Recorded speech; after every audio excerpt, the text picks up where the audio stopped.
turf back for trainer Chad Brown to make his first start of 2022 after being lightly raced last year, just 2 starts in 2021. Churchill Downs, meanwhile, has racing beneath the Twin Spires, and they're featured today. We'll see El Kabong coming off a nice win on the turf last time out for trainer Rusty Arnold to kick off his year in style. And this weekend, eyes on Pimlico Racecourse for the middle jewel of the Triple Crown. The 147th Preakness as epicenter looks to give trainer Steve Asmussen his 3rd victory in the Black-Eyed Susans. All that and more coming up on America's Day at the Races, brought to you by America's Best Racing. For the love of the race, visit americasbestracing.net today as we saw the silks of last year's Belmont Stakes winner, Essential Quality, in the infield.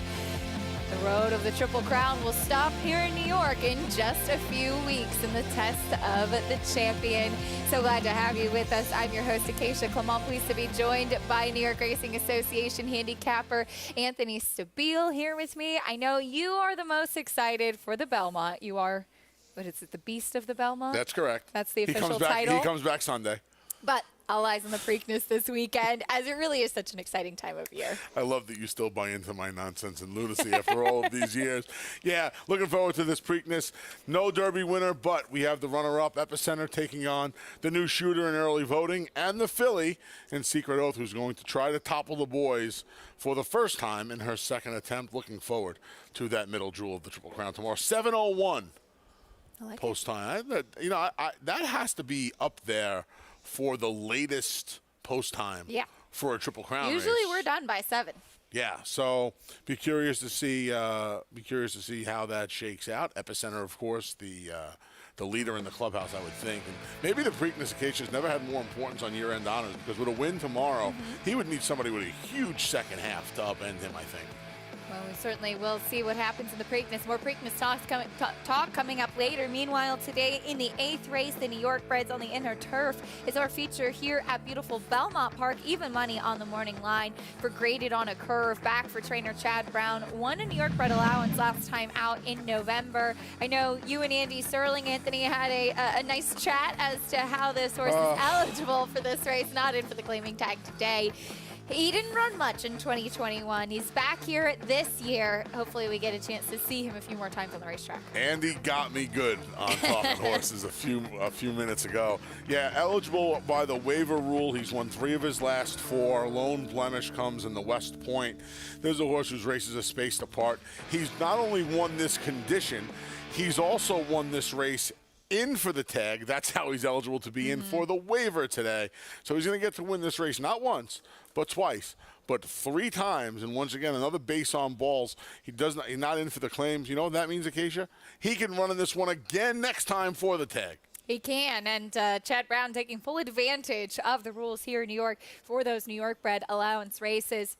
Graded on a Curve, even money in that 8th race later on today. Here's what's on tap, though. All of the races on the program, races 1 through 9 from beautiful Belmont Park. Good main track, good turf course we're dealing with, fast and firm at Churchill Downs as well, races 1 through 9 as well. Today's races, as always, presented by our friends at Claiborne Farm. You can join Naira Bets today. Get started. Don't miss out on any of the action. And you can earn up to a $200 deposit match bonus. Sign in with the promo code MATCH200. And get up to a $200 deposit match right after your first deposit. Bet any track, anywhere, anytime, and join now at nairabets.com to get that $200 deposit match. Epicenter, the morning line favorite in the Preakness Stakes, will look to give trainer Steve Asmussen, North America's winningest trainer, his 3rd victory in the Preakness Stakes, joining the likes of the mighty names of Curlin and Rachel Alexandra. Can Epicenter do it? More on him after this on America's Day at the Races.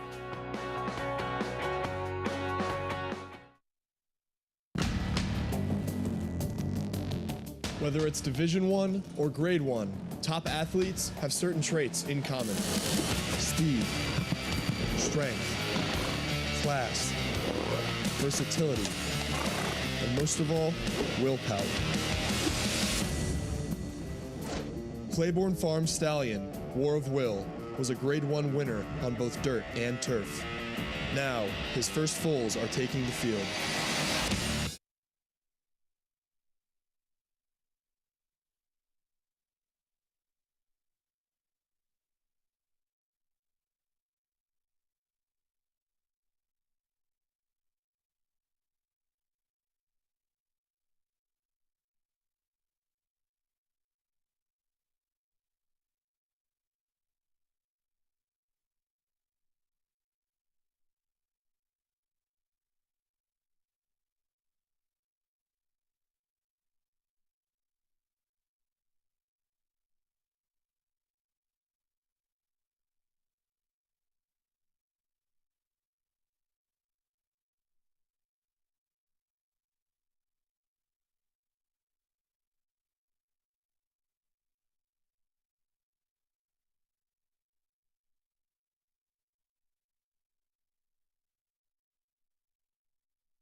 1978 Preakness Stakes, also known as one of the greatest stretch battles of all time, affirmed on his way to becoming the 1978 Triple Crown winner and two-time Horse of the Year. Yeah, this was a fantastic stretch run.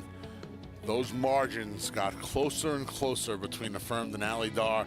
The further down the road we were on the Triple Crown Trail in 1978, and Affirmed getting the job done over his rival. They had a little bit of a more epic stretch duel here over Big Sandy 3 weeks later, That's but fair. that was still a good one in the 78 Preakness. Here's what happened in the Preakness history on May 20th. It's been a pretty good day. Cloud computing in the 2017 Preakness, Bernardini, Timber Country Sunday Silence, nosing out Easy Goer in another thrilling stretch duel, and of course Affirmed and Alidar, Damascus in 1967. Some terrific memories to look back on in racing history and the storied history of the Triple Crown. All but one of those were fantastic memories. Oh, I know, you Easy Goer All but lover. one of those were fantastic memories for the biggest Easy Goer fan to ever walk. That's the only one that hurts anymore. I was talking about this the other day on Twitter with a couple of people. The Derby was the Derby. It was the wet track. He didn't really like Churchill Downs, Easy Goer. The Breeders' Cup was the Breeders' Cup. And that Preakness was so important because it's the one that could have made it 2-2 and could have shut a lot of people up. But it didn't.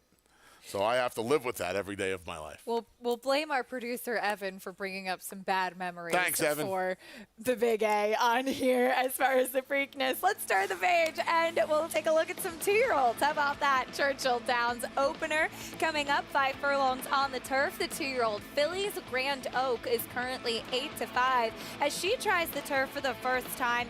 A filly by Speightstown for trainer Rusty Arnold, who actually was the favorite in her debut at Keeneland. Anthony Crack-a-lacking just absolutely freaked that day, and we'll talk more about her getting onto the turf for the first time as we meet the field, starting with Realitos. Yeah, Realitos by Sharp Azteca. Siblings 0 for 2 in their turf attempts. 8-1 right now on the Steve Asmussen trainee. Worked 10 flat at the OBS March 2-year-old sale. Here's the 2. She's Jersey tough. Yeah, by Run Happy comes out of that Crack-a-lacking Grand Oak race. She's going to get to the grass for the first time. Not a ton of turf pedigree there. Here's the 3, Dominicana, not looking up at the pony. Full sister to Jim Dandy winner Lauban. She showed a little speed in her debut. We'll see if she shows more on the turf. Here's the 4, Moon Magic Chrissy.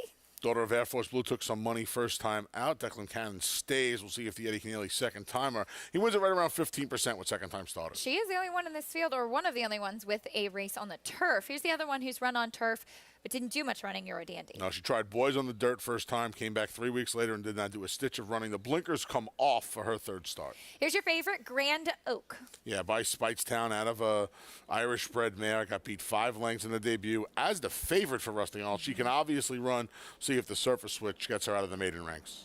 And the number 7, Cowichan, also for Wesley Ward. We talked about Curlin and Rachel Alexandra going to break as Steve Asmussen's 2 Derby Preakness winners. Wesley Ward trains this daughter of Kodiak for Stone Street. Dan was 0 for 1, no production to really speak of. This one's bounced back and forth. She was at Keeneland, and her last 2 breezes came here at Belmont on the training track. So shipped up from the Keeneland base and now shipped back down to Churchill for the debut. 5-2. You know, there was a time, Acacia, where the Wesley Ward firsters, especially one with, you know, let's face it, in this race, she has the turf pedigree. Yeah. Would be bet off the screen. But the public has gone right back to Grand Oak. She was even money in her debut, and now she's 9-5, right into a Wesley Ward firster. And the 7, Cowichan, she was purchased at the Tattersall's October sale for $485,000. She is actually half to 2 Group 3 place runners that were good over in Europe. So she has tons of pedigree. This is also a typical Wesley move. He just ship them around and they train everywhere before their debut. Here's the 1, Realitos, though, for Steve Asmussen. This is the one without much turf pedigree, though, again, she did work 10 flat at that OBS March 2-year-old sale. Steve Asmussen, meanwhile, well represented around the country, as always, with the runners, but he has the Preakness favorite in Epicenter, who nearly gave him that first Kentucky Derby win. He was caught late by 80-1 upset Rich Strike, but he ran a tremendous race in the Derby. He did. A lot of people thought this is what was going to happen in Kentucky Derby 148. Epicenter would wheel them in. Zandon would try to run them down. They did their jobs. Rich Strike did something that no one, quite frankly, thought he would do. Shocks the world by 3 parts of a length. And if you're Steve Asmussen, you got to just be scratching your head. How do I get my hands on the roses? He's got them on the Black-Eyed Susans. He got them he got plenty of white carnations. How do you get your hand on the roses? This horse is 6-5 on the morning line tomorrow, Epicenter.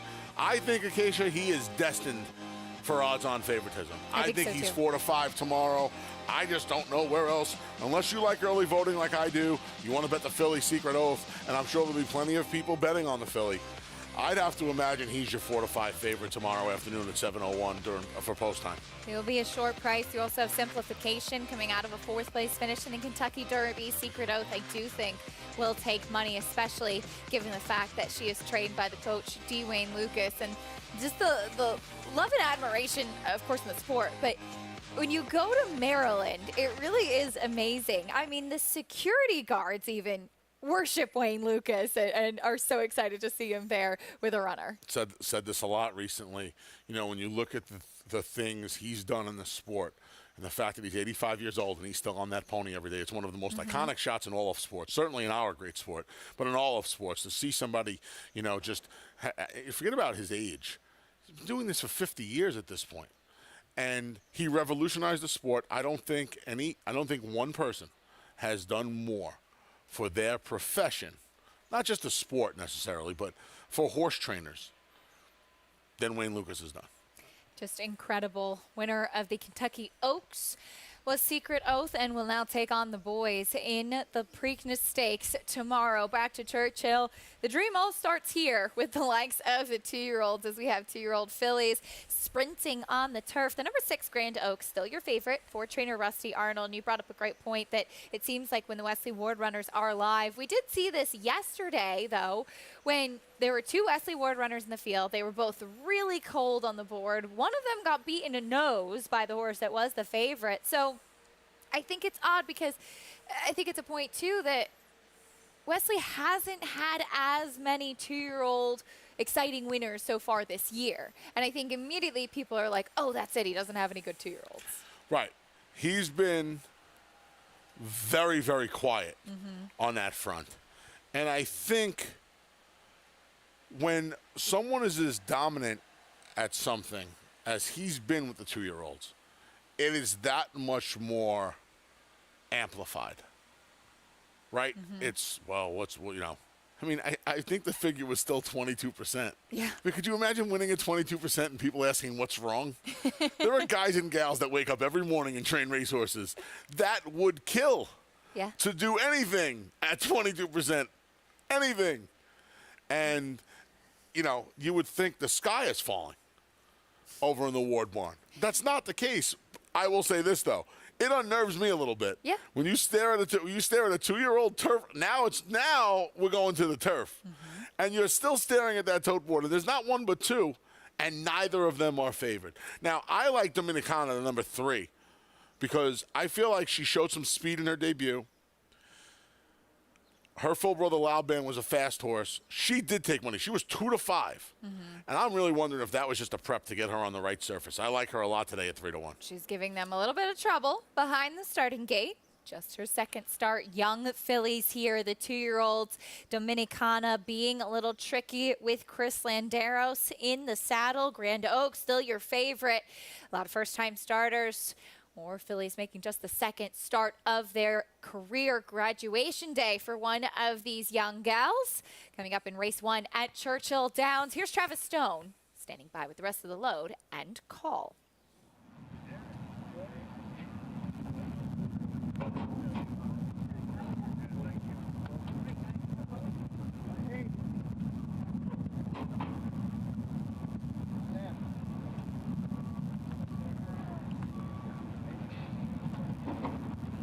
They're in the gate.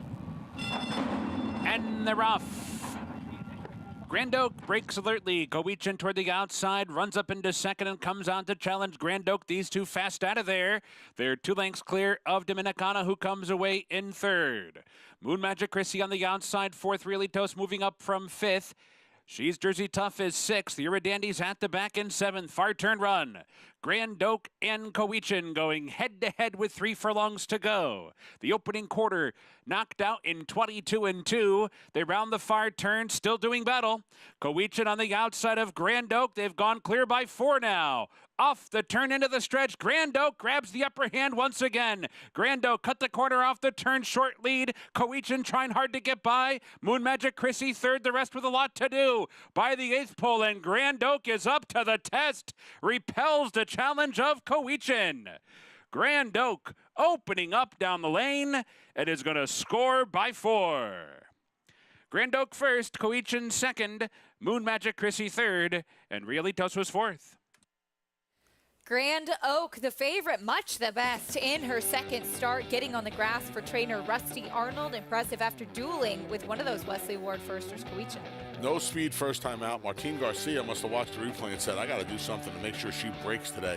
She broke like a bullet today, Acacia. She was in front. Cowichan was alongside almost the entire way. But at least for me, at no point did it look like Cowichan, even when she put her head in front, had the better of her more favored rival, and Grand Oak's able to scoot away. 57-4, pretty good final time. Impressive maiden score for that filly, Grand Oak. Back at Belmont Park, we get ready for the opener here in Elmont, New York. We are starting on the turf, going a mile and a 16th in this maiden claiming race for $40,000. Request for Proposal, the number 6 for Chad Brown. Currently the favorite, as this is the first time we're seeing this filly in New York as she drops in class. We welcome in the third member of our team, former champion jockey Richard Migliori, here with us in the paddock. Richie, what are you seeing from these runners in the opener? Yeah, very well-behaved group of young ladies here. Maidens going a mile and a 16th on the turf. I really was taken with the 4-horse, Quarry of Thunder from the Mike Maker barn. She's run 3 times, all on synthetic. They were all pretty decent races. I actually think she'll improve on turf. She's got those longer, slacker pasterns that you look for. She's really sharp-looking. I like everything I'm seeing from her, and she's giving me a lot of confidence in the way she looks here in the paddock. The 6, Request for Proposal. When I look at big favorites, and she makes a lot of sense, obviously, on paper. She's dropping down in class. She's run certainly races more than good enough to win here. I'm looking for some sign that maybe, there's a weakness or there's a, something that dissuade me from liking them. I can't see anything but positives from her. She's trained by Chad Brown. We know the work he does, his team, and she's making a nice impression physically. Going to continue to keep an eye on her and watch her. She, warms up because she does look like a filly that frets just a little bit. And the 8, Candlestick Maker, who did have trouble first time. Big, strong daughter of Empire Maker. And I think she was just eliminated when she clipped heels first time. And she had taken money that day. And maybe that race just kind of put her where she needed to be from a fitness standpoint, because she is a big filly, and maybe she got just enough out of it. And I think she can improve with that run and hopefully a cleaner trip, Acacia. Absolutely. Candlestick Maker, I thought she was a little intriguing first time out, as she'll make her second start today.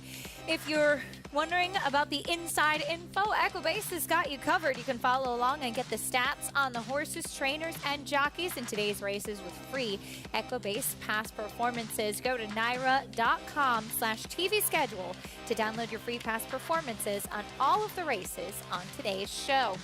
6-5, meanwhile, on the number 6, Request for Proposal, dropping in class, Anthony. A filly by Mastery, who did not get off to the quickest start, but has had a few runners as of yet, as far as him being a sire and now having 3-year-olds. We'll talk more about her in a moment, as I hear it's now time for the post parade. Let's meet the field, starting with the 1, Martinis Amica. Back to the turf for the first time since a couple of sprints back in November and December. November race was good. A little bit of an incident in December you could draw a line through. She's overlaid right now at 8-1. She's a nice price on the board, as is the 2, Belshazzar. Return to the turf after a couple of dirt races, going this mile and a 16th, got beat 4.5 lengths. She kind of attended the pace and tired late. She'll need to improve, but she's a big price at 14-1. Filly by Exaggerator, who stays at this distance. Here's the number 3, Don't Be Cheeky, stretching out. A dirt sprint and a turf sprint now stretches out on the lawn. Gets Lasix for the first time. This filly broke poorly in both of her starts. Needs to get out of the gate a little bit sharper today. Here's one that Richie was intrigued by, the 4, Quarria Thunder. First time off the claim from Mike Maker, who does amazing things. This horse is run exclusively on the Tapeta down at Turfway Park. We haven't seen her in 10 weeks. She comes in first time for the barn and first time on the grass. Here's the 5, Massaby. She returned from a 3-month layoff to set the pace before tiring late as the 7-5 favorite in her second turf start. She's going to need to improve, but she showed up at least in both of her races on the grass. Did show speed last time out to finish second behind Synonymous. Here's your favorite, Request for Proposal. See if the best hops to drop. She drops in for 40,000. Her last race was not very good. The race 2 back at Tampa, though, should get her in the winner's circle today. She's 6-5 right now on the board as we look at Gale Horse Wind. Blinkers come off. Last time she was on the turf, she was sprinting at 5-2 in November. One dirt race. We haven't seen her since January. Maybe she'll need one at 10-1. And here's a filly I thought intriguing. Half her morning line to Candlestick Maker. Yeah, she took some money. She had a little bit of trouble in her debut as a 4-year-old. She took she was 9-2 that day. We'll see if she gets a cleaner trip. And when I see the Candlestick Maker, I wonder where the butcher and the baker are, Acacia. Especially the baker. I really want to know where the baker is. I could use a cookie right now. If anybody has cookies and you're in the Elmont area, come on by. Next one up, coming at the opener from Belmont Park. There's a look at your favorite Request for Proposal. We'll talk more about her and the rest of the field after this.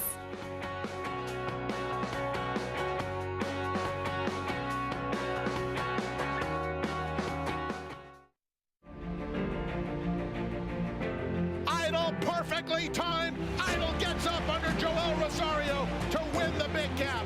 It's known agenda for St. Elias Stable.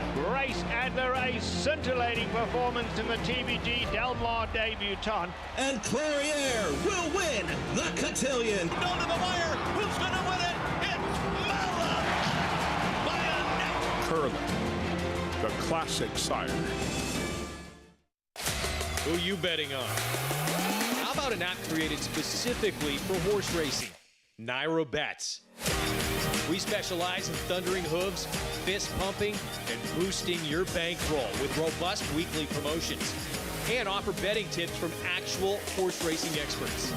Bet all day and night, nationwide. Get the action and thrill of horse racing with Naira Bets. The sun shines bright on Caraconte. His first crops of racing age are showing brilliance on the racetrack with a high percentage of stakes winners.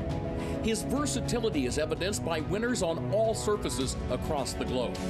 And his offspring are lighting up the sales ring. With his biggest and best quality of books in the pipeline, the sun shines bright on this value sire. Caraconte, standing at Gainesway. It's America's original sport, and no one covers it better than America'sBestRacing.net. From the sport to the lifestyle, the best races, horses, and destination venues, cocktails, gambling, fashion, and more. America'sBestRacing.net is a sport for you. Live it, love it, bet it.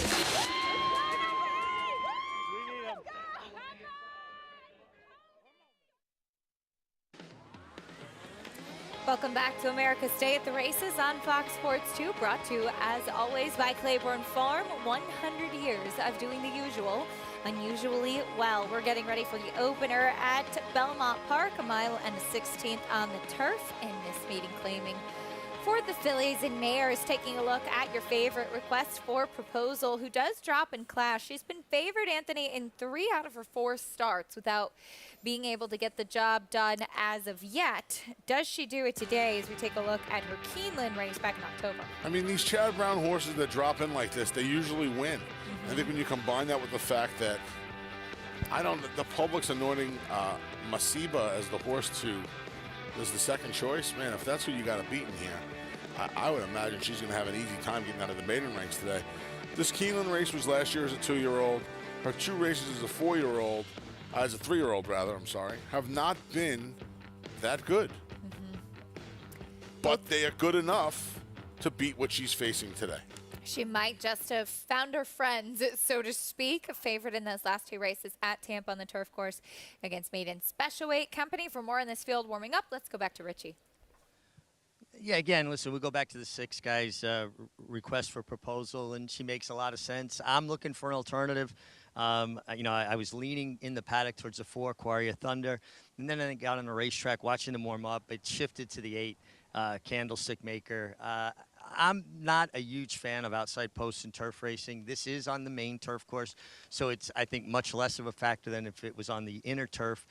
But I think actually it does this filly some favors. She is enormous. She's tall, she's long, and I think she's going to appreciate not having to encumber, or be encumbered with traffic. And I think she'll be able to make one steady, continuous run from the outside. And, I think the trouble last time she encountered was partially because she just doesn't look like she's handy, like she's as maneuverable as you would need to if you had an inside draw on the turf. I think the outside draw really helps her, and her warm-up won me over, and I like 7-1. Getting a good price for sure. Richie, thank you. Candlestick Maker, Dylan Davis in the saddle. Meanwhile, you can play against your friends and fellow fans with the Showdown. Free to enter handicapping contest that follows the New York racing on our program. Place your picks now and watch your name climb the leaderboard to earn real prizes. Go to NYRA.com/showdown to get started and to play today. 4 to 5 still on the number 6 request for proposal. Anthony, you had alluded to the number 5, Masabi, who is 9-2 right now as the kind of quote-unquote other horse, but you didn't seem sold on her. Why? No, last time she was off the 3-month freshening and she set the pace and she was favored, and she got beat by a horse that had a lot of chances and synonymous. And I guess she ran well enough last time. I really thought, this morning I picked this race 6-5-7. And Gale Horse Wind is the one I keep coming back to because she does have some races. Now, they're in sprints, but she has some figures that not only stack up with the favorite, they drown the favorite. Mm-hmm. I just don't know how far she wants to go. That's my biggest problem with her. And you're going to see these low-profile connections, Austin Trites and Heeman Harkey. But, should this filly really be 15-1 in here? She's a big price, that's for sure. Blinkers coming off today. Gale Horse Wind is 2 starts back. She ran a good effort and was actually 2-1 that day, though sprinting.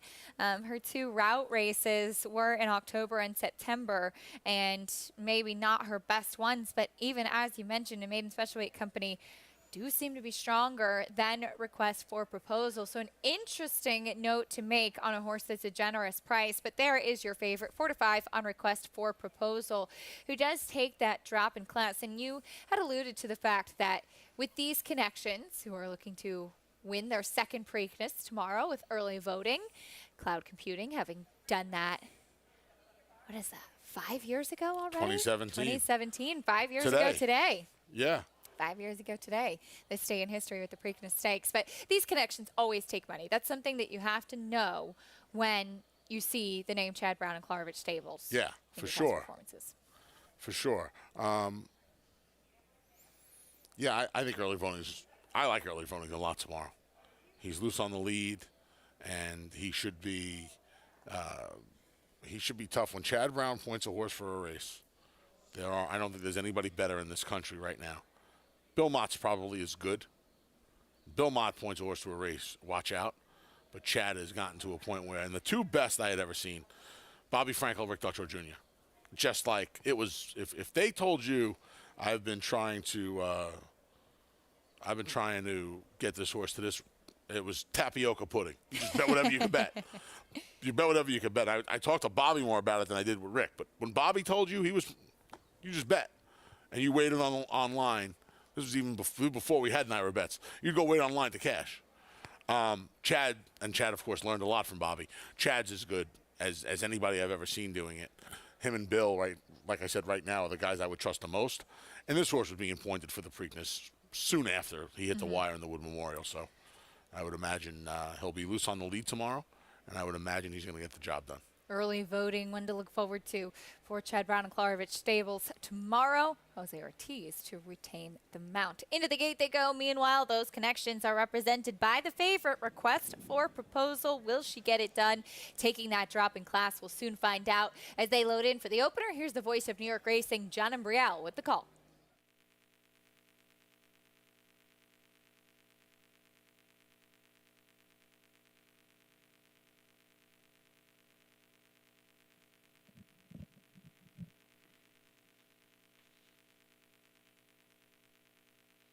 Set for the start of race 1.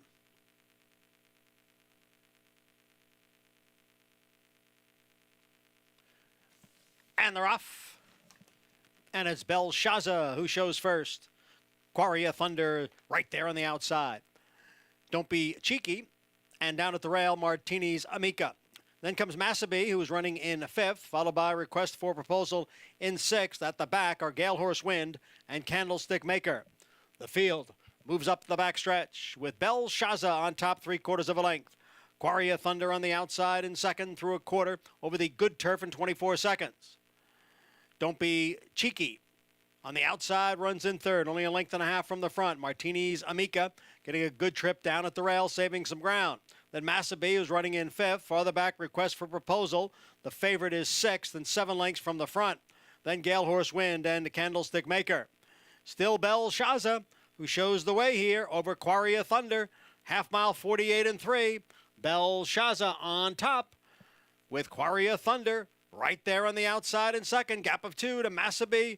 Martini's Amica is down at the rail. Don't Be Cheeky's being asked for more. Moves up a spot on the outside. And then comes Request for Proposal, who is still in 6th. Now about 5 lengths from the front. And then Candlestick Maker and Gale Horse Wind. Quarry of Thunder is right alongside of Belshazzar as they hit the head of the stretch. 3/4 up in 1:13 and 2. It is Quarry of Thunder and Belshazzar. Quarry of Thunder takes the lead. Belshazzar dropping back. Here's Massabee on the outside and Martini's Amica looking for a way through. Then Request for Proposal and Candlestick Maker is putting in a big late rally here on the outside. They're coming down for the finish. It is Massabee, Quarry of Thunder, and Candlestick Maker, and it's a photo finish up front between Massabee and Quarry of Thunder. Candlestick Maker closing on the outside. A tight photo finish, but it looks like it was the number 5 Massabee in between horses to get the win today. Filly by Union Rags for trainer Linda Rice. Yeah, Massabee's gonna get the job done over Quarry of Thunder and Candlestick Maker, who was making up ground late. We're gonna see what happens here, though. Martini's Amica, Trevor McCarthy between horses right there. Door kind of shuts. I don't know if that was Massabee coming in. I don't know if that was Quarry of Thunder coming out. I don't know if it was Trevor just being in the wrong spot. I would imagine, Acacia, the stewards are going to take a look at this. I would imagine. But nice finish here in the opener. I think Candlestick Maker might have been best. She just couldn't get going until late in the game. Such a big filly, too, Candlestick Maker, and you could see it late. She was very green on the left lead. Dylan Davis trying to straighten her out. Here's the point, though, that will be important as far as the top 2 finishers are concerned. You have the 4 in the blue cap and the 5 in the red cap. At one point, the 1 in the white blinkers gets cut off. Yeah, nothing hung up as of yet on the board here. You see in between, nah, that's nothing. They kind of both came in at the same time, yeah, to be honest. Kind of wrong place, wrong time. Yep. And, I wonder how much horse Martini's Amica had left. We'll see. She didn't hit the board for any kind of placing. We're going to take another look at it here. Guys in the truck and gals in the truck just doing an amazing job here. And let's see what Richie has to say, right? Richie? He's been in this spot. Yeah, guys. I honestly, it didn't look like the outside came over that much. The inside came out a step, the outside came in a step, and it looked like one of those situations where maybe the hole was just going a little bit faster than the horse, and Trevor never quite made it. I would be very surprised if there was any sort of a change here. Richie, thank you. A little bit of a wrong place, wrong time. It's a good way to put it, too. It is, yeah. It's a perfect way to put it. It is. Yeah, and we'll take another look at it. Like Richie said, the hole's going quicker than the horse. That's a fantastic way to put it. He's never in there. Trevor never has Martini's Amica in that spot. And sometimes circumstance, just, the one horse is getting a little tired. And The other horse drifts in a little bit. We I do can't imagine. have an inquiry and objection on the top two finishers. Of course, that is concerned with how those two did potentially inhibit the number 1 Martinez Amica. Yeah, so it's the 1 against both. Right. The 5 Masabi and the 4 Quarry Thunder. I guess you got to squawk if you're Trevor because the hole did close on him. But to me, he was never in there. You look at the head. The head-on does a great job at showing the paths, right? When you watch the pan on this, you see that Martinez Amica is never really in there. We have the luxury here in New York now of seeing the steward's quarter view. So there's 4 different screens up. What we can see, there's 4 different screens up, and they show you all of the angles at the same time. You could see the head-on in the pan. He's never really in there. The one from behind looks a little bit more incriminating, though. Let's bring Richie into the conversation again. Richie, additional thoughts? Yeah, I honestly, again, I think it was a case of where, the filly just couldn't quite make the ground, Trevor McCarthy's filly, and get into the spot. And if anything, I'd put more of the onus on the inside horse. It looked to me like she took a bigger step out. But again, one of those places where you're just not quite getting to the hole and the hole's moving faster than you are, and it just didn't work out. And plus, you have to question how much run that filly had at that time. If there's any sort of a change, I got to think it's probably more the inside coming out. But I really don't see that there being a change at all. I'd be surprised. Would you have claimed here, Rich? Again, you're in a funny spot because you got to protect your position with the owner and trainer. Probably I wouldn't have, but that's, everybody's got their own style. I was more of a guy that liked to talk to guys in the room and figure it out. Talk. Richie liked to talk to guys in the room. I'm using my air quotes now. Richie liked to talk to guys in the room. There was a shot of Eric Cancel on the number 4 Quarry Thunder going to talk to the stewards on the phone, as it was the jockey's objection. Trevor McCarthy against Eric Cancel and Jose Lezcano on the 4 and 5 respectively. Eric will make his case to the stewards. Jose Lezcano will make his case as well, and the stewards will make a decision. I do agree with Richie. If they make a change here, I think it will be on Quarry Thunder. It was a little bit more demonstrative of a move outward here, and there are the lanes. Well, at this point, Eric Cancel switches to his left hand, and that's when she takes a little bit more of a step out. It was, though, at the same time that Jose Lezcano was going right-handed with Masabi, and these two wanted to engage each other. They knew that they were probably the ones finishing well at this point. No change. No change, as Masabi will stay up 5-4-8-6. The right call for you, Richie? Yeah, I think they got it right. I really couldn't see making a change there. Both horses did, deviate slightly from their path, but, they're 1,000-pound animals. The ground's got some give to it. The one thing I did want to address, guys, though, you talk about that jockeys get in the booth and they make their case to the stewards. And honestly, as a former rider, and it benefited me then, so maybe I'll sound hypocritical, I just think it's akin to in football. The referee throws a flag and says pass interference, and then he asks the passer, the defender, did you hit him before the ball got there? And then he asks the receiver, did he hit you before the ball got here? Everybody's going to defend their position. I don't really see the benefit of speaking to the riders in situations like this. Better if you have the gift of gab. Richie has the gift of gab, by the way, so this story would have changed considerably 15 years ago, Acacia. I can tell you that. Jose Lezcano coming back with Linda Rice. They will stay up as your winners. Here's the stretch once again. The number 4 Quarry Thunder and the 5 Masabi. Cutting off the number 1 Martinez and Amica. Looked like Martinez Amica was just pretty much done at that point. Films tomorrow morning, boys. Be in the film room at 10 o'clock. Yeah, that might be the most annoying thing that results out of this, having to get here an hour early on a Saturday morning. But yeah, good job by Masabi and good job by Jose Lezcano. Last time, off a little bit of the freshening, found himself on the lead with this filly and was able to take her off the pace and get the job done today. Candlestick Maker at 10-1. One to watch moving forward is that filly, very green but finishing well in just her second start.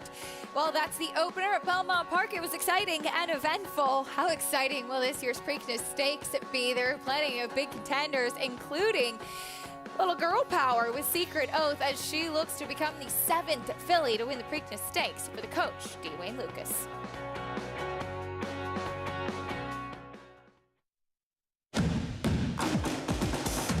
Noble Woodward. It is Global Campaign holding on to the lead. Global Campaign won the Peter Pan.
Welcome back to America's Day at the Races on Fox Sports 2. Looks like a happening day there at Churchill Downs beneath the Twin Spires. Some great weather in Louisville, Kentucky as well as we get ready for race 2.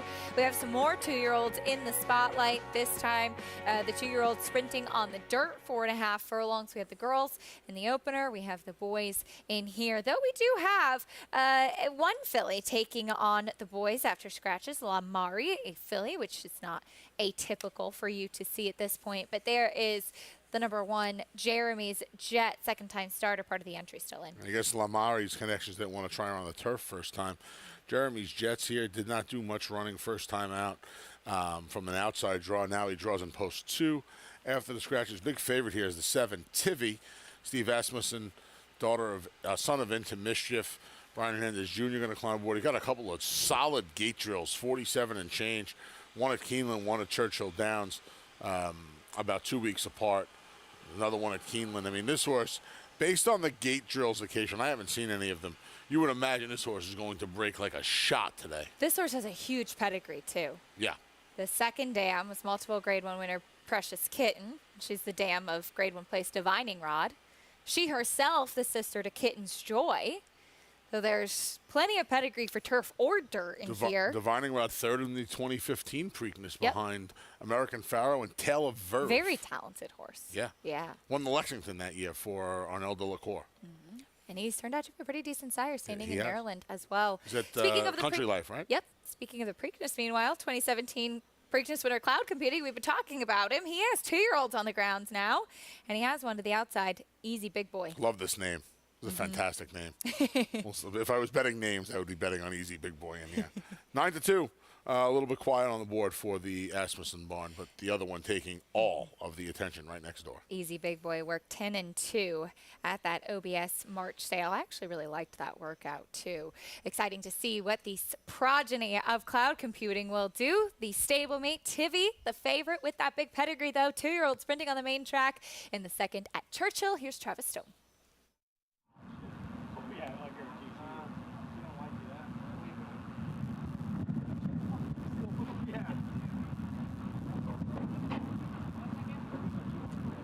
They're in the gate.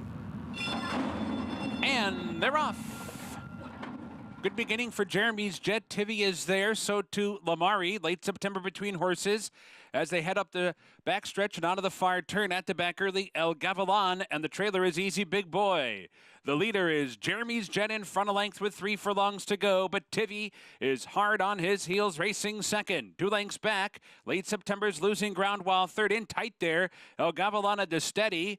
Easy Big Boy races up from 4th, checking out of it earlier was Lamari. Off the turn, Jeremy's Jet in front, but Tivy to the attack. And here comes Tivy now coming after Jeremy's Jet. Late September's trying to rally on from 3rd. 1 furlong to go. Jeremy's Jet's a tough customer. Has re-rallied to the front. Tivy has to respond. And Late September trying to pick him up late. Jeremy's Jet, here comes Late September, surging to win it. Late September running down Jeremy's Jet and Tivy. Easy Big Boy was 4th. Trainer Rusty Arnold sweeps the early double in both 2-year-old races, and both with the number 6, Anthony. Late September, up in time with a big finish. And Rusty pads his numbers. Second-time starters in the last 2 calendar years, 2021, 2022. He was 26% with a 627 ROI.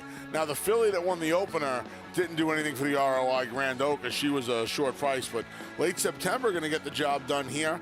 And like I said, Rusty Arnold going to sweep the early double beneath the Twin Spires at Churchill Downs. It looked like the favorite, Tivy, may get the job done as he was trying to run down that pace setter, Jeremy's Jet. Those two were very game up front. Perhaps their duel, though, set it up for Jimmy Graham waiting in the wings with Late September. A nice finish from this 2-year-old by Munnings, though. Yeah, no real speed from the favorite, who had all those bullet works and those, I shouldn't say bullets, those sharp works out of the gate. And in fact, Jeremy's Jet, who set the pace, re-rallies along the inside to hold the place over the heavy favorite. So nice effort from the winner, though. Love seeing horses early on in their career pass other horses, right? And as the 2-to-1 second choice, Late September gets the job done in late May. Rusty Arnold with a nice pair of 2-year-olds, a filly sprinting on turf and a colt on the main track at Churchill. Bring you prices in a bit. We'll also look ahead as D. Wayne Lucas looks for his 7th victory in the Preakness Stakes. There he is aboard his pony Riff in the mornings with his filly Secret Oath as she takes on the boys this weekend.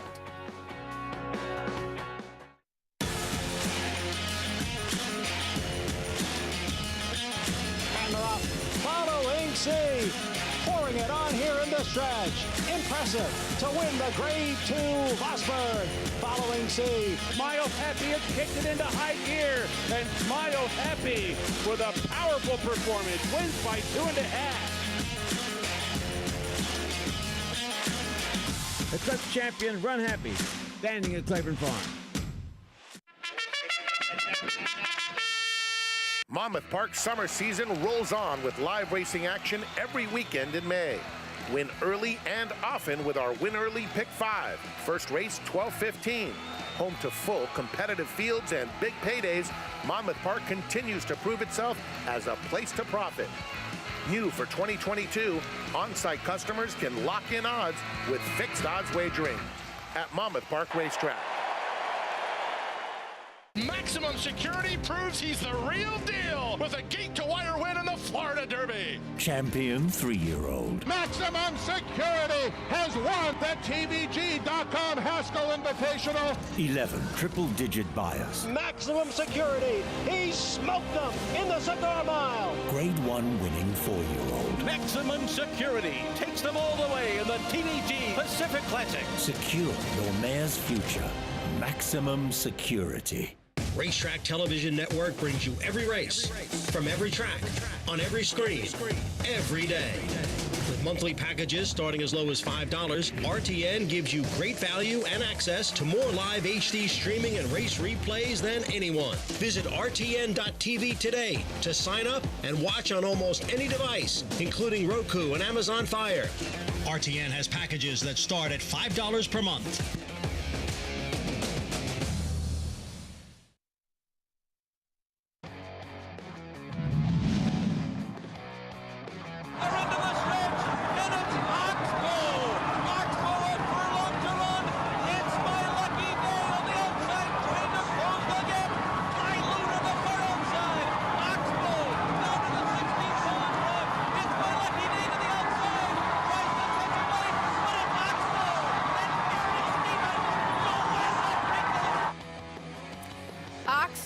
and Gary Stevens in the saddle in the 2013 Preakness Stakes.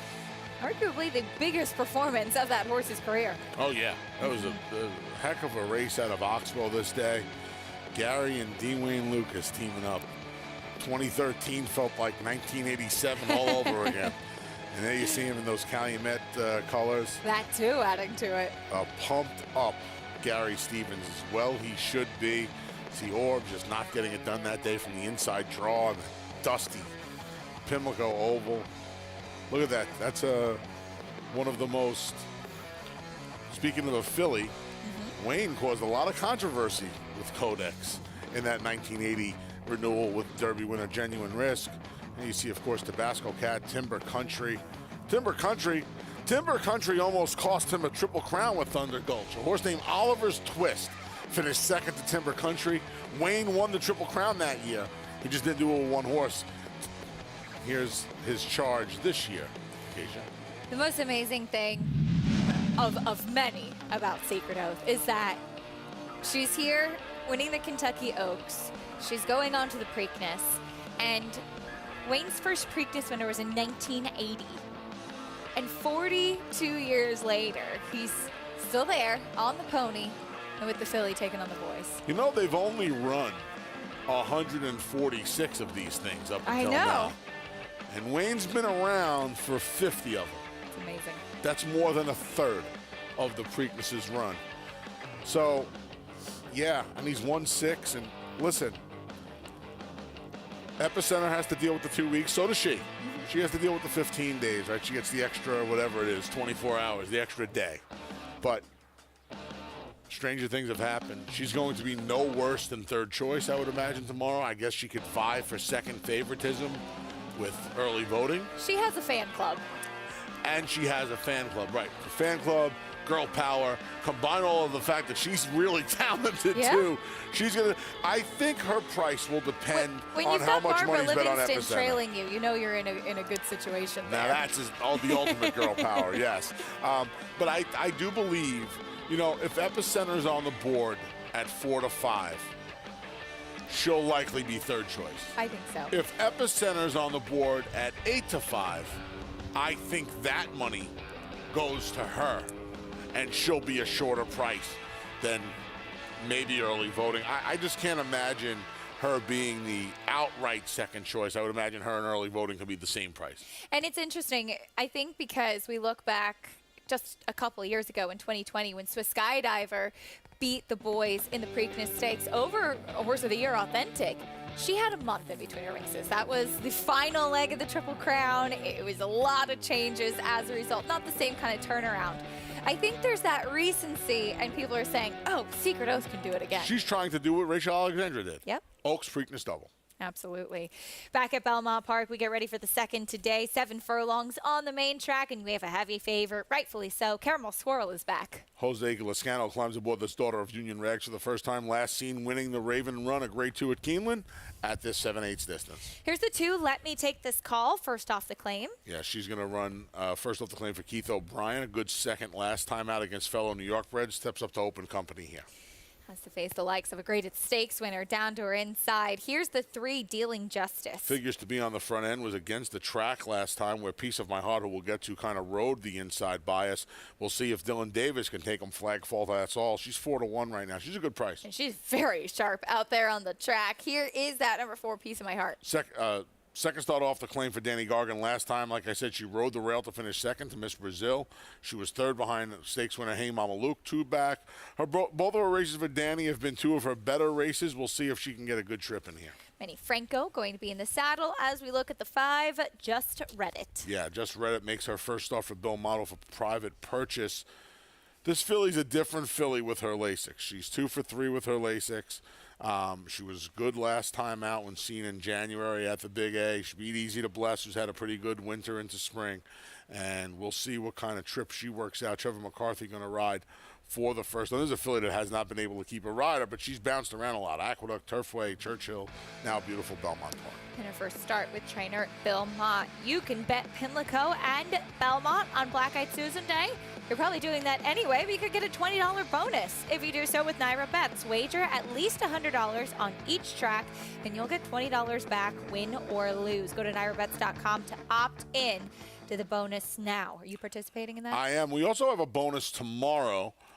That's double that. Bet 200 Nice. at Belmont and Pimlico, and you get $40 back. If you wager in advance on the Preakness today over at NairaBets.com, that money counts towards the bonus tomorrow. So you all right? You get a little cold up I'm a here? little cold. Yeah, I'm a It's little getting a little. chilly. It's getting a little. I'm never chilly. chilly. It's getting a little breezy up here. I wouldn't say windy, breezy. Even our cameraman Claude's in his short sleeves today. Claude's always cold. You have to suck it up, kid. I think I got Claude beat on that one. I'm always cold. As we saw, just a little equipment adjustment on the 2. Let me take this call. Adjusting the blinkers on that mare by Take Charge Indy. Caramel Swirl, though, the horse to beat as she warms up on the track. She comes out of a win in the Raven Run. Do you note that Charlestown, 7 furlongs, that's what, 8 turns there in the Charlestown Oaks? Just 2, Acacia. Just two. And You turned into Andy just now for 3 seconds. Did I? You did. That would be an scary Andy thought. exaggeration. No, it is a very scary thought. Yes, 2 turns. She had a terrible trip and ride did. that night. She really it was did. really, really awful. This is the Caramel Swirl that we have grown to know and love here in the Big Apple. She's a really nice filly, and she has enough tactical speed that a horse like Dealing Justice doesn't necessarily have to get too far away from her. Caramel Swirl, she's 1-2 on the board. Richie, is she 1-2, and it's going to be tough to beat her in this spot? Well, she certainly is 1-2 on paper. I mean, she's run faster than anybody else. She's, grade 2 winner, 7 furlongs. She's very good at the distance. She's got a Hall of Fame conditioner in Bill Mott. But I will say, I do think she may be good enough anyway to win this at 80% fitness. I think she'll improve off of this race. She may be good enough anyway, but I do think that she's carrying a little bit more weight, maybe not quite as defined that fitness dictates. But, I mean, she's very good, and she is trained by a great horse trainer. I'm going to look for an alternative, though, guys. And originally I was thinking possibly the 3 Dealing Justice, because it's very possible she's very loose here. She is ultra sharp, almost a little too sharp for the 7 furlongs. I think 7 furlongs might be stretching her to her outer limits anyway. And she's just kind of at that simmering, almost boiling over point. And I don't know that's going to help her get that, negotiate that extra furlong today. I landed on the 4, Piece of My Heart. I liked the way she looked leaving the pony with Manny Franco. Really galloped off nice. Loved the way she picked up the bit. All in a good way. Very positive energy, not rank, not too keyed up. And I think the 7-8 suits her well, and I think she's going to sit a good trip from the outside. So I am going to try to beat the 2-5 shot here, probably in vain, but I'm going to go with the 4, Piece of My Heart. All right, Richie, thank you. 4-1 on the number 4, Piece of My Heart. She did finish second to a talented filly in Miss Brazil last time out. Talk about the track, though, here, Anthony, and how that could have potentially aided this mare. Yeah, well, it was a great inside bias this day. And you see Piece of My Heart's inside. You see Dealing Justice is outside. Piece of My Heart in the familiar Flying P, pink and black, just riding that rail and kind of grinding out a second-place finish, while you see Dealing Justice, who attended the pace. She's right there in the lime green and black of Zilla Racing, grinding, and she still almost holds Piece of My Heart at bay. And then finally, Piece of My Heart desperately gets her neck down on the money for the place money. The 7/8 is probably what bothers me the most if you're a Dealing Justice fan. Mm-hmm. She's got to go 7, and even though she's faster than Let Me Take This Call, I always wonder if, Louis Cardenas maybe comes out of there running with the 2, Let Me Take This Call, who's on your screen right now. She's getting ready to load into the gate. I believe she's going to go in first. Well, they're putting a different set of blinkers on. I'm not sure if it's... Not sure what happened here. It seemed like they were adjusting them before. Now, the starting gate crew always have a set of blinkers back by the gate.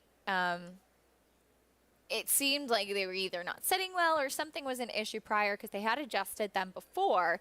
She does put on short cut blinkers now. Richie, what's going on with the equipment on Let Me Take This Call? Yeah, it appeared from my vantage point here by the winner's circle when they stopped her the first time, the Velcro just wasn't sticking. They're held together. Some of them have clips and some of them have Velcro. And it appeared to me the Velcro just wasn't sticking on the other blinkers, and you can't take the risk of that coming undone during the race if it's not sticking properly, and then maybe the blinkers even come off or even worse, inhibit horses' vision. And they do, like you said, Acacia, they have bridles, blinkers, all kinds of extra equipment at the starting gate because you never know if a horse breaks something on the way to the gate. At least they can fix it there, and our gate crew does a heck of a job controlling these horses that are really amped up by the time they get to the gate. The toughest job, and they are so, so good at it. Thanks for that update, Richie. Blinkers on the number 2. Let me take this call. Looks like they've got that all sorted out. Caramel Swirl. She's a short price, though. 2 to 5 on the board right now as she makes her return to the racetrack. Can't wait to see what she has to offer this year. Let's go to John and Brielle for the call of race 2 at Belmont. And they're in the gate.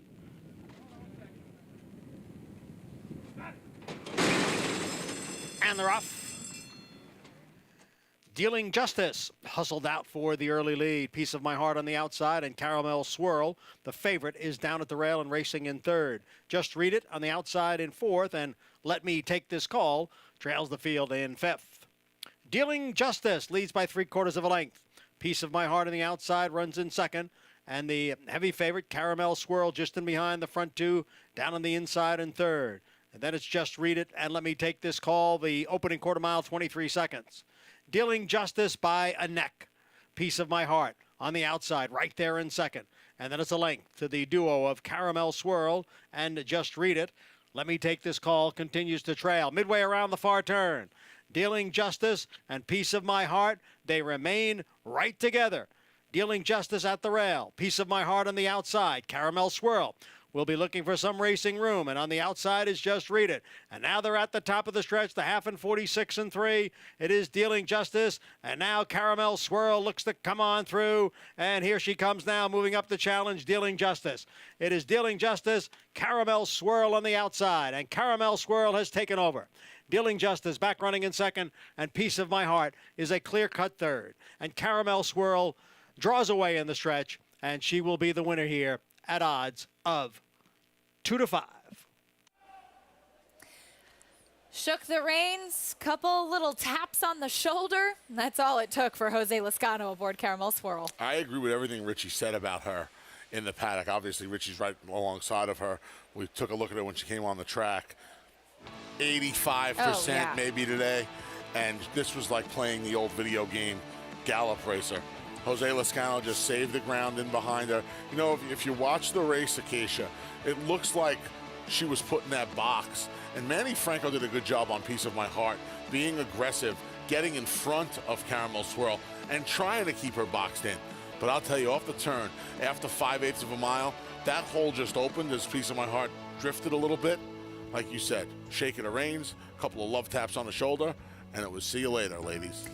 That was all it took. Grade 2 winner returns to the racetrack in 2022 victorious, her first start since October. Nice to see her back, too. I think it's going to be a fun year for Belmont for her this year. Nice final time, 123 flat. What I find even more impressive is she came home in 12 and a piece on a track that is still drying out, a little moisture in it, right? A little bit deeper. She's going to get a lot out of this race, and I'm expecting a big year from her as well. This was a very, very nice return for this daughter of Union Regs. Can't wait to see what 2022 has in store for this 4-year-old filly, Caramel Swirl. Impressive in her return to the racetrack. 1, 3, 4, 5 will bring you prices after this and some more live racing on America's Day at the Races. Eclipse champion Blaine ranks among the nation's top sires at a fraction of the price. His recent top runners include Aga Khan stud Saidabad, a top performer overseas, plus these recent standout performers.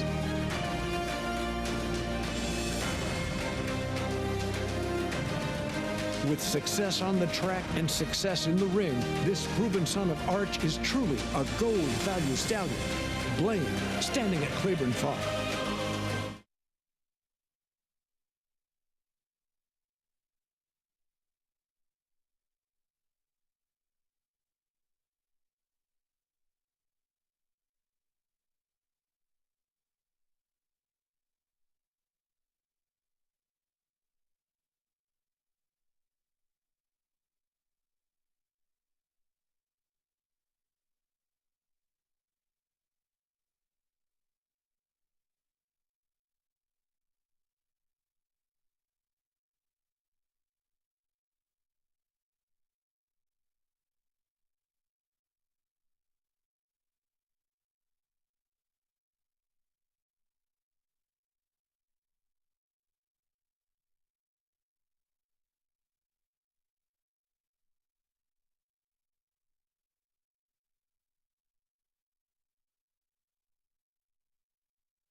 Welcome back to America's Day at the Races, brought to you by Naira Bets. You can bet any track, anywhere, anytime. Get started at nairabets.com or go and download the app today.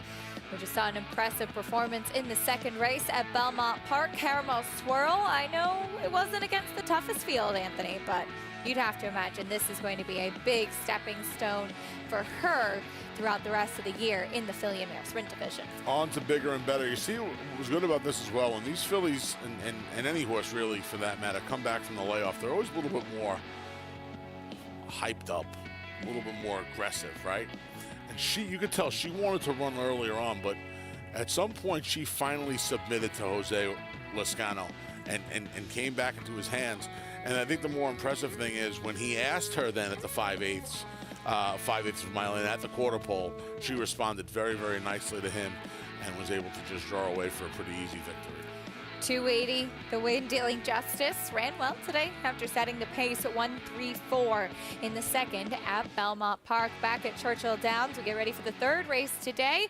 We have a claiming race, 16,000 fillies and mares, going a mile and a 16th on the main track. Two horses at 9-2, Queen Louise at 9-5. That's Honey 2-1. A lot of cases to be made as we'll meet the field, starting things off with the number 1, Matt's Honey. Third in the slop at Churchill upon her return. She has 2 of her 8 wins beneath the Twin Spires. Boy, she is a filly a mare, I should say, without any early speed. Here's the number 2, She Wants More, back on the main track. Just her second start since August of last year. She's 0 for 12 beneath the Twin Spires. She's eligible for a 3 lifetime claimer, yet running against open 16s. You're facing some horses that are well seasoned, including this one, who's a 6-time winner. Been a long time since Kimberly Dream has seen the winner's circle, though. Yeah, last 2 are with blinkers. They come off. Giovanni Franco climbs aboard for the first time. Barn looking for their first win of the year. Here's your favorite, Queen Louise. Easy to spot. Racetrack announcer's dream. She's as gray as it gets. Daughter of English Channel. Returns to the dirt for the first time since last November. Her last 2 races on dirt resulted in a win and a second-place finish. Those were against some lesser competition. Let's see how she stacks up here. Here's the 5, Positive Vibes. Another slowish filly. She gets a rider change from a 7-pound bug to Jimmy Graham for her third start since November, 0 for 12 at Churchill. And here's the number 6, first off the claim for Joe Sharp, Carry On. Yeah, she spent a lot of her career at Beltara and Mahoning Valley. Didn't do much running there. Gets a 10-pound apprentice for this. Did not do a lot of running for this level at Keeneland. After breaking slowly, we'll see how she does at Churchill.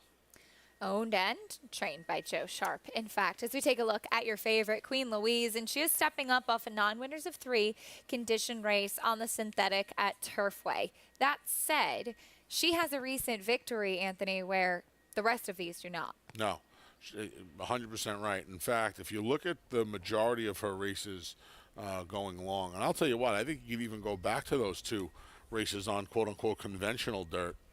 She might just be a better filly. Now, in the wintertime in Kentucky, you know, she's not the quality. She was a nickel 3 life claimer. You're not going to go and ship her anywhere.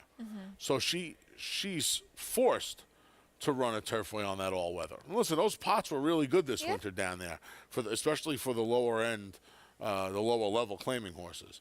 Now she gets back to, I think you can argue, she's won on all 3 surfaces. She's won on dirt, she's won on turf, and she's won on synthetic. But I think you can argue she's getting back onto her favorite surface. And she just lost favoritism to the mare that's on the screen right now, Matt's Honey. Matt's Honey, who was 8-5 on the morning line. Her last win came at Mahoning Valley back in October. She is coming off a 3rd place finish on a wet track here at Churchill, though. Yeah, I don't know what to do with her. I mean, 2016, it's kind of the same level. She's doing a lot of running. This is a 3rd race in 37 days. She just has no speed, Acacia. And that's the thing in here. You know, there's no true speed horse in here. I'd imagine She Wants More will be forward, but if Adam Beschizza and Queen Louise want the lead, I got to think it's theirs. I would think so, too. Tactically speaking, Queen Louise has an edge. She does step up in class, but I just don't think that she meets the toughest bunch of 16 claiming types in here. You look at horses like the 5 and 6, Positive Vibes, and Carry On. Carry On has a little bit of tactical speed, but I think she's really tested for class today. Yes, she's really tested for class coming out of the Mahoning Valley races. She tried this level at Keeneland, and she got dusted. She's an interesting. She didn't break well that day, to be fair. She didn't. She's an interesting claim. She's an interesting claim. I don't know anything about the bug rider that's on her back today, but she's a little bit of an interesting claim. Joe Sharp claiming Carry On. Filly by Congrats as Matt's Honey continues to be the favorite as they start to load into the starting gate. Who will find the winner's circle here in this tough group of fillies and mares? 9-5 back and forth between Matt's Honey and Queen Louise. Queen Louise currently highlighted there. She is the beautiful gray. And we'll see who will get to the winner's circle today. Queen Louise, the favorite with Adam Beschizza. Here's Travis Stone standing by.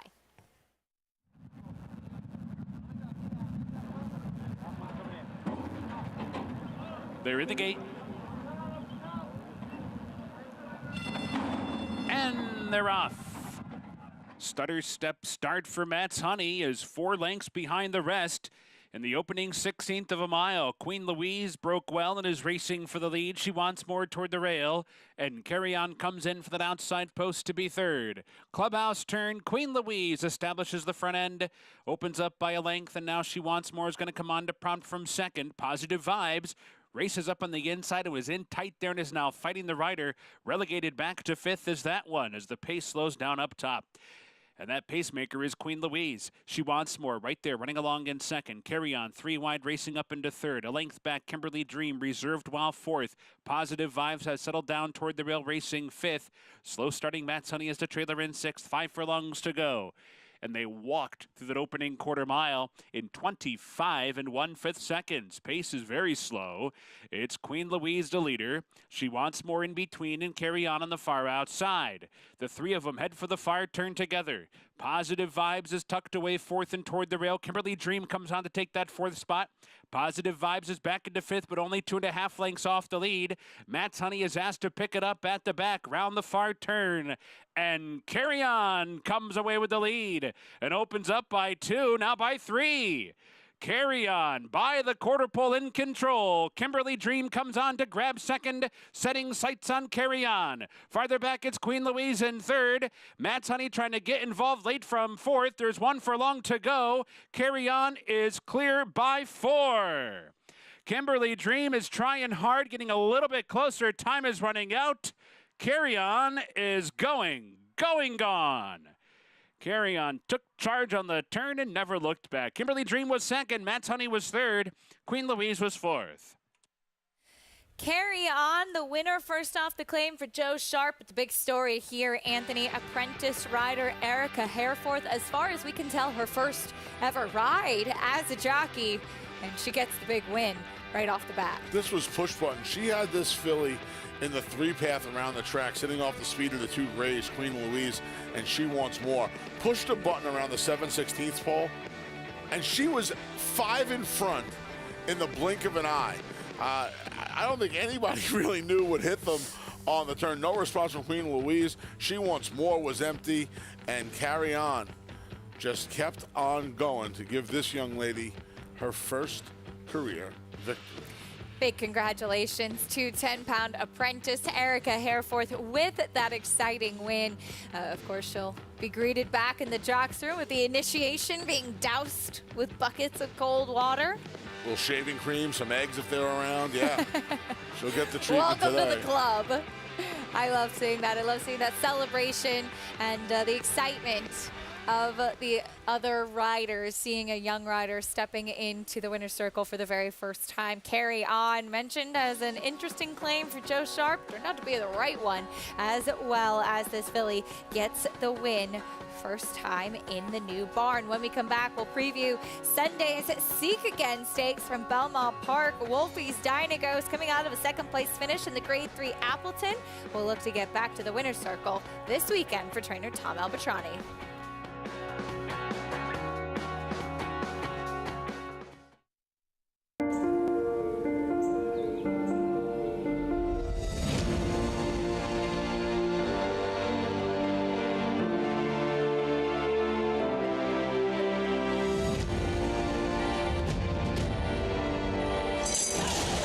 He won the Derby. He won the Breeders' Cup Classic. He's on the Dick Indy. 1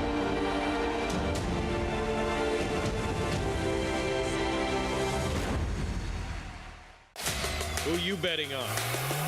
How about an app created specifically for horse racing? Naira Bets. We specialize in thundering hooves, fist pumping, and boosting your bankroll with robust weekly promotions. And offer betting tips from actual horse racing experts. Bet all day and night, nationwide. Get the action and thrill of horse racing with Naira Bets.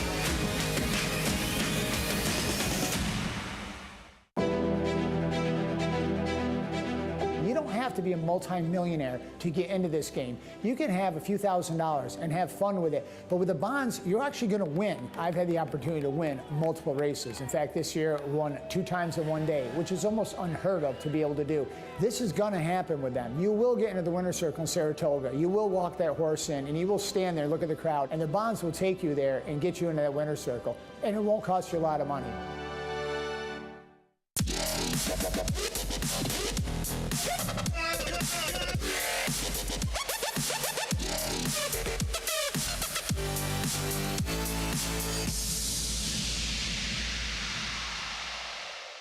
New for Belmont Spring, the $3 triple play pick 3. Choose the winners of the last 3 races at Belmont Park every Sunday to win big. Plus, play on Naira Bets for a free $10 triple play bet. Go to Naira.com/triple play for details.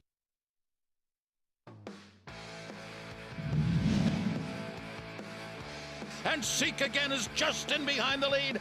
Now running fourth and looking for a way through. Silvermax comes up empty. Syed comes away with the lead. Grand Arch. And Seek again gets stalled in behind Syed. Now he's got some room. Now he's got some room at the inside. They're coming down to the finish. Grand Arch on the outside. Seek again. Those two down to the line. And it is Seek again. Seek again in the 2014 4-star. Dave got some room, as you heard in Tom Durkin's thrilling call. And get that big win up at Saratoga. Tom Durkin, Bill Mott, Joel Rosario. Your dream. I mean, what a great Friday afternoon this is. Yeah, this was the big bet button was hit on this one. I was telling Greg last night when we watched this, I was out in Wisconsin at my friend Dan and Heather's house. I'll be there tonight, actually. And he snuck on through. Joel Rosario, man, those hands, they're just so good. They never lose momentum. He just waits and waits, never panics. Cool as a cucumber. 2014 4-star Dave was a grade 2 at that point, now rightfully a grade 1. Yes, winner ma'am. of the grade 1 Hollywood Derby as well. Seek again by Speightstown.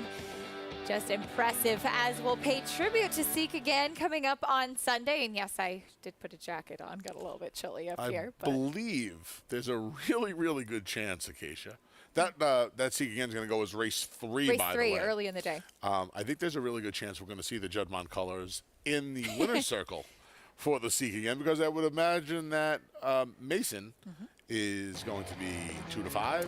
1 to 2 on the morning line. It's a short field. Good guess. Yeah, Mason coming out of the grade 1 Maker's Mark Mile, being a nose in that tight photo finish. Behind Cheryl Spite, over Smooth Like Straight. This was a thrilling grade 1 effort at Keeneland. Attended the pace the whole way. Makes what you think is the winning move here. Puts the rest of them away, but Cheryl Spite down the center and Louis Sayet spring the upset at 9 to 1. Yeah, this horse ran really well in his U.S. debut. Talk about getting a little class relief on Sunday.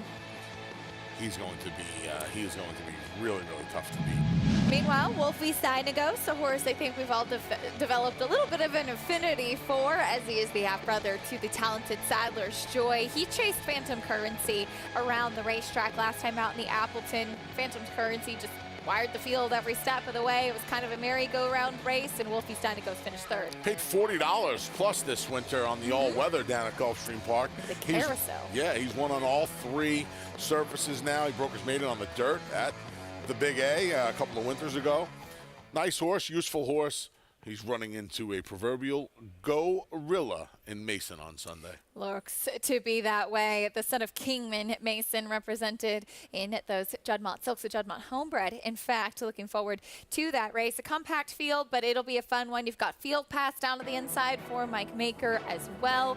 And that Seek again will go as race number 3 on Sunday, as Anthony mentioned. Race 3, meanwhile, at Belmont Park is our next order of business. It's a maiden claiming for $20,000 for fillies and mares. Taking a look at the number 7, Ace Girl, making her first start for Rob Falcone, who's currently the favorite. This was a bit of a head scratcher, this heat. Not a lot of dirt form to go off of. You just mentioned Rob Falcone, Ace Girl. There's a half to never surprise, speaking of the Gulfstream Park turf course this winter. He's a stakes winner for Todd Pletcher. Problem is, he's a turf stakes winner for Todd Pletcher. This filly did less running than me and you in the horse suit in her first 2 turf starts, and now she goes to the dirt. There's not really a lot of dirt pedigree here. She gets Lasix. For a barn that's struggled as of late, she's got a cutback in distance, change surfaces, drop down all the way to the bottom off the trainer change, gets Lasix. I mean, talk about a kitchen sink. This is a kitchen sink, the basin, maybe the stove next door. She's getting hit with everything in here. And now you got to take 2 to 1. Somebody's birthday. That looks like a birthday hat, right? I mean, I would imagine it's a birthday hat. Happy birthday. Looks like Andy's dunce cap. Oh, no. We haven't seen Andy's dunce cap in a while. And fringe on it. Maybe she stole it and glammed it up a little bit. Maybe. I don't know. That would make the most sense. We got to get the dunce really. cap for Andy. It's about time we put that on him.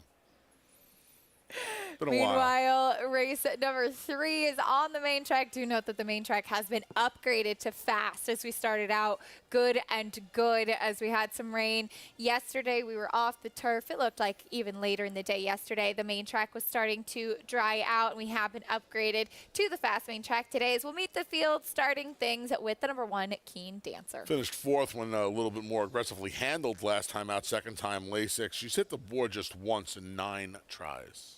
She's 8 to 1 right now on the board. Scratch the 2. Here's the 3, My Delicious. She has found interesting ways to lose her last 3 starts. 2 narrow defeats at a head and a neck, 3 back, and last time out, an inexplicable defeat at 3 to 5, 2 back. But this could be the day. We might remember the day where we were when My Delicious got out of the maiden ranks. This could be the spot for her. Here's the 4, a first-time starter, Miss Grant. I love this name. Source was a gate scratch, if I'm not mistaken, a week or so ago. First foal out of a dam that was 1 for 2 by 2017 Preakness runner-up, Classic Empire.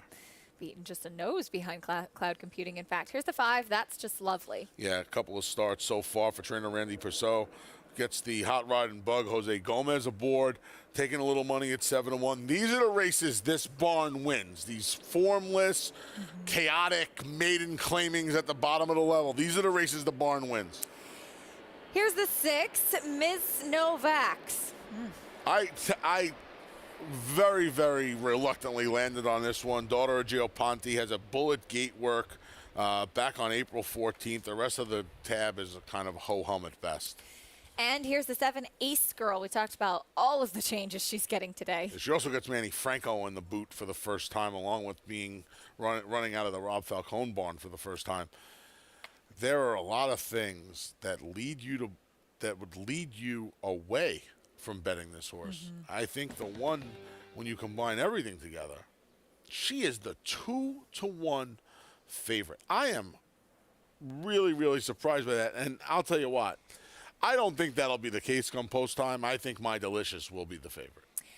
You can join Naira Bets today, play all of the action on our program and more while earning up to a $200 deposit match bonus. If you haven't already signed up, what are you waiting for? It's the perfect opportunity. Use promo code MATCH200 and earn up to a $200 deposit match right after your first deposit. Bet any track, anywhere, anytime, and go to NairaBets.com to get that $200 deposit match. I do agree with you as to how the betting could potentially shake out. Maybe it's a case of Ace Girl being a little bit of a new face in that she hasn't sprinted on the dirt in this condition before, while My Delicious has done that many times. She started 12 times, and she's had 6 seconds. Maybe this is just the day. We did see Bailout win last week. We did. Now remember where I was the day Bailout broke his maiden. I'm taking a look at the will pays here. The daily double will pay, Ace Girl's been off the board.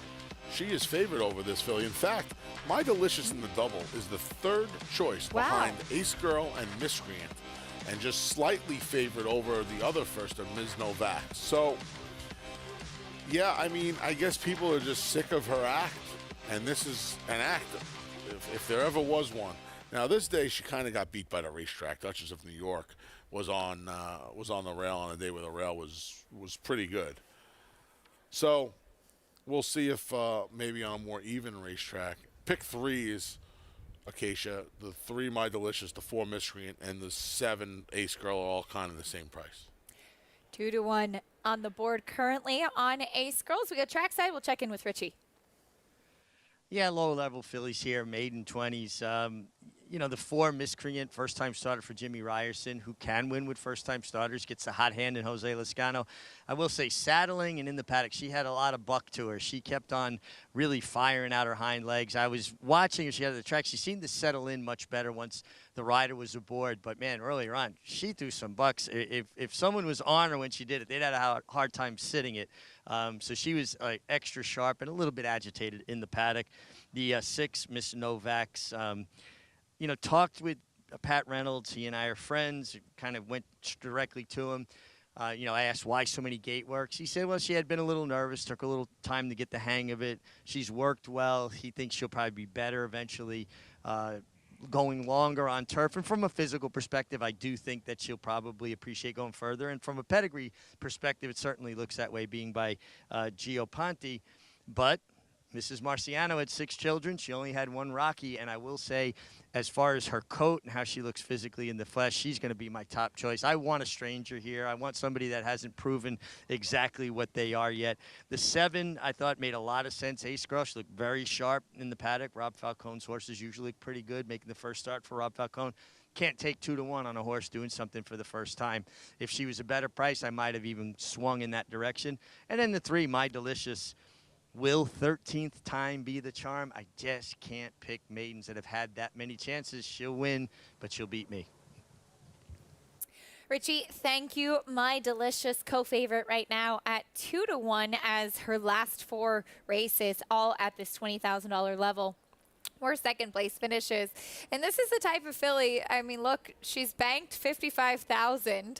She gets checks, but she has to be incredibly frustrating for the connections. This is going to sound ridiculous. I picked the number 6, Ms. Novak's here. But I do believe My Delicious is going to win today.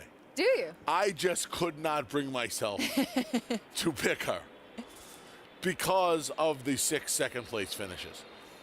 She has found, Acacia, some creative ways to get beat. I mean, that race 3 starts back, she was all but in the winner's circle. Mm-hmm. The race 2 starts back where she was 3 to. Could you imagine anointing this horse a 3-5 favorite? Oof. Man, I know bank rates are low right now, but you really need 3-5 that bad? And you couldn't find a better option than this? Last time, at the very least, she was 5-2. Mm-hmm. And there you go. She just went to slight favoritism over Ace Girl. I think she's going to win. I could not bet one thin dime on her to win. I'm alive in the early pick 5. I'm alive in the early pick 5, as you see the red, navy, and blue of the New York Racing Association waving proudly here. That means Mitch Levitas is back in the truck. Does. He's like the wind.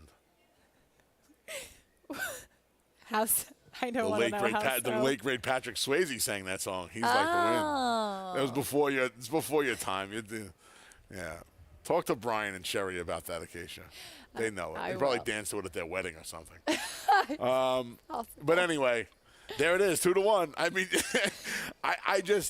I picked Ms. Novak's. I'm telling you. I think history's made today.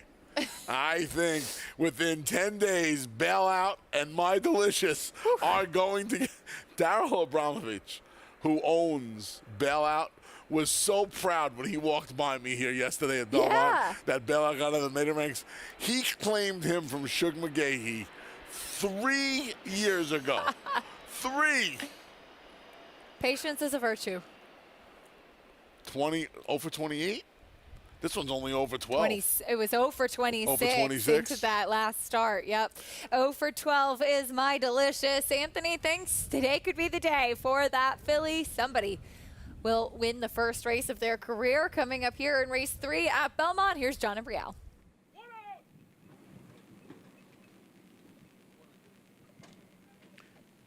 They're in the gate for the third.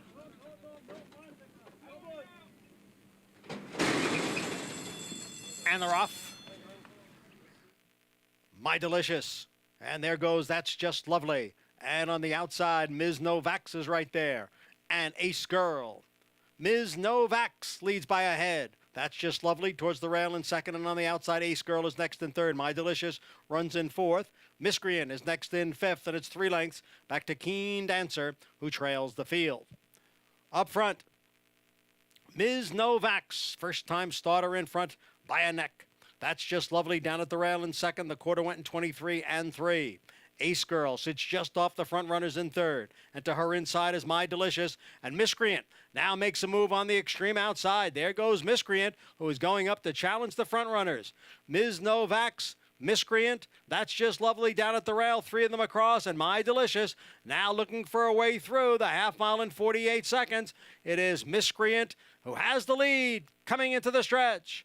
My Delicious moves up on the outside into second. It's Miscreant and My Delicious. Keen Dancer has advanced into third as they pass the 8th pole. Miscreant down on the inside, and My Delicious on the outside. My Delicious takes the lead. Miscreant now back running in second. Keen Dancer is third. They come on for the finish, and it is My Delicious by a head. Miscreant was second. Keen Dancer finished third. Ms. Novaks was fourth. My Delicious. Lucky 13 for My Delicious in her 13th start. She gets the job done for trainer Chad Summers, Louis Cardenas in the saddle, and she didn't want to, Anthony, but she did today. At the quarter pole, you think she's going to win by open lengths, and then she remembered she was My Delicious. And Miscreant, Miscreant's a first-time starter, so she's never seen My Delicious. If she had, she would have tried a little bit harder and got her head back in front of her because she just doesn't want to leave her. But My Delicious, remember the day, occasion, May 20th, 2022. My Delicious, a maiden, no more. It's firmly imprinted in my memory from And we here were on together, out. appropriately together. Absolutely. How about that? My Delicious gets the win, filly by Not This Time. That's what this filly had been saying for most of her starts. Today, she gets the win. 3-4-1-6 in the third at Belmont Park as we see riders up for the 4th at Churchill Downs. We'll kick off the Derby City 6 with the maiden claiming racers. First-time starter Cammie Cat from Michael McCarthy. More from Churchill after this in America's Day at the Races. The breeding industry is governed by one principle. Performance determines success. And Constitution has won! Now, he's earning his stripes by siring stars. Independence Hall wins the Hagyard Bayette. Law Professor just in front, and Law Professor. American Revolution, fireworks in the stretch here in the Cigar Mile. Constitution, a natural-born leader.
You're watching America's Day at the Races, brought to you by Run Happy, the brilliant Eclipse Award champion and record setter who raced medication-free. As we just witnessed something special here at Belmont Park, Anthony, My Delicious breaks her maiden to get the win under Louis Cardenas. We had a professional-ish maiden 30 years ago named My Friend Bernie, who raced in the winter. And I remember the day my friend Bernie broke the maiden. Tom Durkin was calling the races in the winter back then at the Big A. And from about the quarter pole home, my friend Bernie won by like a half a dozen lengths. He just kept, it was all Tom did from the 3/16 pole was, my friend Bernie wins, my friend Bernie wins. He just kept saying it. I think she had run second 9 times. Wow. Something like that. Couldn't do that with My Delicious because Miscreant was going to make it interesting for her backers today. You got 620 on My Delicious today. If you bet her for the first time, you're well ahead. If you're better for the 8th time, at least you got some of your pesos back. At least you got something back. You called it today.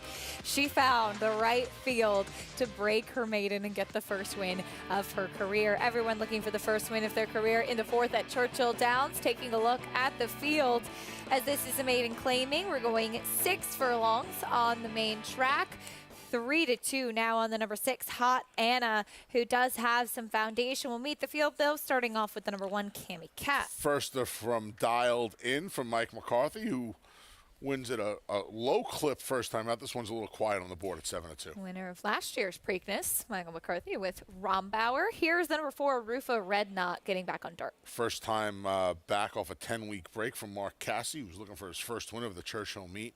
Sources dirt races against fellow Florida breds was okay. Here's the 5, Very Wealthy. My Delicious 2, 3 consecutive second-place finishes. She doesn't get beat those photos. We'll see if she can get to the front in here under Raylu Gutierrez. Your favorite, Hot Anna, first off the claim. Yeah, Jimmy Baker claims this one off of Kenny McPeak. She got beat just a length last time as the favorite after a little bit of an interesting break. She's actually had some trouble in all 3 of her dirt races at the start. And the number 7 to the outside, Shrimpy. Love this name. Me too. Shrimpy. Didn't get a great look at Shrimpy on the track. I would imagine Shrimpy is not very big. That would be my guess. But no, she's a filly out of Coconut Shrimp. And my guess would be the Coconut Shrimp wasn't very big. These are just my guesses. I love Coconut. You had amazing Coconut Shrimp at your wedding. I only had one, and that's my biggest regret of the night. I had enough for both of us, I promise. There's somebody in South Florida at a Tux rental place taking coconut shrimp shells out of the pockets to this very day. And you got married 10 weeks ago. So,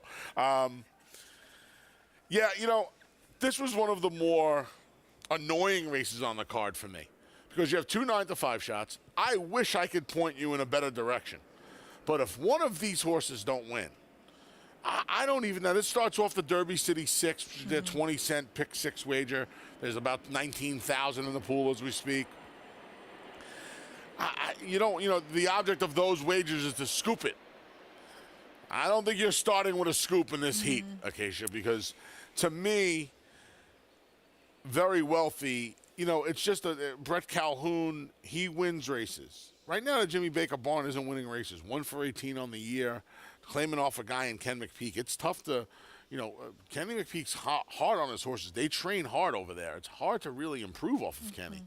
So I thought Very Wealthy was supposed to win this race. I would say just on the TV of the 2 of them, I preferred what I saw from Very Wealthy. Yeah. Wanted to point out the number 4, Rufa Red Knot. This is actually her first time in for the claiming tag, as those maiden optional claimings at Gulfstream. If you're a Florida bred, you don't have to run for the tag, and she is a Florida bred. So this is her first time for the claiming tag, technically.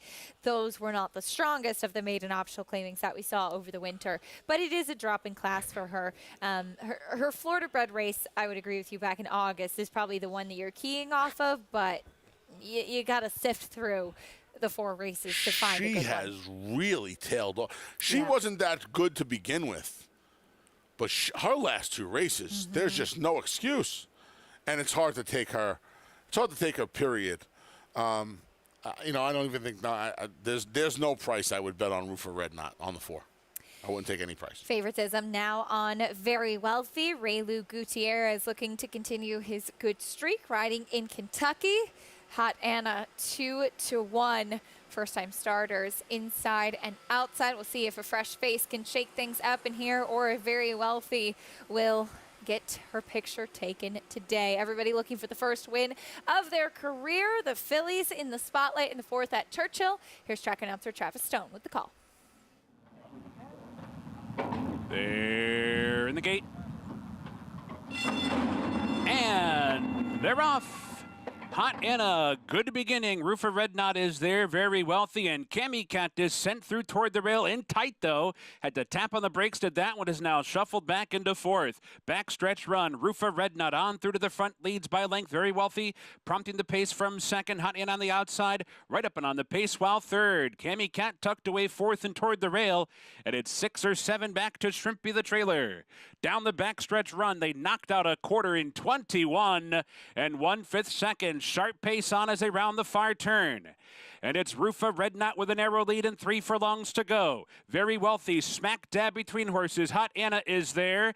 Cammy Cat's just waiting for racing room in behind while fourth. Angles outside for the run to the quarter pole. Stacked across the track, top of the stretch. Rufa Redknot turning for home down inside. Very Wealthy gives way. Hot Anna comes away with the lead, but Cammy Cat is on the move now, and here she comes. Cammy Cat up into second, 1 furlong to go. Hot Anna to catch, to lead as a length. Cammy Cat slowly but surely getting there, time running out. Hot Anna's half-length lead. Cammy Cat can't get by. Hot Anna the winner by a length in the end. Cammy Cat was second, Rufa Redknot was third, and Very Wealthy finished fourth. Hot Anna, the winner, first off the claim for Jimmy Baker, builds off of that second place finish last time out and gets the money today. Yeah, decent effort today, got the job done. Looked like the first of Cammy Cat with this big balcony move. Looked like she was gonna roll on by, but Hot Anna dug in and made the first start off the Jim Baker claim a winning one.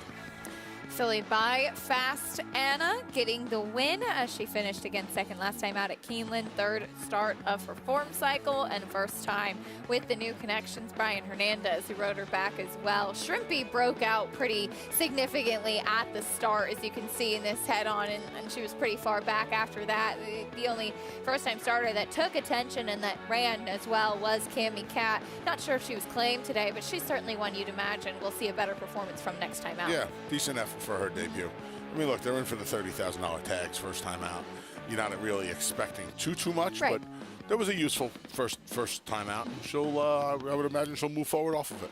Hot Anna, the winner, though. Brian Hernandez in the saddle for trainer Michael Snyder. I'll bring you prices in a bit from Churchill Downs. We'll also look ahead to the stakes action this weekend beneath the Twin Spires in the Louisville Stakes. Sham Rocket looks to get back to the winner's circle, going a distance that may be his best. We'll talk more about the Todd Pletcher trainee and the rest of the field after this on America's Day at the Races.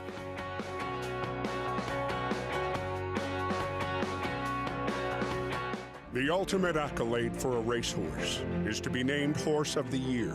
To be enshrined to the Hall of Fame is to achieve immortality. As a stallion, genetic immortality is defined in 2 words: breed shaper, plain and simple. 2-time Horse of the Year and Hall of Fame inductee, Curlin, is just that. Breed shaper, Curlin, the classic sire.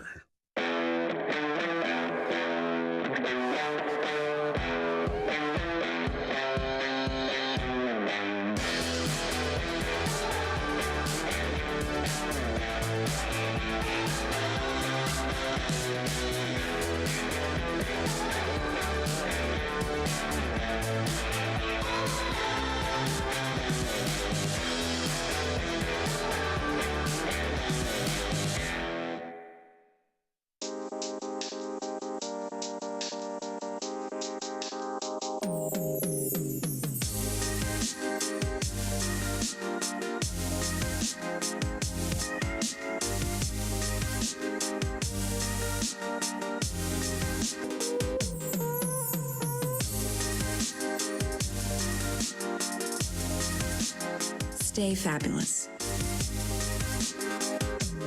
Resorts World. Racetrack Television Network brings you every race, from every track, on every screen, every day. With monthly packages starting as low as $5, RTN gives you great value and access to more live HD streaming and race replays than anyone. Visit RTN.tv today to sign up and watch on almost any device, including Roku and Amazon Fire. RTN has packages that start at $5 per month.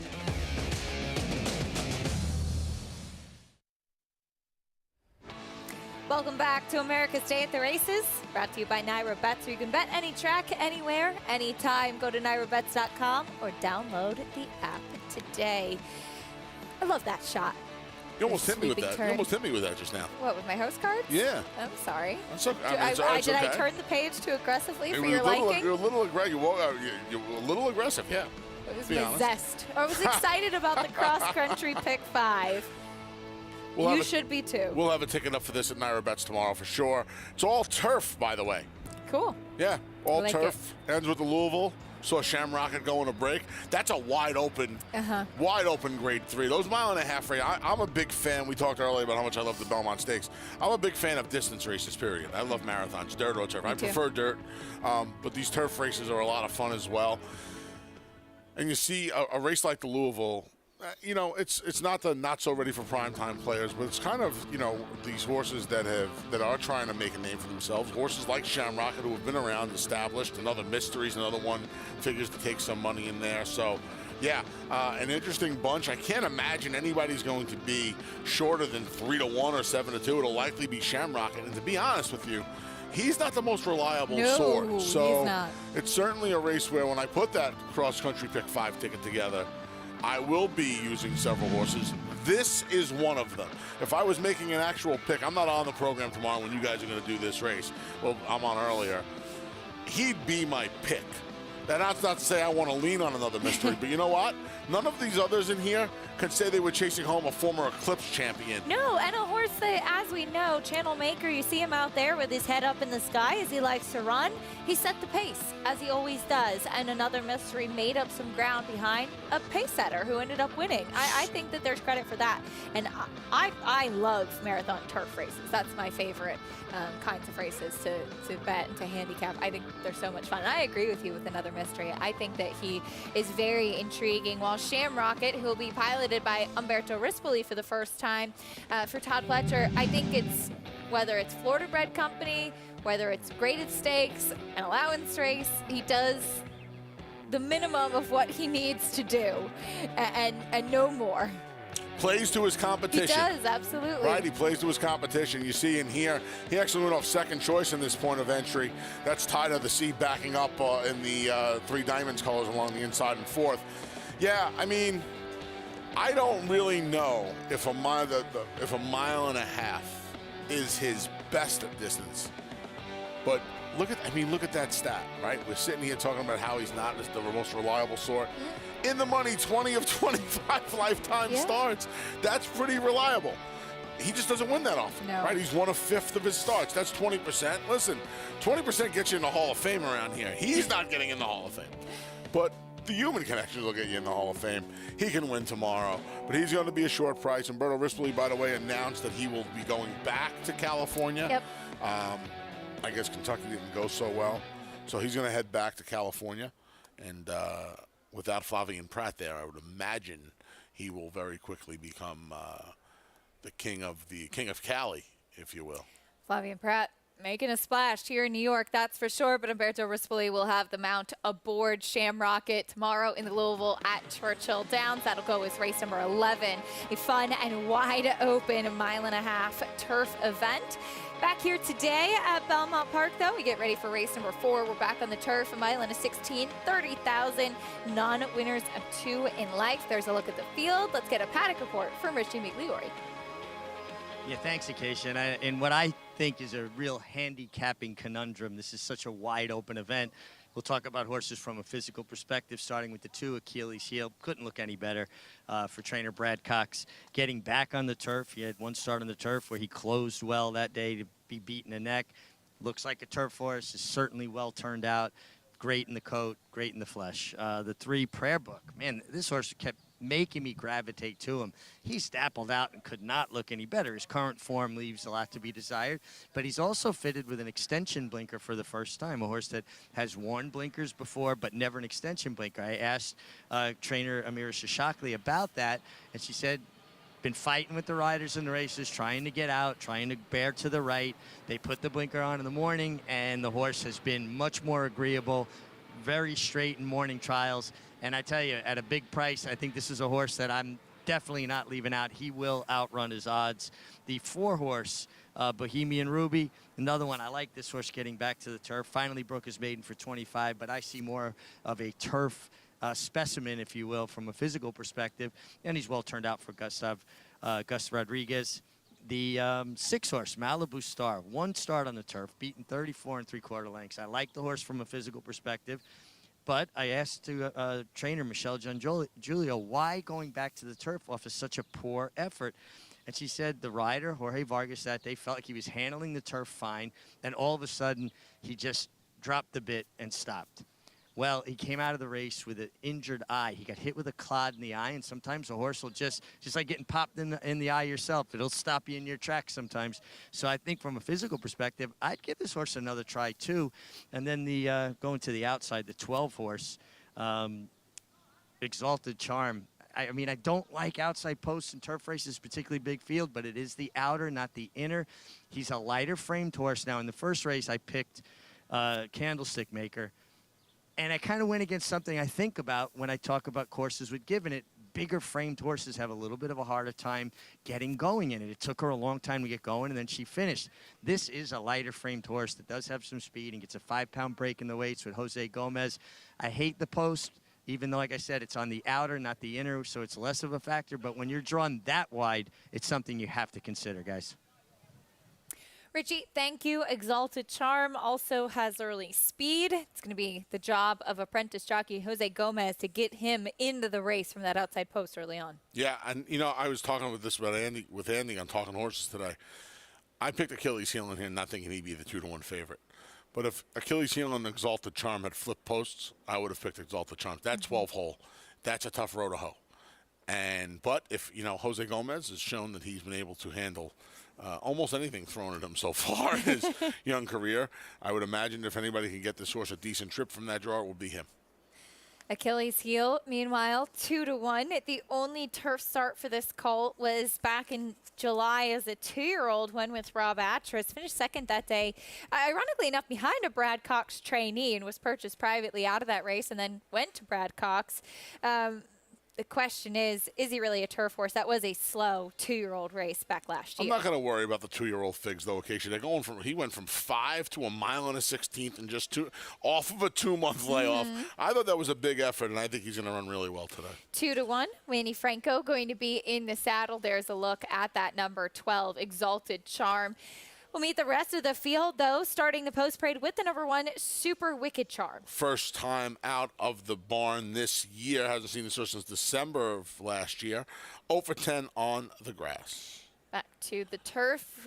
Last ran on the turf on December 5th. Here's the favorite, Achilles Heel. This horse went to the fairgrounds, finished off the board against much better at Aqueduct in his first start in 9 weeks. I like the fact that he has a little race under his belt. Back to the turf where he ran second in his only start. Number 3, Prayer Book. We heard from Richie the interesting change in equipment from him. Yeah, 0 for 10 on the grass so far in his career. He is a half to our good friend, Run Happy. Yes, he is. We'll see if he can get to the winner's circle today. Here's Bohemian Ruby at a win last time out. A 4th and a 9th in his lone 2 turf starts. Got the job done in start number 11 as the 2-1 favorite. We'll see if a return to turf helps. Number 5, Amadeus Music, dropping class. Another one who faced better. He got off a step slow last time. Jimmy Ryerson almost got the job done with Miscreant in the last race. We'll see if Amadeus Music gets him in the winner's circle here. Malibu Star. Richie also gave us some interesting insight as to an explanation for the poor performance last out. Source took a ton of money first time out. He's taking no money this time. So if you were there last time, you got a chance to get your money back and a whole lot more today. Sid Finch first off the layoff. Surprised this horse isn't a shorter price. I would think he's the horse to beat in here. He's just so hard to trust being 1 for 24. When he did win, he did so impressively by 16 lengths. Here's the 8, Ghostmon. Returned from a 2-month layoff last time, didn't do a lot of running. He has 3 second-place finishes on the grass. I think he might be a little bit of a better dirt horse, though. Number 10, Noble Conquest is next. Broke his maiden for 40,000 in July of last year. Ran just twice after that. 1 in September, 1 in April. Could move forward off his last race. Here's the 11, Ocean Deep, 4th last out. Yeah, the 11 Ocean Deep was off the board in his last couple. Never hit the board in 5 tries on the lawn. Colt by Mizzen Mass as we look at the son of Anchor Down, Exalted Charm. Could be the speed in here. We'll see what Jose Gomez does from that far outside post. Finished third, a good third at that in his turf debut last time. If he can work out a trip from the draw, he's going to be really tough this afternoon. You can join Naira Bets and play all of the action on our program and more while earning up to a $200 deposit match bonus. Don't forget to sign up with promo code MATCH200 and get up to a $200 deposit match right after your first deposit. Bet any track, anywhere, anytime. Join now at NairaBets.com to get your $200 deposit match. There's a look at the number 7, Sid Finch. As you mentioned, he had a poor effort in December. That was followed by a layoff, and he's a New York bred turf horse, so the layoff makes sense, not having seen him since December. But his race 2 starts back was a big effort in November. Beating a nose that day. 2 and 3 back. Those races make him a player in here. And like you said, the race last time in December, that was a natural winter break for him. This is a horse who, in his 5 dirt starts, fired 29 as his best. He's not much on the dirt. He's just been inconsistent on the turf. And if he comes with one of his better races, like those races 2 and 3 back, he'll be right there today. Got to handle a layoff last year when he came off a similar November to July layoff. It's just about the same amount of time here. It looked like he needed the race. In fact, it looked like he needed a couple of races, though he ran against much better in those 2 and starter races. We'll see. Yeah, he's a little quiet on the board occasionally. He's the 3rd choice at 5-1, but I thought between the draw for Exalted Charm and the lack of turf experience for Achilles Heel, he'd be vying for favoritism, and he's not. Maybe people are starting to get a little tired of his game and not getting the wins, but if My Delicious can win on this Friday afternoon. Anybody can win. Here's a look at your favorite. Well turned out is the number 2 Achilles Heel, Colt by FedBiz for Brad Cox. And more than anything, too, yes, he's going back to the turf, but he's also taking a big drop in class. Yeah, it's a big drop in class, like you said. He's only been in for a tag once in his career. It happened to be in an off-the-turf race on New Year's Eve. He finished second. He finished third that day, beating a couple of lengths. Like I said, his 1 turf race came in his 2nd start of his career off a 9-week break, going from 5 furlongs to 1 mile and a 16th. He passed half the field that day. Was main track only twice after that, so it wasn't like they tried to run him back on the turf. They just never got a chance to. They finally do today. I don't love the fact that he's dropping all the way down, but I think he's going to be tough today. 2-1 on Achilles Heel. For more on the rest of this field warming up, let's go back to Richie. Well, I agree with Anthony. I do think the 2 Achilles Heel will be tough here. I'm going to double down on the 3-horse prayer book. I think this horse will outrun his odds. He just looks too good to me, and I like the change in equipment and the fact that he has responded positively in the mornings to that change in equipment. Horse that I didn't talk about in the paddock that ultimately I'm going to pick is the 7, Sid Finch.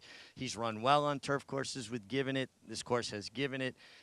He is the fictional character in the Sports Illustrated April Fool's joke several years ago that could throw like 150-mile-an-hour fastball, something ridiculous. Let's see if he can throw some high heat here. I did like him much better on the racetrack. And then the 12-horse, Exalted Charm. If he had an inside draw, he'd absolutely be my pick. Just having a hard time seeing him overcome that far outside post, guys. All right, Richie, thank you. That will be the challenge for apprentice jockey Jose Gomez aboard Exalted Charm, riding for Kelly Breen, a trainer who he got his very first win as a jockey for and has had a great relationship with right from the beginning. Yeah, he gets on horses for Kelly to this day. John Atfield, his assistant, thinks the world of this kid. I would imagine he is just going to blast this horse off. That's what I would do. Richie is shaking hands and kissing babies. He's running for office, Richie? mayor of Floral Park or something? Amir Shashakli's baby. There to cheer on. Prayer book, their charge, the number 3, wishing them the best of luck. Into the gate for the 4th at Belmont Park. Here's John and Brielle.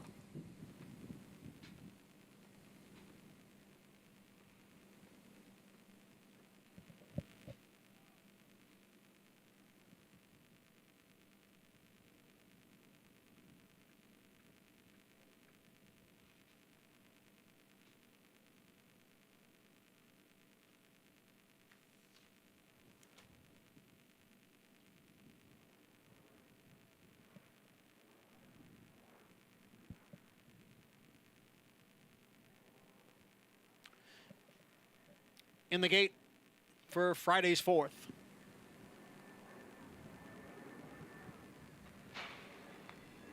And the rough. From the extreme outside, Exalted Charm sent out for the lead. Ocean Deep runs in second, then Malibu Star. Down on the inside is Achilles Heel. Sid Finch is in between horses in fifth. On the outside is Ghostmon in sixth. Down at the rail is Super Wicked Charm in seventh. Passed there by Noble Conquest, who moves up a spot. Then it is Prayer Book, who's racing in ninth, followed by Amadeus Music, and Bohemian Ruby trails the field in 11th. Exalted Charm leads by 2 with Ocean Deep in pursuit in second, and the quarter went in 25 seconds. Ghostmon sits in third, a little more than 3 lengths from the front. Achilles Heel is down on the inside in fourth. Then comes Noble Conquest in fifth. Sid Finch is next in sixth. And then it's Malibu Star along with Super Wicked Charm as the field continues up the backstretch and heads for the far turn, half mile in 50-1. And it is Exalted Charm, who's been in front right from the start, continues to lead over big long shot Ocean Deep. Achilles Heel is down at the rail. On the outside is Noble Conquest. Then comes Ghostmon in fifth. Sid Finch next in sixth. And then farther back in the field is Prayer Book in seventh. Amadeus Music gets into gear on the far outside in eighth, followed by Super Wicked Charm. Then Bohemian Ruby and Malibu Star. They're into the stretch, and here comes Sid Finch with a quick burst on the outside to take over the lead. Sid Finch in front. Amadeus Music now moving into second. And then Ocean Deep and Exalted Charm, followed on the outside by Prayer Book. Steadying there was Noble Conquest, but Sid Finch, the veteran New York bred, on to victory here, 1 by 4. A photo for second between Amadeus Music and Prayer Book. Sid Finch, the layoff did him well as he was able to get his second win in now his 25th start off the layoff for George Weaver. Similar type of move to the day he won by 16 lengths. He made that big move. He didn't win by 16 today, but they don't pay you for the amount of lengths you win by. Got the job done, took some late money at 4-1, and we're going to see a happy winner circle here as Sid Finch gets the second win of his career. The number 5, Amadeus Music, I think held on for second as Richie was absolutely right about the 3, Prayer Book, who really outran his odds. It was close there for second and third. That got really close. Prayer Book got all of the bob. I just don't know if he was able to get his head in front of Amadeus Music. He got the bob. It's really, really close, and he's a huge price. Richie was on him. He's in the photo for second. Big price was the 3, Prayer Book at 28-1. Photo for second. No doubt about the winner, though. The number 7, Sid Finch. Eric Cancel in the saddle for George Weaver as the gelding by Big Brown gets the second win of his career, and certainly a horse that flourished over that winter vacation. Yes, he did. He did not need a race or two off the bench today. He was ready to rumble first time out of the box. Eric Cancel bringing Sid Finch back to the winner's circle. We'll get his photo taken. Looks like he wants to go around again. He's feeling sharp coming back as I think Richie has some competition for his job. Camria Amira-Shashakli's daughter taking over the mic. We'll see if she has anything, some good insight to add after this break. Stay with us for more prices and reactions after this on America's Day at the Races.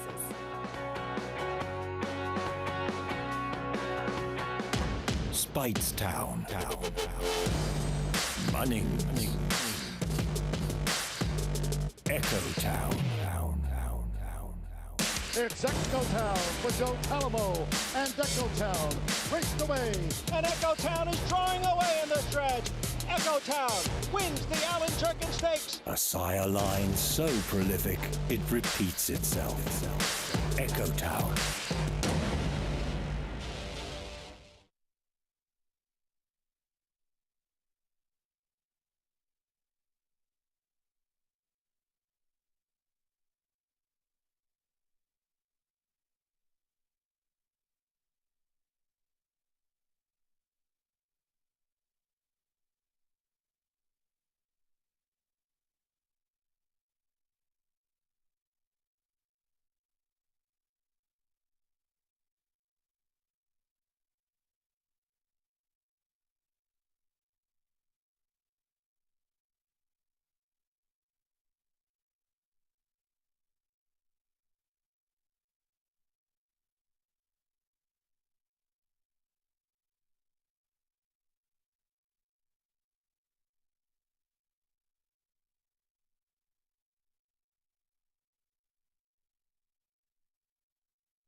You're watching America's Day at the Races, brought to you by NyraBets, where you can bet any track, anywhere, anytime. Get started at NyraBets.com or download the app today. Into the winner's circle in race 4 at beautiful Belmont Park goes Sid Finch, piloted to victory by Eric Cancel. Yeah, good job here. You see him right around mid-pack with about a half a dozen lengths to make up. He goes on the forward march at around the 3/8 pole, and as is his wont when he does perform, he likes to be outside and clear of horses. 5-path here, I guess, right? Maybe even the 6-path. He was wide, but Eric Cancel knew he had plenty of horse, and he gets the state bred. Always good to see the Empire State Breds getting the job done against Noble Company. The New York bred victorious as he broke his maiden against New York bred Company. Largely since then, he's been running in Claiming Company, but against Open, as he will wave the New York banner. Into the winner's circle, Sid Finch gelding by Big Brown. A $10.60 winner, top pick for Richie as well, who's spot on in this race. We turn the page and get ready for the 5th at Churchill Downs, which is our next order of business. We're going 1 1/8 on the turf in a $50,000 claiming race for 4-year-olds and upward. Taking a look at the field, currently attentive. 4-5 for Mike Maker, as this is a horse who was actually a reclaim for Mike Maker. We'll meet the rest of the field, though, starting with the number 1, Artemis Eagle. I don't think anybody should be that price in here. Artemis Eagles, fresh gelding, gets back to the lawn. First time in for a tag on the grass. Scratch the other part of the entry, the 1A, as we take a look at the number 2 next. There he is, gelding by Tapazar. Cowboy Diplomacy tries the turf for the first time. Blinkers go on, and Cowboy Diplomacy is probably the best bred horse on the card at Churchill today, as he is a full brother to two-time filly and mare Distaff winner Monomoy Girl, who was 2 for 2 on the turf herself. That's right. She did start the career on the grass. Here's the number 3, Intraday. Yeah, dropping in for a tag for the first time. Got the job done on the all-weather at Turfway. 2 back, 2 for 6 overall on turf in his career. Here's the 5, Attentive. Tried the Tapeta last time out in December. He gets back to the turf for the first time since December. Has 4 wins on the grass. This will be his local debut on the grass. Here's the 5. Next. This is one that has a win over the Churchill Downs turf. Dropped in for a tag last time out for the first time. Was claimed for 62.5. Drops in for 50 off of a month break. And the number 6, Good Juju, who drops in class. Probably needs to get back to the dirt. His last 2 turf races, which were his first 2 turf races, he did not do a stitch of running at all. I can't believe this horse is that short a price. He is. He is taking a drop in class for the 50. And to be fair, Proven Strategies did dominate the field on the front end 2 starts back. We'll see as he takes a drop in class. Here's the 4, Attentive. Now, we haven't seen him since December. He did have an incident actually prior to that race where he reared up in the gate and he threw the jock off, and Tyler Gaffalione to climb back aboard, and he just looked like that really kind of shook him, and maybe there was a physical issue after that because we didn't see him now for 5 months and he returns to the racetrack. So do take note of that if you do wonder about the layoff, but Attentive back and back on the grass. Good to know. Good to know. That's way too short of a price.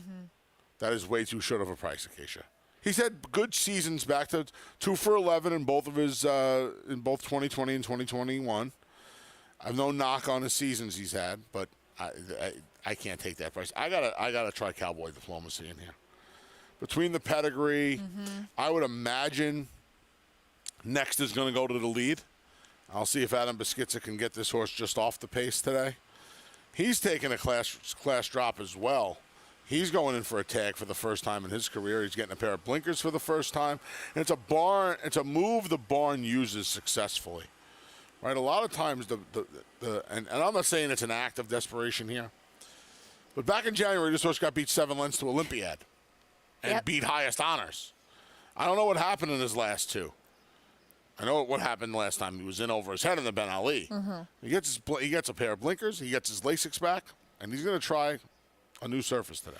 And as you mentioned, Monomoy Girl did start her career on the grass. We're looking on the camera right now at the 5 next. I don't know who's sharper, next or his pony, both of whom are Pony's fired up, tossing their heads a bit out there on the track, which is pretty funny. For me, the question is, he seemed like he was a horse that had a lot of promise at the start of his career. Is he able to get back to it today? He's a stakes winner going a mile on the turf. Next is. Yeah, and, you know, he's obviously seen some better days, and he would need to find some of that old form. Is he going to find it first off the claim? Listen, Bill Cowens is winning at almost 25% this year. And this horse figures to be the controlling speed in here. He's a fast horse. Yep. We'll see how much pressure, if any, Cowboy Diplomacy puts on him. I would, like I said, I bet a few bucks on Cowboy Diplomacy in here. I'm hoping he just targets next and kind of goes and gets him later on in the turn or in the stretch. 4 to 5 on Attentive. Such a short price on that runner. Mike Maker, Ricardo Santana going to be in the saddle. Can he get back to the winner's circle today? Good one on the turf, going a mile and an eighth. Here's Travis Stone standing by. And the rough.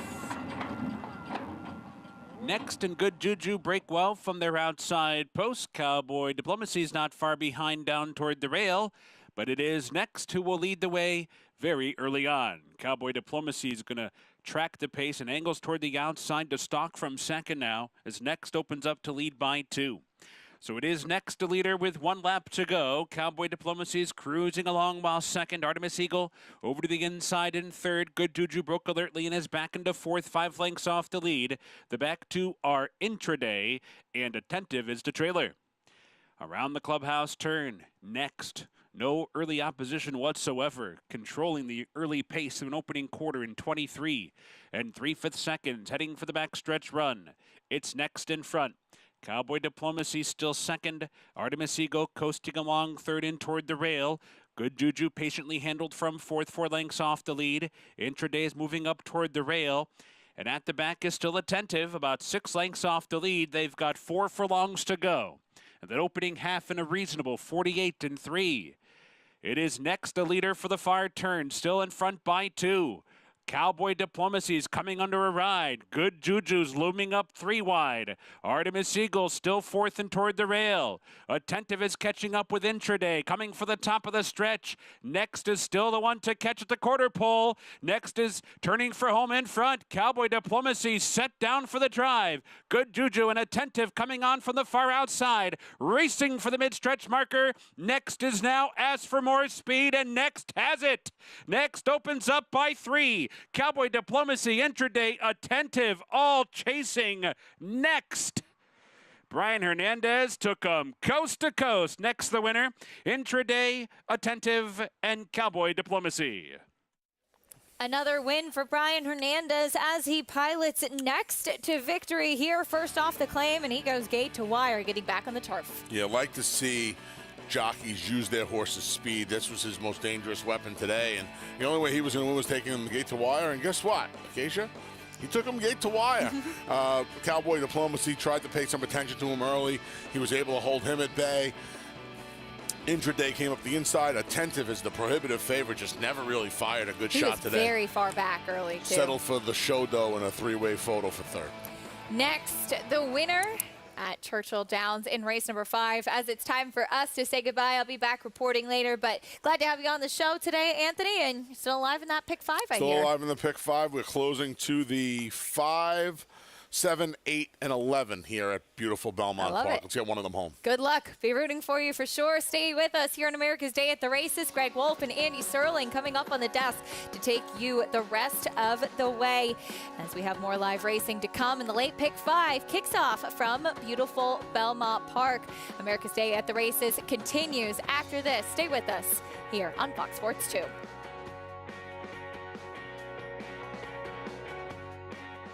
Spun to run.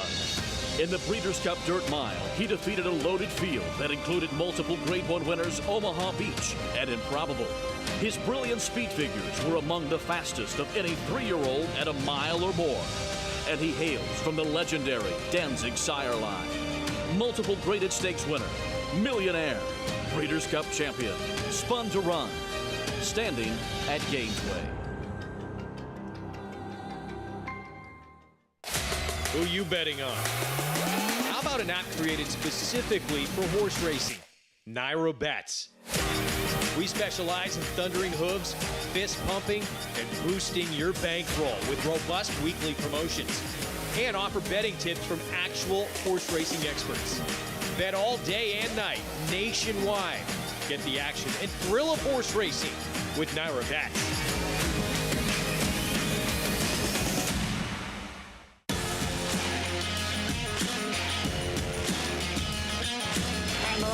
Following C, pouring it on here in the stretch. Impressive to win the Grade 2 Vosburg. Following C, Smile Happy has kicked it into high gear, and Smile Happy with a powerful performance wins by 2.5. Eclipse champion Run Happy, standing at Claiborne Farm.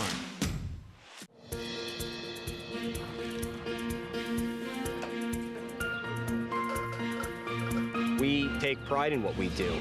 I'm an assistant trainer. Carpenter. I'm a peace officer. I'm a jockey. I'm a gardener. I'm a groom. I love what I do. We are New York Racing.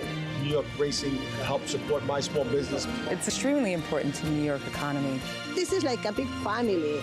We are New York Horse Racing.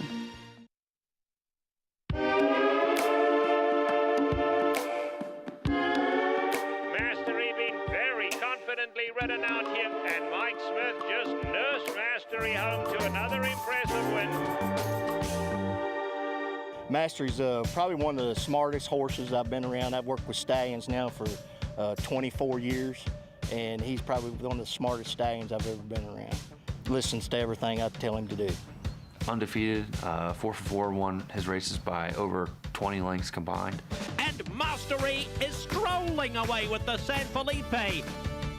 He was a favorite for the Kentucky Derby until he unfortunately was injured after his last race. It was really unfortunate because I think he could have had a chance to win some serious races as a 3-year-old. Baffert loved him, Mike Smith loved him.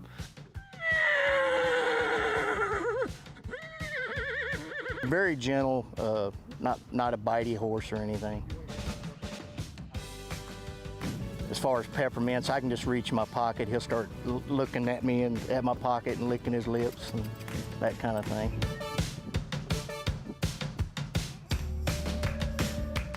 Most of these guys this time of year, you know, they'll run around the paddock a little bit, but most of them just go out and start grazing. You'll see them run along the fence with each other every now and then. You'll see Mastery and Run Happy, a lot of times they take off down the fence together. And right now we love his foals, so you know, he's really a talent that we don't know how good he actually could have been. So that's the exciting thing for us, and what we're seeing from the foals are he's off to a great start, and you know, he's a really exciting prospect.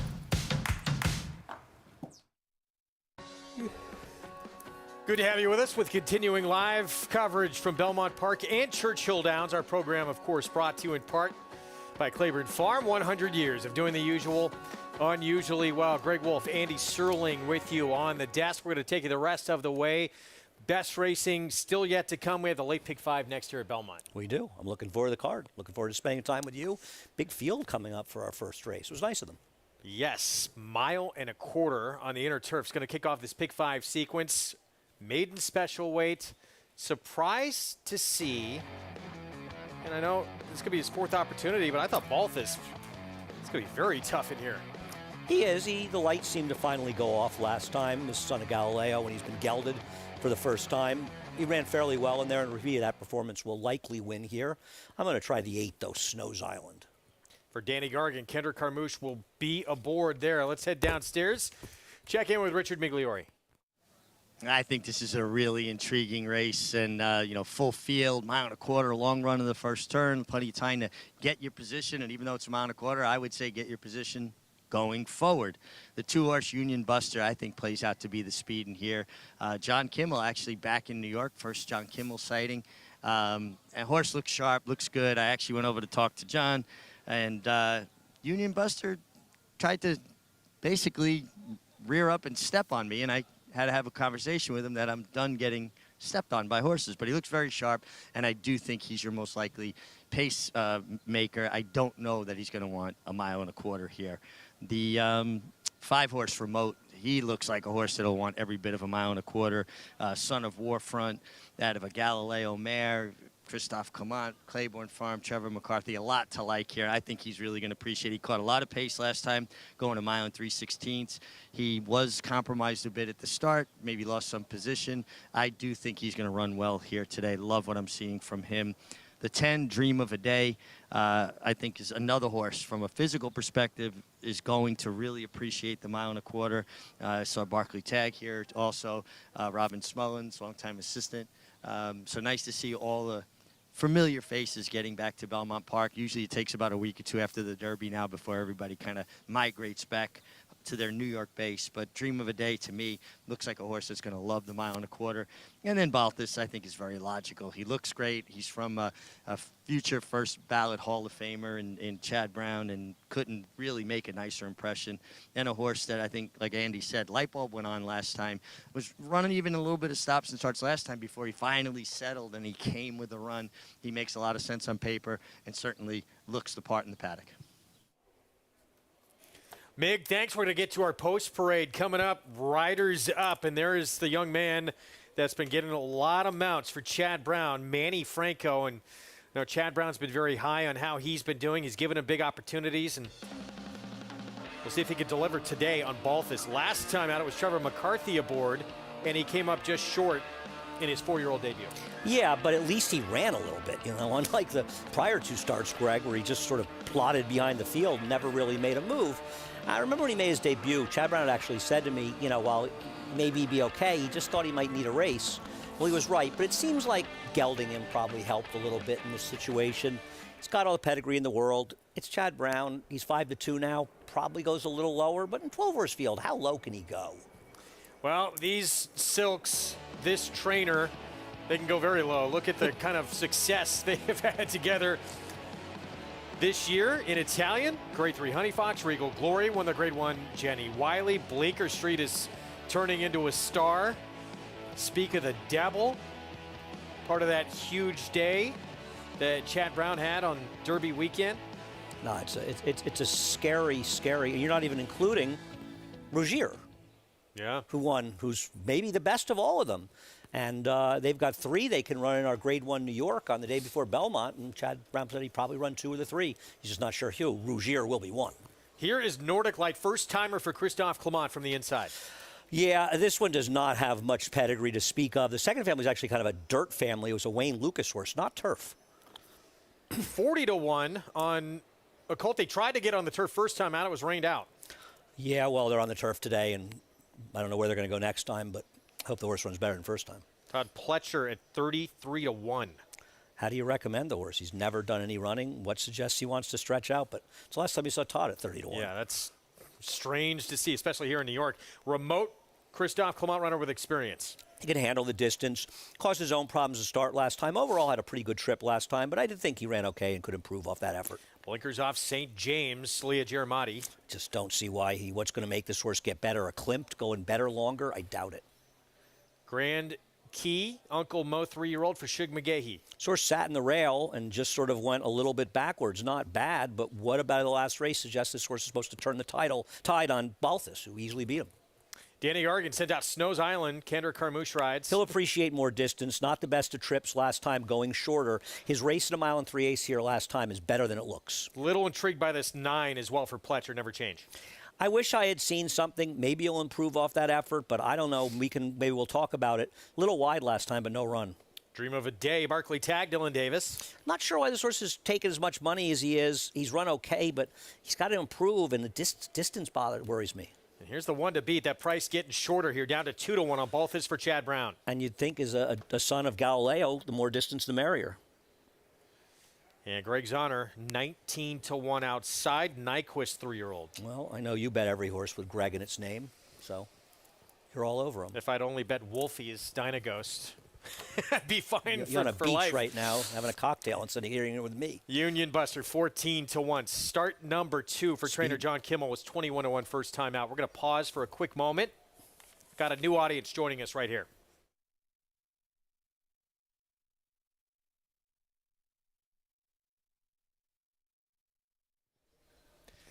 Welcome to those just joining us on Bally Sports Southern California. Those already with us on FS2. Welcome to Elmont, New York on this Friday afternoon card. Coverage from, of course, Belmont and Churchill Downs under the Twin Spires. Greg Wolf, Andy Serling with you. Pick 5 begins in this race coming up. 1.25 miles on the turf. Chad Brown, Peter Brandt with the favorite here in Balthus. Feels like we could probably say that a lot. Turf race, distance, Peter Brandt and Chad Brown dominating. The only thing that's incredible, this horse is not a filly. Yeah, true. Really branching out now, getting some swings of gelding. He's a horse to beat. He finally came to life last time and sort of ran a little bit more of the pedigree. 9-5, outside post, not thrilling for me, but he's the horse to beat. I'm going to try the 8. Snows Island, who I think will run better with distance as he did last year when he was caught behind a very slow pace. He's just a little better price for me, and I think the value's there, but I played an 11-8 exacta as well. Chad Brown's got 2 horses in the sequence that both figured to be favorites. A much shorter price favorite coming up later. Graded on a curve. He's going to make his 6-year-old debut. Of the 2, do you think is graded on the curve the more likely winner? He is. He's significantly better than these horses. And sort of a quiz question, and we'll answer it later in the show. When you look at him, it's very hard to look at the conditions of the race and understand exactly why he's eligible for this race. Figure out why he's eligible for the race, because he looks like he doesn't belong, but in fact he is eligible for the race, and he may just be too good for these horses if he shows up off the layoff, which he has in the past. Should be odds on later on in the card. That's in race 8 at 1 1/16 against New York breds. But first things first, wow, that price has come way down, hasn't it? 5-2 on Balthus, all the way down to 8-5 now. Yeah. Listen, it's the power of success. It's it's Chad Brown. They just bet, and they're going to bet a lot of these horses. And the reality is, I used to say all the time, oh, Chad Brown's always overbet, and then I started looking at his ROIs. I'm not sure how much overbet he is. That's true. And if we'll see, the 1.25 miles might be the great equalizer in this race, but off the number he ran in that last effort, he's seems to be way the horse to beat. Let's go back down to Mig. No, I agree. I think he is way the horse to beat the 11 Balthus, but I was won over by the 5 Remote in the post parade. I liked him in the paddock, and he just continued to impress me. I loved the way he left the pony, warmed up, striding out beautifully, big long trot on him, came all the way back pretty much to the finish line. Stood out, acted very, very classy. Son of Warfront, who's just one of the world-class sires out there. I'll go with the 5 Remote over Balthus, but I do agree. Balthus looked good in the paddock, continue to look good on the track, and certainly makes a lot of sense on paper. All right, Mig, thank you. Remote, yeah, that horse certainly caught the eye, warming up for Christophe Clement. 7-2, on the 5 Remote with Trevor McCarthy. I expect the 2 to be in front in this race. Union Buster, I think the distance, a bit of a question. He stretches out from less than a mile down at Gulfstream Park to 1.25 miles, but he looks like the speed on paper, doesn't he? And he was 5-1 morning line. He's more than double that right now. I said it earlier in the day in the handicapping show that I thought David made a mistake making the 5 a longer price, David Aragona, and he texted me and he said, I heard you say it and I realized you were right. Can't get them all right. Well, and maybe he will be right. We'll see how the 2 No, fares. he's already wrong. It doesn't matter where he finishes. The horse wins, and by eyes. the way, he has to guess the price, and he didn't, and he'd admit that too. Balthus the one to beat. Race goes through him. We see a rider standing up there, Jose Lezcano for Shug McGahee and Phipps on Grand Key. He's going to hop back aboard. Going to talk plenty of Preakness as well coming up later in the program, so stay tuned for that preview. Get Andy Serling's selection for Saturday. I'll be there, sweating. Here we go in the pick 5. Balthus, the 11 for Chad Brown, the one to beat. John Imbrial, the call.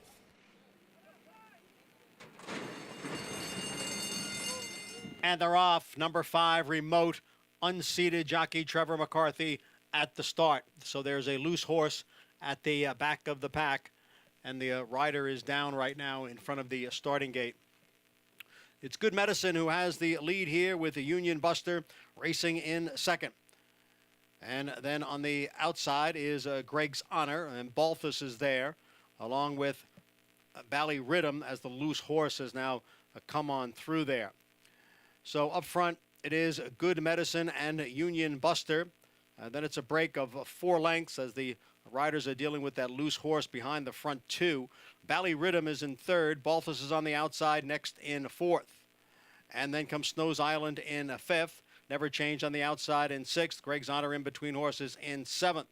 Then Grand Key is next in 8th, followed by St. James in 9th.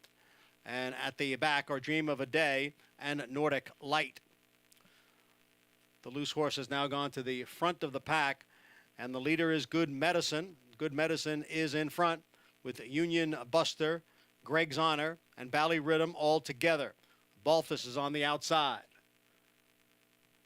As they head for the far turn, it is Good Medicine who has the loose horse right next to him. Good Medicine, the leader, now by 5. And then it is Bally Rhythm who's down on the inside with Greg's Honor. Balthus is there. Snows Island begins to move. So does Grand Key on the outside. They're coming for the top of the stretch. It is Good Medicine with the lead. Balthus now moves into second. Greg's Honor next in third. Bally Rhythm down at the rail. Then Snows Island. Grand Key is on the extreme outside. And then Dream of a Day and St. James. The field comes into the stretch. And it is Good Medicine with Balthus now moving up on the outside. Here comes Balthus. Good Medicine down towards the rail. It is Balthus who has the lead. Balthus on to victory here. And Balthus drew away at the end. And it's going to be tight for second between Good Medicine and Snows Island. Balthus as the 6-5 favorite, convincing victory to start off this late pick 5, and that loose horse looks like the outrider just caught up to him. Pretty amazing, actually, and that loose horse certainly got in the way of some horses in here. Might have cost the 8-second, actually.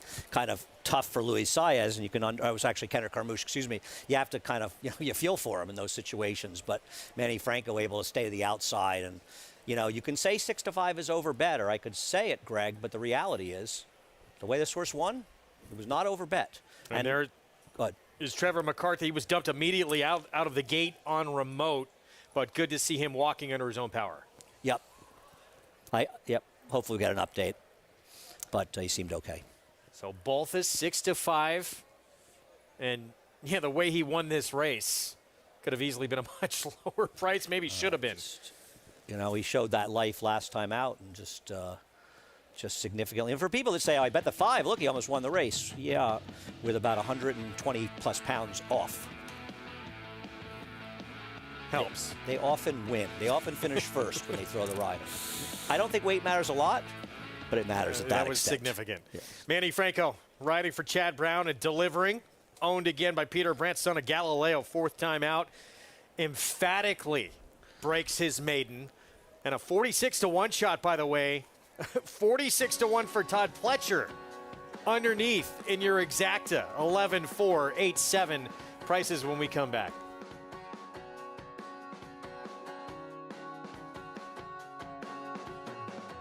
A Grade 1 winner of nearly $2 million, Silver State hails from the sire line of legendary Claiborne stallion Danzig. And his second dam is full sister to Kentucky Derby winner Monarchos. After winning the Oaklawn Handicap, Silver State defeated Knicks Go in the Grade 1 Metropolitan Handicap. On the board in 12 of 14 starts from ages 2 to 4, his career included a 6-race winning streak. Grade 1 winner Silver State, standing at Claiborne Farm.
Back on America's Day at the Races, brought to you in part by Naira Bets. Go to nairabets.com. You can download that app. Get signed up with the middle jewel, the Triple Crown, coming up on Saturday. Test of the Champion later in June. Saratoga this summer, all of it. It's going to be fun, and we'll have all the action for you. Here's Balthus, impressive here in his 4th start of his career, going 1.25 miles, break his maiden. And the Manny Franco-Chad Brown combination is becoming lethal. He had to geld this horse, and obviously gelding turned him around. Now, I don't think any of us are suggesting he was going to be a stallion. Chad Brown, another very, very good turf horse last year, domestic spending, and hopefully he's coming back soon. And he had to geld him. Now, he had a big pedigree, and obviously he was a sensational horse. But as he said, I couldn't get him to train if I didn't geld him. And I think with Balthus, he just couldn't seem to get the horse to run. So gelding changed it. You don't want to geld him, but in this case, probably no choice. Son of Galileo, impressive here. $4.50 for the win. Todd Pletcher at 46 to 1. That exacta $85 with the favorite on top. Pick 5 ends there. Of course, it started off the late pick 5. Early pick 5 comes back just over $600. Feature later today, we'll get to in a moment. Here's race 6. 6 furlong sprint, starter optional claiming race, and big scratch with Dot Stoller coming out. Yeah, Dot Stoller, of course, won yesterday and off the turf race. And people wonder, if you're entered in back-to-back days, you're supposed to run the second day unless races come off the turf. When they come off the turf, we want you to stay in to help those fields. He came out, the other half of Linda Rice entry. Print Rack came out, it was the controlling speed. In fact, they were the 2 speeds. I almost wonder if the one Salipo could be the speed in this race after the scratches. Not much pace, and I agree with the public. The one Salipo is way the horse to beat. 3-2 right now. Eric Cancel will ride there for Linda Rice in that 6. The feature, it's another Chad Brown horse. This time Klarovich, they're going to team up with Graded on a Curve, who we touched on briefly earlier in the program. Massive class edge, it seems, against this field. I will say this, though. 2 races as a 5-year-old last year were slower than any races he ran as a 4-year-old the year before. Right, but those races still sort of tower over the competition today. They do. It's not to say somebody can't step forward, and I think the 7 Roos, is a horse that has a chance to maybe take that step forward. The others, good luck to him. For people looking at him and saying, I don't understand. He doesn't qualify as a non-winner as a 2 other than, because he's won the New York bred non-winners at 2 other than condition. And he's not running for a tag. Well, he's running for the waiver. He ran for the tag over 6 months ago. And if you come back at the same level, 6 or more months later, you could run for the waiver, so you're not in for a tag. So it's sort of gets in a loophole, but it's legitimate. But it's a horse that's just almost way out of conditions in this race, and that's why he looks so much better in the field. But listen, you're right, Greg. I mean, he only ran twice last year. It's not as though he stays in the racetrack that much, and he's getting older. So if somebody wants to take a shot with him, I'm against him. I'm not going to knock that. I think he's probably going to be tough to beat, but I understand being a little skeptical. Even Chad Brown, sometimes they get older and they lose their form. And did you brought up Ruse as a potential upset? I thought this horse was really interesting. He's been at his best, too, when he's been on the front end, but maybe he doesn't have to have the lead. Well, he hasn't won without the lead, and that's always a concern, but he's run well without the lead. He's been involved in some quick paces. We're talking about it because Bar 14, the 5, we're both presuming is going to be in front in here. But he's better than Bar 14, and I do think he's an interesting horse because as a 4-year-old, he could be on the upswing while Graded on a Curve could be on the downswing. Yeah, I mean, you got some others, too. I mean, Jade's Dream, even El Hermano, who has no chance to win the race, but they want to be forward, it seems like. You know, Jade's Dream's a funny horse. The argument for him is he's always been a better turf horse, and his form in the dirt has improved. The problem is, even if he's better on the turf than the dirt, he's still got to improve to beat several horses in here, but he's a little interesting. That's the 8th. We'll see. Going to be a short price. What, 4 to 5, 3 to 5? Is Manny Franco on? He is. He should be like 3 to 5. So like Chad and Manny. The other guys, Pratt, Irad, they're in trouble. I don't know. That's dominating here in New York. How do you not ride Manny on everything? He's winning on everything. It really is amazing. Manny's been in the right horses. Some guys have been out of town. But I also think Manny Franco has always been a good rider. He has really stepped up his game. 6th at Churchill, start of the pick 4. It's a maiden special weight, 6.5 furlongs. Here's Can't Hush This. A couple of changes here. We just saw his trainer, the infamous Tom Amos, being interviewed on the feed at Churchill Downs. This horse is going to have to improve, but I thought his first race was actually okay. Those were okay horses. Marsalis is a promising horse for Asmussen. New gelding gets Lasix as well. Here's the 2 Minnesota Ready. Well, it's a turn back on the dirt, and the dirt races aren't that bad going longer, so I didn't think they were impossible, Greg. Blinkers on Engrave. Another ex-Chad Brown. This one's 21-1. He's had his share of chances. Curlin, 4-year-old, debuted on the grass sprinting. Yeah, kind of odd, actually. It's really more of a dirt pedigree, so perhaps he'll improve. Hill of Gold had a nice debut, 7-2 right now. Yeah, I'm almost surprised he's this generous a price. I mean, we'll obviously get the 8, who is way the worst to beat, but his first race was okay. Nice appearance, too, at 7-2. Overslept, Michael Lauer. Good hunch bet. I like to oversleep. Other than that, I got nothing. We don't get to do it much anymore. 19-1 on that horse. Active Duty, first-time start of the Dam. Actually, was a stakes winner and graded stakes place going long. You don't get to oversleep. You had a child. 5 a.m. lately. Believe it or not, I just sleep all the time. Best bet. So here's the one to beat. Turn back in distance for Brad Cox. I mean, you hate to take these horses for Cox. They've been short prices and had a lot of chances, but from a speed figure standpoint, his last 2 figs just dwarf the field. How about this horse? Dan produced Grade 1 winner Majestic Harbor, multiple Grade Stakes winner, and Arkansas Derby winner Danza. No, I agree. She's getting a little older, though. She's 21 years old, and you wonder a little bit, but not impossible. And 9-2 outside another firster. This one for Steve Asmussen. It's really more of a turf pedigree, to be honest with you, but they paid an awful lot of money. Now, Cortland Farms buys horses for a lot of money. It's Steve Asmussen. Anything's possible with his firsters. 9-2 from that outside post, but best bet, deserving horse to beat as we look at that first-timer, Bluegrass Royale. But you look at the 2 sprints, and maybe the horse just developed and got better, which is very likely, but the better races have come longer. Yeah, and the other thing is, and neither one of us are saying he's not the horse to beat. We've talked about this with Chad Brown, Todd Pletcher, Brad Cox won 2 straight Eclipse Awards. When these kind of trainers have horses and they're relatively short prices, every chance they have that they lose is a real knock against them, because one of the reasons that these guys are at the very top of the game is when their horses are supposed to win, they win. And this horse, he's running big numbers, and I'm not in any way knocking him, but I just don't like seeing the losses pile up. Yeah, Brad Cox has had him 4 starts now, and while he has steadily improved every single time out from that barn, I mean, he was favored last time out. It was a short price before that. You're right. You expect to see them win. It's not been the case to this point. We'll see if today's the day. He's 8-5. Certainly Hill of Gold. Go back to the 5 here for a moment. Talk about upside. Just that one start. He did get bumped around a little bit out of the gate in there. And he ran on well in that debut at Keeneland. And the winner was a first-time starter for Wesley Ward. The number seemed legitimate to me. Obviously, it's not fast enough to beat the 8, but he may have more upside than the 8. I don't see the 8 improving, and this horse could improve. So 7-2, clear-cut second choice. And that can't hush this for Tom Amos. We say it a lot on here, but these My Racehorse runners, they often get overbet. And we'll see what happens with this horse, who to this point would need a big move forward, it would seem to contend here. I agree. And, you know, I'm glad you pointed out the My Racehorse, because I have to admit I missed it. And I was going to say to you, not that the 1 isn't a little interesting here, but explain to me how he's 5-1 and the 2 is 25-1. Right? I mean, I don't think there's a perceptive difference between the 2 horse ability. I'll tell you what, I'd like to bet a prop bet. And I'll take 3-1 that the 2 beats the 1. How's that? Because I can root against Tom, but we don't really root against Tom. I can't do it. That's my partner at Saratoga. He's a great man.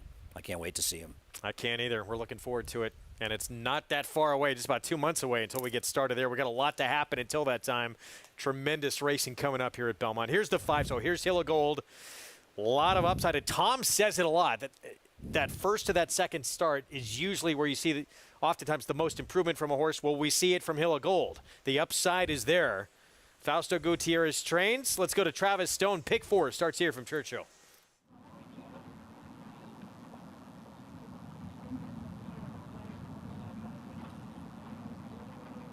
They're in the gate.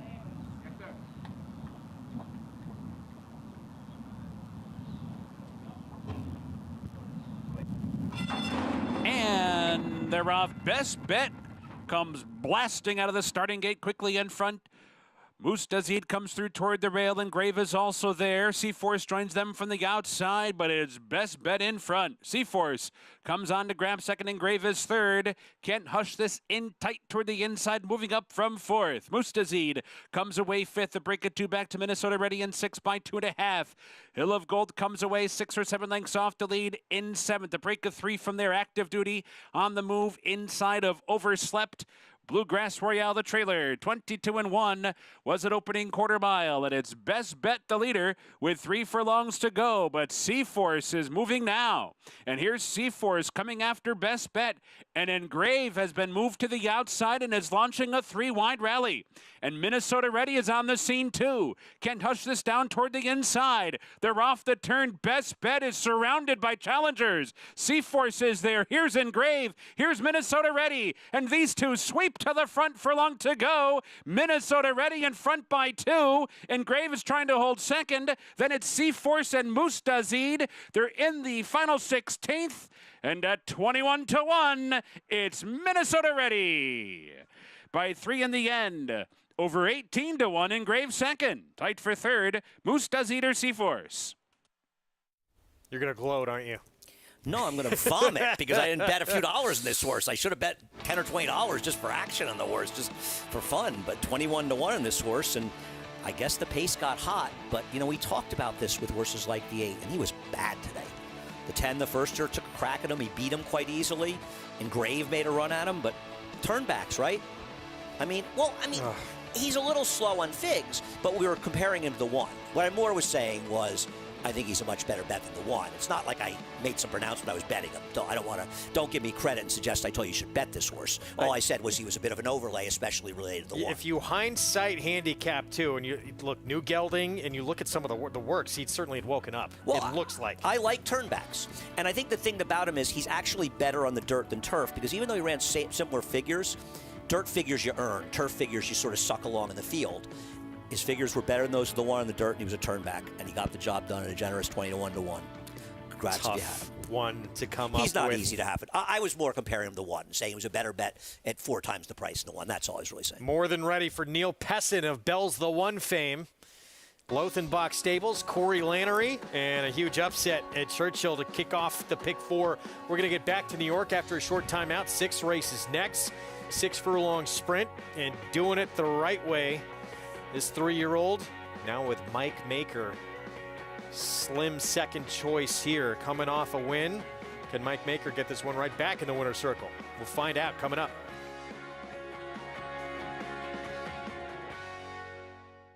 It's 1,000 words fighting back, coming down to the finish. If a picture is worth 1,000 words, this is one stunning picture. 1,000 words just in front. 1,000 words wins the Robert B. Lewis. Honoree P is full out now, second on the outside. And they're coming down to the line, and 1,000 words has done it.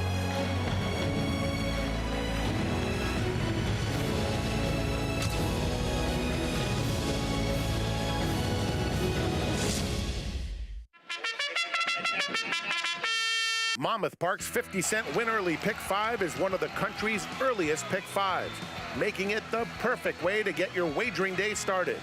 With a 12:15 post on weekends and 2 p.m. start on Fridays, the Win Early Pick 5 is home to 6-figure pools and a low 15% takeout. Start your day winning early. Play Monmouth Park's Win Early Pick 5. Win early, win often. Irish Hill and Duchess View Stallions, proudly standing the ultra-fast, multiple stakes winning son of Uncle Mo, King for a Day, the only horse to defeat 2019 3-year-old champion Maximum Security. Well, King for a Day was basically a clone of Uncle Mo. I mean, good speed, the ability to carry it over distance to ground, real professional horse and a really cool horse to train. Sire Maker Extraordinaire, Uncle Mo, represented in New York by King for a Day. Visit ihdvstallions.com to book your mare today. Racetrack Television Network brings you every race, from every track, on every screen, every day. With monthly packages starting as low as $5, RTN gives you great value and access to more live HD streaming and race replays than anyone. Visit RTN.tv today to sign up and watch on almost any device, including Roku and Amazon Fire. RTN has packages that start at $5 per month.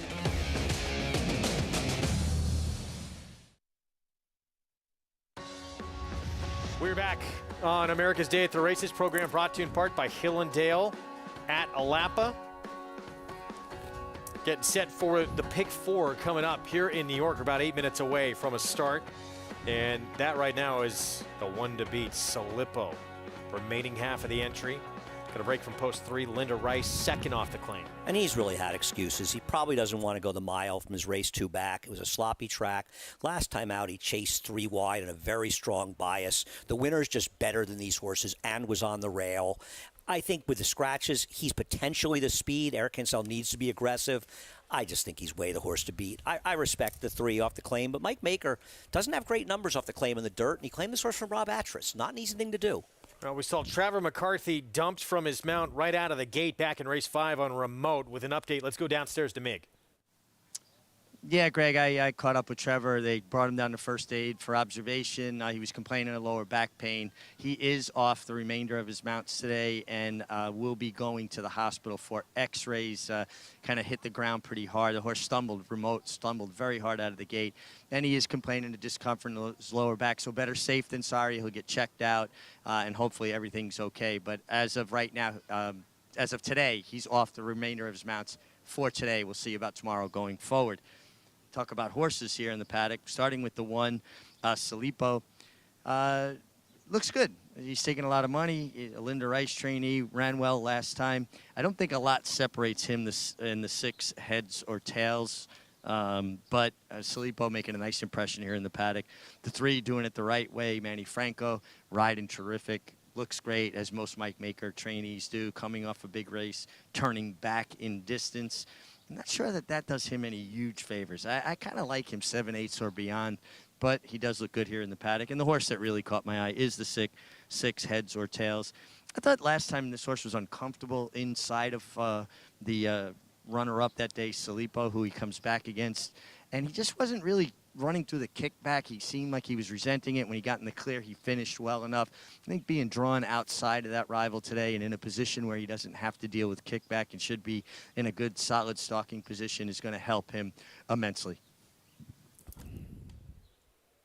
All right, Mig, we'll get to the post parade coming up in a moment. Luis Rodriguez Castro is going to fill in for Trevor McCarthy on the 5, My Last Mission, and no question, better safe than sorry, and get looked at, make sure you're ready to roll for Trevor. Yeah, I actually texted him, so hopefully he'll get back to me at some point, but hope everything's okay with him. So there's Salippo, 3-2. How bad was that bump last time out? I didn't see anything significant. You know, they take these bumps. It's hard to know how they affect horses and stuff. I'm not overly worried. I did more was a problem. He's chasing 3-4 wide in this race, and it was a big, strong rail. That was the period when the rail was very strong at Aqueduct. He keeps on running, and you know, Richie's talking about the 6 inside. Richie believes in the kickback stuff much more than I do. I'm not saying he's wrong. It's just not something I really concern myself with, especially with a horse with a lot of experience. Well, he didn't gain ground because he was out in the middle of the track, but the thing was Salippo was out in the worst part of the track the whole time, and that horse at least saved ground the better part of the track. And also, I think Salippo's supposed to be forward in this race. Now, we'll see who's aggressive, and it may come down to that, but I just think Salippo has back races that are better than these, and he's finally in the right spot. Meanwhile, there is the runner that Luis Rodriguez Castro will fill in on for Trevor McCarthy. Yeah, you know, he rode the horse who was second last time at big price in the last race, actually. But obviously, we like to see Trevor here, and he's not impossible in here. But why is he supposed to beat other horses in this race? He couldn't beat the number 3 horse when they met 2 back. He did run against better horses last time, though. I thought he was a player for a piece at a price. Well, here's the main threat to the favorite, and it's very close between these two. He actually now becomes the favorite. Doing it the right way. Mike Maker claiming off of Rob Atras. You look at, well, he was in a stake the last time he was sprinting against New York Preds, but he has back-to-back wins at Finger Lakes. He comes in off a win against Open Company last time out. Tough to separate these two in your eyes, the 2 favorites? I'm not big on distance. I don't worry about distance that much. I don't think Richie's wrong that he may be better going a little bit longer. Usually the cutbacks, they do okay, but I don't think it's an unfair point, Richie. Yeah, I mean, I picked the race 1-3. It's not like I don't think he's the other horse in the race. I just vastly prefer the 1, that's all. Let's get back to Churchill quickly. And you brought up Minnesota Ready. We know you always love a horse cutting back in distance, and Minnesota Ready did that today and shocks this field here at 21-1. We saw him moving in the turn, and I said to you, oh, no. And he buried the field. Engrave, I got a question for you. How is Engrave like 20-1 in this race? What was impossible about him? I mean, obviously, the 8 had to fall apart for these horses to win. But as we said before the race, horses had a lot of chances for Brad Cox. And if you didn't like him, there's nothing wrong with the first, second horses. 41 to 1 shot in third, by the way. Mustazid, dirt debut on a Curlin. Getting on the right surface. How's a Curlin go for 5,000, by the way? It's a very good question. My one of the reasons he was 40 to 1. Possibly. I've Doing never it the been able right to get way. one that cheap. Gets the rail 8 to 5 here back at Belmont. Yeah, that's the 3 doing the right way. We'll see. I mean, he's a big player.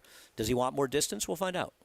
Catch the Smoke 1-2 back at Aqueduct for 20,000. That was a bad field, and he rode a gold rail to victory. Did not like his chances. 8 to 1 with Jose Gomez, the apprentice. My Last Mission. We'll skip and go to the 6. Heads or tails, Kendrick Carmouche. Yeah, I mean, I don't know. He's not impossible in here. I prefer others, and he can be forward with Kendrick, though. I guess he has a chance. Doing it the right way. Salippo beat him each of his last I just two. think they're better horses than he is. He's 7 to 2 on the board. Here's Sailor Speed. Luis Cardenas at 12 to 1. What kind of speed is Sailor Speed? Do we know? It's a good question. On the open water is probably better than on this kind of track. I think the dam lay in the run. I'm not sure I have her right, but I thought she was a New York bred trained by John Morrison, but I could be wrong. And here's the one we skipped over. My Last Mission. Again, Luis Rodriguez Castro filling in for Trevor McCarthy. Is this horse really supposed to be 10 to 1 in this race, Greg? Is he really worse than the 6, head or tails? Well, they look like comparable horses to me. Yeah. I mean, I just think he's an overlay. Either heads or tails. Carousel may be an underlay, and he may be an overlay. One is wrong. I think he makes a certain amount of sense, at least for a piece. Pick 4, pool, 86,000 and growing. Minute away from the start. You could play it with Naira Bets. New members get signed up. That's the offer. $200 deposit match. Sign up bonus with that code right there. Match 200. And bet any track, anywhere, anytime on the app or at NairaBets.com.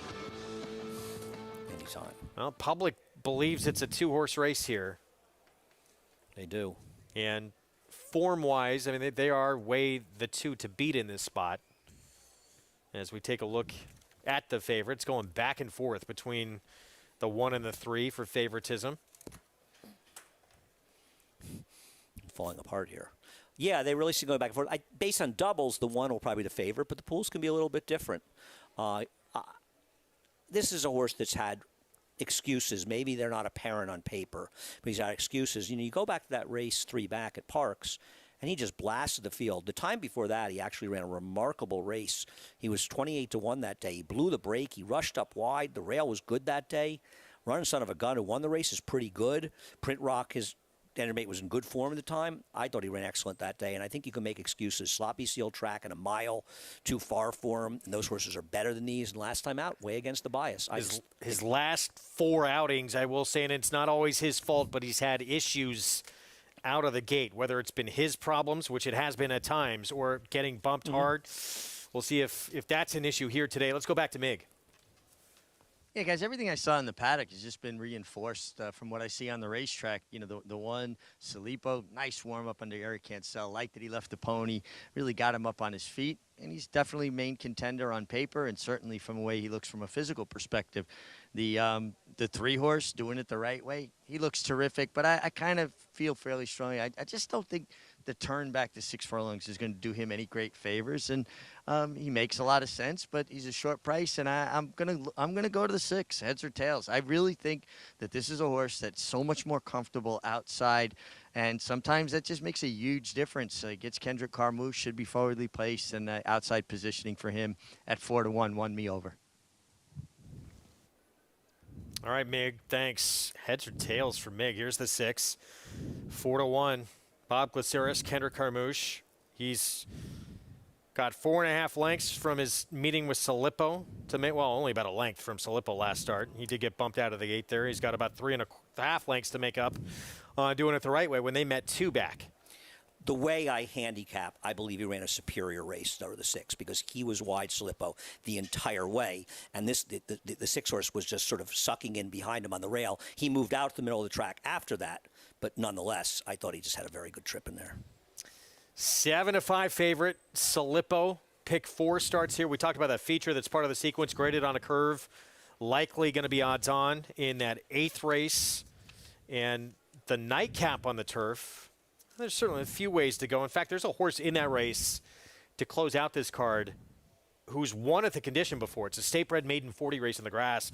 Got DQ'd, though, for George Weaver, and he's still in that condition. Again, that's pivotal run, the 4. Good point. Didn't think it was I didn't particularly like him in here. His recent form sort of doesn't do a lot for me, but he is coming off a layoff. I really like a horse in the last race. I like the 7, Lucky Mucho Man, and I suggest we'll show it later, but if you don't know, you should watch the replay of his last race. I mean, this horse, I don't know what happened to him, but he fell about 1,000 lengths behind and made a humongous move. I think he's a very interesting horse. Jose Lezcano will ride there for Jimmy Ryerson, so that'll be the race that closes out this pick 4 sequence. Here is Doing It the Right Way, has the rail, has Manny Franco. Manny Franco looking for back-to-back wins here. Maker off the claim. It's the 1, the 3, taking all the attention on the board. 6-5 on the 1, 9-5 on the 3. Mig going elsewhere to the 6-horse heads or tails. There's the favorite stepping in under Eric Cancel. Let's go upstairs. John Imbrial, the call, race 6 from Belmont. Waiting for heads or tails and Sailor Speed.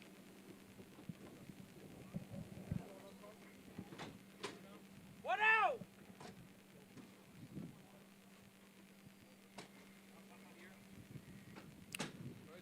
They're in the gate.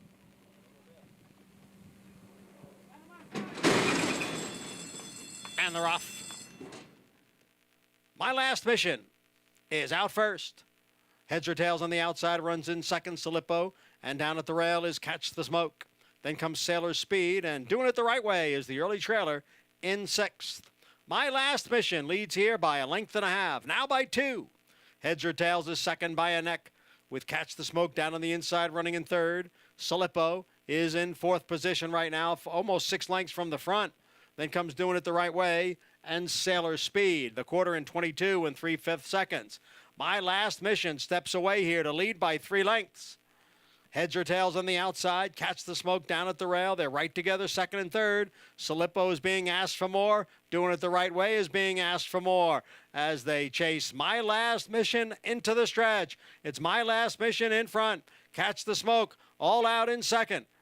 My Last Mission still there. Catch the Smoke running in 2nd. Salippo's on the outside. Doing It the Right Way is down at the rail. Now is 16th to the finish. My Last Mission trying to pull off an upset here. On the outside is Salippo with one last try, but it is My Last Mission to win it. My Last Mission at 10-1.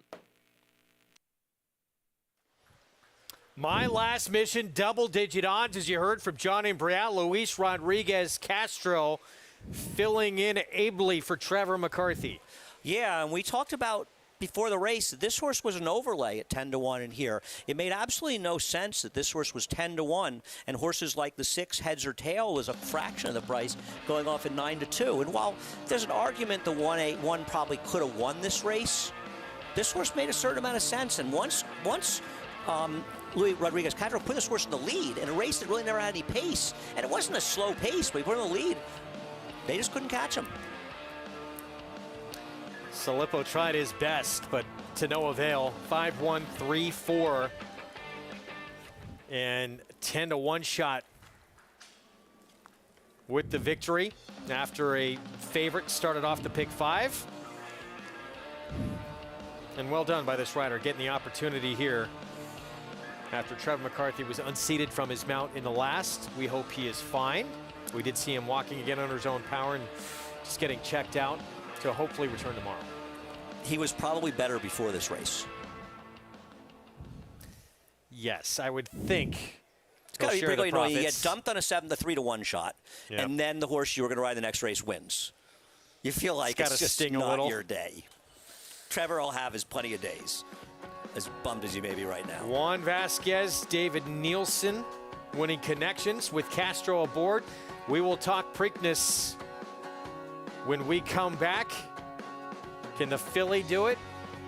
Will Epicenter run that Derby race he ran? If he did, look out. Stay with us. We'll be back.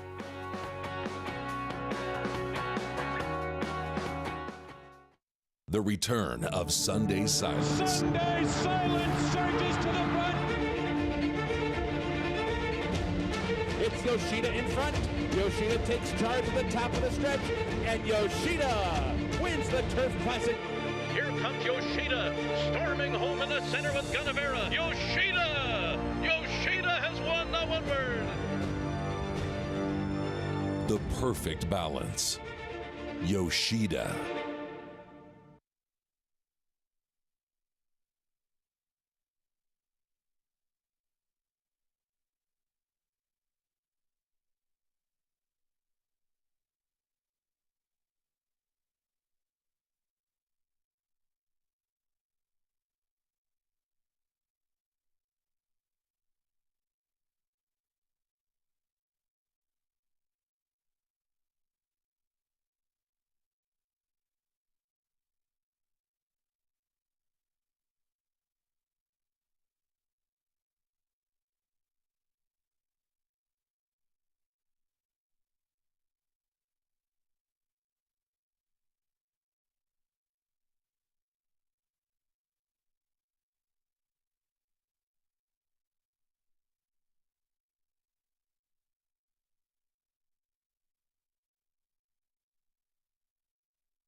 And here's the race we've been waiting for. Sunday Silence on the outside. Easy Goer at the rail, head and head coming to the 8th pole. Sunday Silence and Pat Valenzuela. Easy Goer and Pat Day head and head through the stretch. What a horse race this one is. Easy Goer and Sunday Silence going nose and nose in the Preakness. Sunday Silence, Easy Goer. Here's the finish. Sunday Silence wins it by a nose.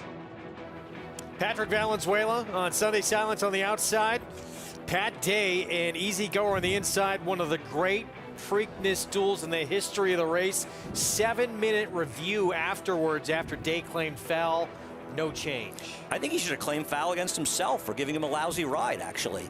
I think they're just showing this to try to get you and I engaged in the West Coast, East Coast battle.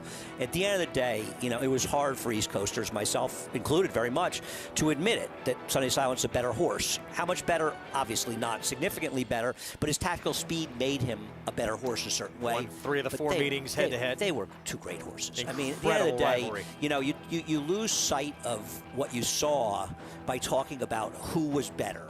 And I don't have any problem saying, listen, Sunday Silence beat him 3 or 4, and he beat him fair and square. Easy Goer beat him in his home track, and it was wet at Churchill, but Easy Goer had his fair chance. Not a great ride by Pat Day. A lot of us felt Cordero should have been on him. It's one of those arguments, because we're all so passionate, that just goes on forever. But they were also great horses. Listen, there's people that, you know, get angry when people say Affirmed was the better horse. And I get it, because Alidar was a great horse. Big of you to admit the truth, though. I know it's hard for you. They did What this a rivalry. intentionally to get us against. What a I blame rivalry. Bobby. Incredible. And you saw the date in Preakness history on this date, Cloud Computing. That's right. Seth Klarman, who grew up just a few blocks away from Pimlico, had to mean the world to him to win that race. And they're going to try and do it again, similar path, with early voting coming into this race that Cloud Computing took. No, that was a great day, no doubt. To be involved with it was really exciting for me as well. And this year will be on Seth's birthday. That year it was the day before his birthday. He's going to have to improve, Greg. To be honest with you, there was always a discussion that he wouldn't run in the Derby. But if he had won this race by 2 or 3 lengths, you had to give it serious consideration, go to the Derby. One of the reasons not to go, besides just three races, is the fact he's a speed horse. The Derby appeared to have a significant pace, and it worked out as that was the right choice. You could say he should have won that race, but considering how much he's improved from race to race to race, how can you say he can't take another step forward, and even if Epicenter shows up with his good race, have a chance to beat him? He is, along with Creative Minister, and he has a better resume. It's not even close. Most likely racehorse in this group. So the upside's still there from one of, if not the best barns in the country. You would expect to move forward. We'll see if he can do it in what will be the biggest test of his career. Epicenter, the filly, they are 2 very, very potent foes he's going to be dealing with. Yeah, I mean, Epicenter, as somebody said something I don't agree with. If they voted on the 3-year-old of the year, he'd be the 3-year-old of the year right now. I'm sorry, but if the 3-year-old of the year was decided today, Rich Style would be the 3-year-old of the year because he won the Kentucky Derby. Rich Strike, excuse me, because he won the biggest race for 3-year-olds all year. So I believe he would be 3-year-old of the year. I'm not saying I don't think Epicenter deserves to be the 3-year-old of the year based on his talent and overall body of work, but how could you deny Rich Strike? Whether you think he was lucky or not, which I kind of do, he won the Derby. Now, I resent that they didn't run the Preakness. I think they have an obligation to be at the Preakness after winning the Derby, assuming the horse is okay. And if he's going to Belmont, he could have been there. But that's their decision. It's not my decision to make. But I think that you win the Derby, you sign an unwritten agreement, you come back in the Preakness for the good of the game. But he won the Derby. I do think Epicenter's a better horse. I think Xana's a better horse. But I think the Rich Strike won the one that mattered. And sometimes winning is what matters. Yep. Back to early voting real quick. Like Sunday Silence. He wasn't better than Easy Goer, and he... I knew we'd get back to it. It all comes full circle. I knew it was coming. Back to the pace in here. You knew that pace we knew was going to be hot and crazy in the Derby. A couple of horses in here. Armagnac, Fenwick. Are they going to put the heat on early voting, or is he too quick? If Armagnac gets one of those jet packs, he has a shot, depending on how aggressive they are with early voting, because he comes out of the gate like a rocket ship.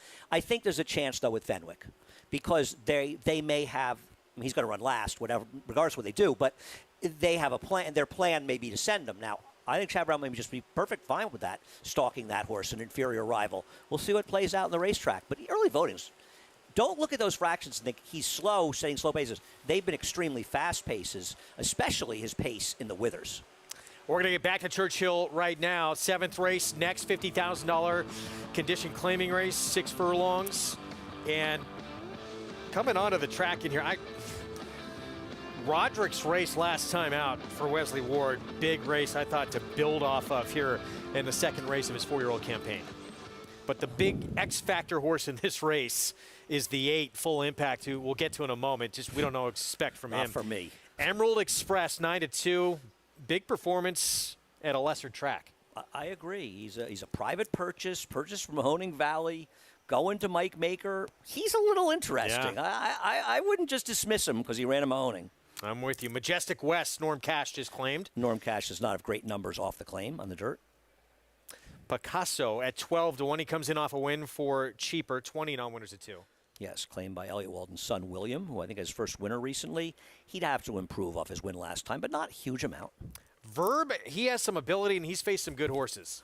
I don't disagree with any of that. I think Verb is very, very dangerous in here, though he's got speed, and it appears to be a reasonable amount of pace in this race, on paper at least. Roderick, the best race of his life, it came at Churchill, and he's coming off a very good effort in his 4-year-old debut. It's a horse that kept some very good company as a 2-year-old, including highly motivated. I'm not going to argue that he's very dangerous. Hope and Dignity, another Mike Maker runner, just missed by a neck at Keeneland. I've got hope. I'm looking for Dignity. He lost a 2-5 last time in a slow race, not for me. And what in the world do you do with Full Impact? First 2 starts of his career, back-to-back wins, Monmouth, Aqueduct. He ran a 0-2 on the Thoroughgraphs in that second start of his career with a 94 buyer. He didn't run at all in the comeback. I pitch him. That's what I do. He didn't run at all. It was a sloppy track. Okay, maybe the slop. We haven't seen him now for another almost 5 months since then. Drops in for a tag. My guess is they paid more. They didn't pay more. I think they owned him already. They had him. His first 2 races were giant. He did he was part of that pace early, and it was just a bunched up field, and he just completely checked out of it, and then he never picked up his feet again. That was in January. He'd been off since November 2020. He doesn't come back now for a few months. We at least see some life in the morning in terms of the works. He's getting bet like he can run. He was the favorite in that race when he came back. Well, you got to think there's some ability still there. Well, if he runs his first 2 races, he's going to win this race. I don't have any doubt about that. I think the one is a little interesting for Mike Maker. Maybe I'm crazy. Maybe he's just not good enough to beat these horses, but I think the one's a little bit interesting in here. Well, meanwhile, Roderick, 2-1 favorite in here.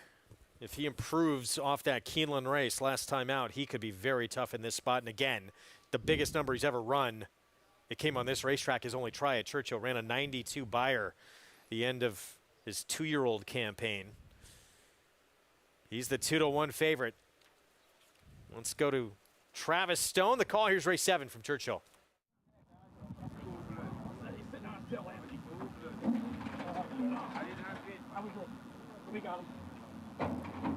They're in the gate. And they're off. Verb at mid-pack. Hope and Dignity is there. Full Impact from the far outside. Those 3 across the track early. Roderick comes away in 4th. So down the backstretch they go. Verb on through to the front. Full Impact running in 2nd. Hope and Dignity between them 3rd. Roderick angles to the outside to be 4th. Emerald Express is on the move from 5th. The back 2, Picasso and Majestic West. 4 furlongs from the wire. And it's Verb the leader. Full Impact prompting from 2nd. Roderick revving up on the outside, 3 wide while 3rd. Hope and Dignity is losing ground, bit of an awkward stride. They're heading for the far turn. Picasso, Emerald Express on the move from 4th and 5th. And at the back, Majestic West comes out of last. They come for the top of the stretch. 3 across at the quarter pole. Verb cut the corner. Full Impact is there. Roderick is coming from the outside as well. Emerald Express has a shot, and Picasso does too. 1 furlong to go. Verb's in front by 2. Emerald Express runs up into 2nd. Picasso with Roderick in Full Impact, but they're all chasing Verb, who's clear to the wire. It will be Verb. 1 length in the end. Emerald Express ran on to be a clear 2nd, and then it's tight between Roderick and Picasso. Verb, that's just the 3rd win of his career, 23 starts. Jimmy Graham aboard for Keith DeSormo. Yeah, he just kept on rolling along. He outran a lot of other fast horses in the front end, and we've seen a lot of horses do well. Speed on the inside, though not the race prior to this, just kept on rolling. My one, Emerald Express, did run well, but he was no match for the winner of this race, who did all the dirty work up front and buried the other speeds. Hugging that rail and getting a win. 4-1, looks like the 3, Picasso getting 3rd. Back at Belmont, My Last Mission, Luis Rodriguez Castro aboard for Juan Vasquez here, and 10-1, an upset in the 6th.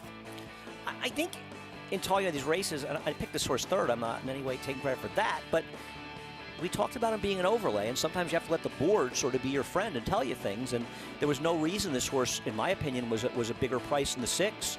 He made sense, but he also got a very good ride by Luis Rodriguez Castro, who put him on the front end. And there was no speed when Print Rack came out of here. So going to the front end, and I think he set a legitimate pace, but he had it all his way on the front end. Good job. 3-year-old Bob Mission Impossible, 23.80 for the victory. Salippo doing it the right way, the 2 main contenders, so everyone thought, winding up 2nd and 3rd. Correct. Salippo, I think, ran well enough to win this race, but compromised by the style a little bit. Let's talk a little Pimlico Friday card, shall we? And big things expected for Breeders' Cup Juvenile Turf winner fillies. Pizza Bianca, Christophe Clement's filly, came back defeated by consumer spending in her 3-year-old return to the races. She just lined up in the Hilltop at, I believe, 2-5. She got it done. And you know, it's important to get the win. Sort of got a good trip from Jose and just beat up on inferior rivals. Listen, my opinion is what it is. This win is, this performance is not getting her anything at Ascot against world-class 3-year-old fillies on terrain that they're much more familiar with than she is. And that's still the plan? I don't know that it is. They've talked about it. and they'll talk about it some more. And if they want to go, it's their horse. They can take her over there. But I don't think she'll be competitive, and that race didn't give me the encouragement you want to see. Bobby Flay, owned and bred. Look, she's very good. I mean, that performance on Breeders' Cup Day was sensational. That ride was out of this world. She did get it done here. Do you still think she has a chance stateside to be an elite 3-year-old filly I on the think grass? some of the question with her is how far she wants to go. Now, maybe she is a horse that's better going the shorter distances. The Coronation Cup at Ascot's a mile. The big races here are a mile and a quarter, a mile and 3/16, and even a mile and 3/8. And she may not be suited to those distances. That's a thought. On the other hand, it's a long way to go to get crushed. Now, maybe she won't. And there's a huge upside if you were to win a race at Ascot and above just the personal experience. So I get it. But seems like a long way to go to run a race where you might be a huge price. Did you think Rich Strike should have gone to the Derby? I did not. You never know what can happen in this game. But he's stabled there. You know, he true. didn't have to That's go true. across an ocean to get there. And what were his options if he didn't get in? He was going to come run the Peter Pan in New York. It's not like he didn't have a backup plan, you know. Black-Eyed Susan still to come on this Friday card at Pimlico. It'll be race 13 this afternoon. And a Dare Manor, 5-2. John Velasquez riding for Sean McCarthy. Missed by a neck in the Santa Anita Oaks last time out as a 3-5 favorite. Former Bob Baffert filly. She seems okay. The horse that beat her, Desert Dawn, came back and was a very good third in the Kentucky Oaks. Obviously, she didn't run the big numbers. She ran the 2 times before that, and I think that has to be a bit of a concern. You know, she did take that step back. Is it because she wasn't with Bob Baffert? I don't believe that. I believe that maybe she just ran huge races, perhaps had things her own way in those races on the front end. And she's pretty quick early, but it's hard to imagine that some others here are just going to sort of hand the lead to her. Isn't Beguine, the number 5, pretty quick early? Shouldn't she be going? And what about the 2 Missy Greer? I mean, you have to think that Danny Gargan doesn't want Louis Saez to rate this filly. Yeah, he is going to be aggressive, no question. Right. You know, we'll find out. She may be better up front. Just missed against Yagiri, who you had been very high on earlier. I like her going a little shorter over. She's not quite, but, you know, this is a tough field. Chad Brown's got a player in this horse, Distinctly Possible, who just broke her maiden, but she had run second, I think, in the Alcibiades as a maiden. See? Against Juju's Map, running You're second in the Grade 1 You're as going a to be maiden. running down Hempstead Boulevard Turnpike while this is going on, right? Getting stressed just thinking Getting about ready? it. But I will be watching as I'm running, trying to make the Long Island Railroad. I want video of that. And that's how I We was get watching Ernie the to follow Kentucky you with Derby the as car? well. Yeah. We're going to take a timeout. 7th at Belmont still ahead. And that's our favorite here, 6-5. Bank on Anna coming out of a stakes race with Jose Lezcano to ride. Stay with us. He was just put together like a machine, and he had a great mind. Everything about him was what you'd want. Tis the law, pops the cork in the champagne. Tis the law is going to win the first leg of the Triple Crown. I've never seen him get tired. Respect the law. Tis the law. His structure is just perfect. His bone is perfect. He's left the others behind. He's going to win the Run Happy Travers. He's everything you would look for in a horse.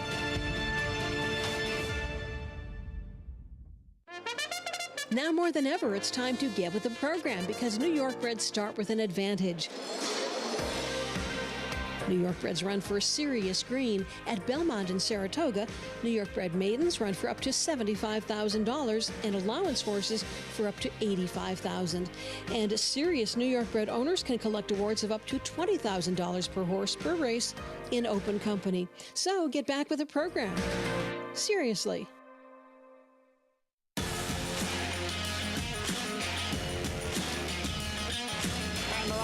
Following C, pouring it on here in the stretch. Impressive to win the Grade 2 Vosburg. Following C, Smile Happy has kicked it into high gear, and Smile Happy with a powerful performance wins by 2.5. Exalted Champion Run Happy, standing at Claiborne Farm.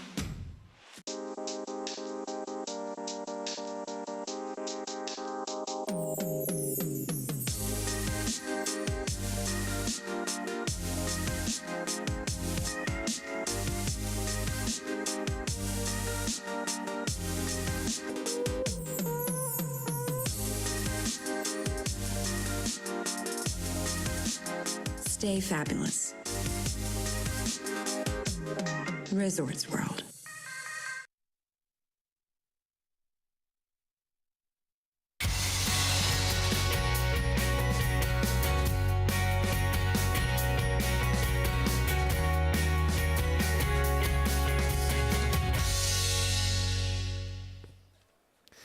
Well, for those just joining us on Valley Sports San Diego, those already with us on other networks across the country, good to have you with us. Our program brought to you in part by America's Best Racing. For the love of the race, visit americasbestracing.net today. Live action from here at Belmont in Elmont, New York, and of course under the Twin Spires Churchill Downs. Preakness coming up on Saturday. We'll preview it again to come. Greg Wolf, Andy Serling, and our feature here in New York is still ahead. Where Chad Brown, Manny Franco, Klarovich Stables going to have the heavy favorite. Yeah, and Chad and Manny will be looking for their second win today's card, and they've been piling up the wins together here and at Aqueduct as well. We'll just see if Gray in the Curve is still close to the same horse he was. He'll be tough to beat, but maybe he takes a step back as a 6-year-old. 7th at Belmont, going to be on the main track sprinting coming up next. 6.5 furlongs, New York breds in this allowance optional claiming field. And Bank on Anna, 6-5 favorite. That is the filly we showed you going to break, but Kaleem Magic, that was a morning line favorite. Right, we lost 2 players near because the races came off the turf yesterday, and the 2 and 3 both ran yesterday. I think they ran 1-3. Kaleem Magic chose to run today. I prefer her with a little less distance, but it's probably between the outside 2. Well, let's head downstairs, check in with Richard Migliori. Yeah, thanks, Greg. Small but select field. 4 horses left. Whale and Josie, the one. Really looks good for trainer Steve Jerkins. Does a terrific job. And, this mare's been very well managed. $221,000 in earnings for this daughter of Central Banker. And I like the turn back for her. I think 6.5 suits her very well. 2 of her 4 career victories coming at the distance. The 4-horse Towering Orbit looks really, really good, really dappled out, but she broke out a little bit on her neck, and it's not really a warm day. It looks like she's kind of settled back down. I just wasn't crazy about seeing that. Kind of makes you feel like she's a little bit worried, a little bit fretting about it, but she looks like she has settled back in and dried off a little bit. Dappled out, looks terrific. 5 Bank on Anna checks all the boxes, but she is a 3-year-old taking on all elders. The only 3-year-old in the field. And years ago, even up to this time of year, there was a more significant break in the weights for 3-year-olds taking on older horses. Not so much. It seems like they've really that spread has narrowed a great deal. But, boy, she's a powerfully built daughter of Central Banker, really strong behind. It's that real powerful hindquarters that you equate with sprinters. And then the 6, Kaleem Magic, turning back in distance. Now, she has run well sprinting, but she's been running a mile recently. And from a physical perspective, just looks more like 7 furlongs or beyond suits her better. I can't get past the 3-year-old here, at least in the paddock, guys. So keep an eye on them as they head out to the track to warm up. But the 5 Bank on Anna looks fabulous for trainer Phil Serpe. Mig, we'll get to this post spread coming up in a moment here. Thanks. 6-5 still on Bank on Anna. This one not far behind, though. Kaleem Magic at 2-1. Everyone on the board, biggest price here, look, is 7-2. They're bunched up pretty closely. Yeah, I have to imagine as we get closer to post, you'll see separation because the 5 and 6 are the horses to beat. I'm not saying they tower over the field. And frankly, Whale and Josie in running behind, that's the one Whale and Josie behind Kaleem Magic, actually ran fairly well last time. But she is a horse that's had a lot of chances. Kaleem Magic has turned her career around in the last 4 to 5 starts. And she really showed it, even though when she ran a 56 bar, showed it. When she won at Aqueduct on January 13th, she beat the bias that day. And that was at 7 furlongs. And then she ran 3 straight years a mile. She ran good figures in there. But I really wonder if she's a horse that less distance will be better for her. So I prefer her over Bank on Anna. Not by a huge margin. I think you looked at it and liked the 5 a little bit more. It's tough race to separate. I really thought that the board seems to be saying the same. Mm-hmm. We'll see who shows up today. I mean, you look at Kaleem Magic, the last 2 times sprinting, this filly delivered at Finger Lakes and Aqueduct. Maybe, do you think she's better sprinting? I think she is. That race on January 13th where she got a 71 buyer, that was a speed track, an inside track, and she made a wide outside move to win the race. Kind of an impressive win to me, and that signified that she's just a new horse, and she continued on with it. I guess if you don't like her, you're saying, well, that was her winter form. Is she going to keep that form through the summer? Now, I can't answer that. I just think based on her recent races, she's a little bit better than Bank on Anna, but I'm not going to, I'm not going to bet a huge amount on that. I used the 2 of them in the pick 4 very cleverly. Well, here they come through the tunnel. Approaching the 8-minute mark to post here on this Friday afternoon in Elmont, New York. With the Preakness on Saturday, and then it's on to the test of the champion. And all eyes will be focused here with the Derby winner back in action after passing the Preakness. We'll see Rich Strike here. Waylon Josie's going to kick things off. 7-2, Steve Jerkins, Luis Cardenas. I don't think she's impossible as an upsetter, given how well she ran a mile last time. But if you look at her recent BPs, the 2 best recent races she ran might have been going longer. But she's run well enough going short. 7-2, Towering Orbit, Charlie Baker, always dangerous. Jorge Vargas aboard. If you want the speed, she's the speed. And she ran a figure that's close enough to give her a chance when she controlled 2 back. But that was a very weak field. 6-5 favorite, Bank on Anna, coming out of a New York Stallion Series race. She was outside. The rail was probably the best place to be, though not a super strong day. I guess she's okay. She benefited from a pace that collapsed 2 back, but she also stumbled to start of the race. And Kali Magic going to cut back to sprinting. Again, the last 2 times she sprinted, she won. Yeah, I prefer her as a 2, and we'll see what prices they end up by post time. I have a feeling she could be favored by post time. And obviously not Trevor McCarthy there, who is out for the rest of the afternoon. It is Eric Cancel on Kali Magic filling in for Trevor. Yeah, I imagine Trevor's frustration. Maybe he should bet this horse. Hedge. Mount he was on, or supposed to be on last race, won at 10-1. See if Eric Cancel can fill in and get it done here on the current second choice in the wagering. We'll be back 7th from Belmont when we return on America's Day at the Races. Stay with us.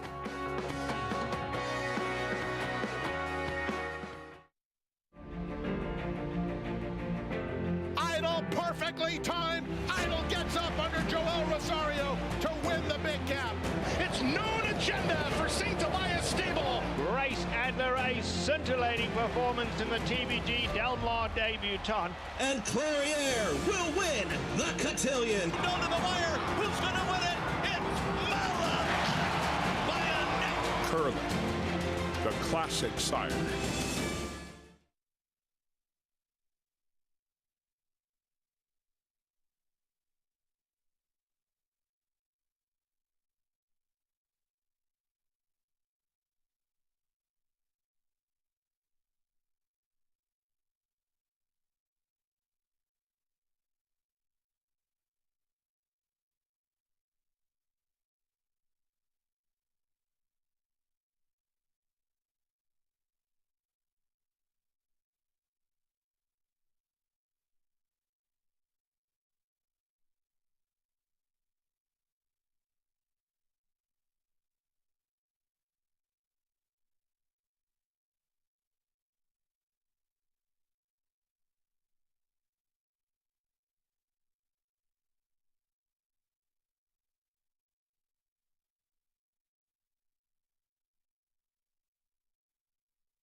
We're back at America's Day at the Races on FS2, regional networks out of Southern California. Thanks for being with us.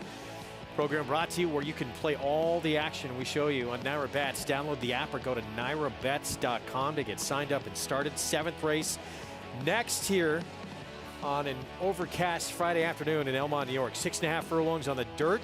And, wow, even money now, short price on Bank on Anna. That's where the public's decidedly going as we head down to Mig.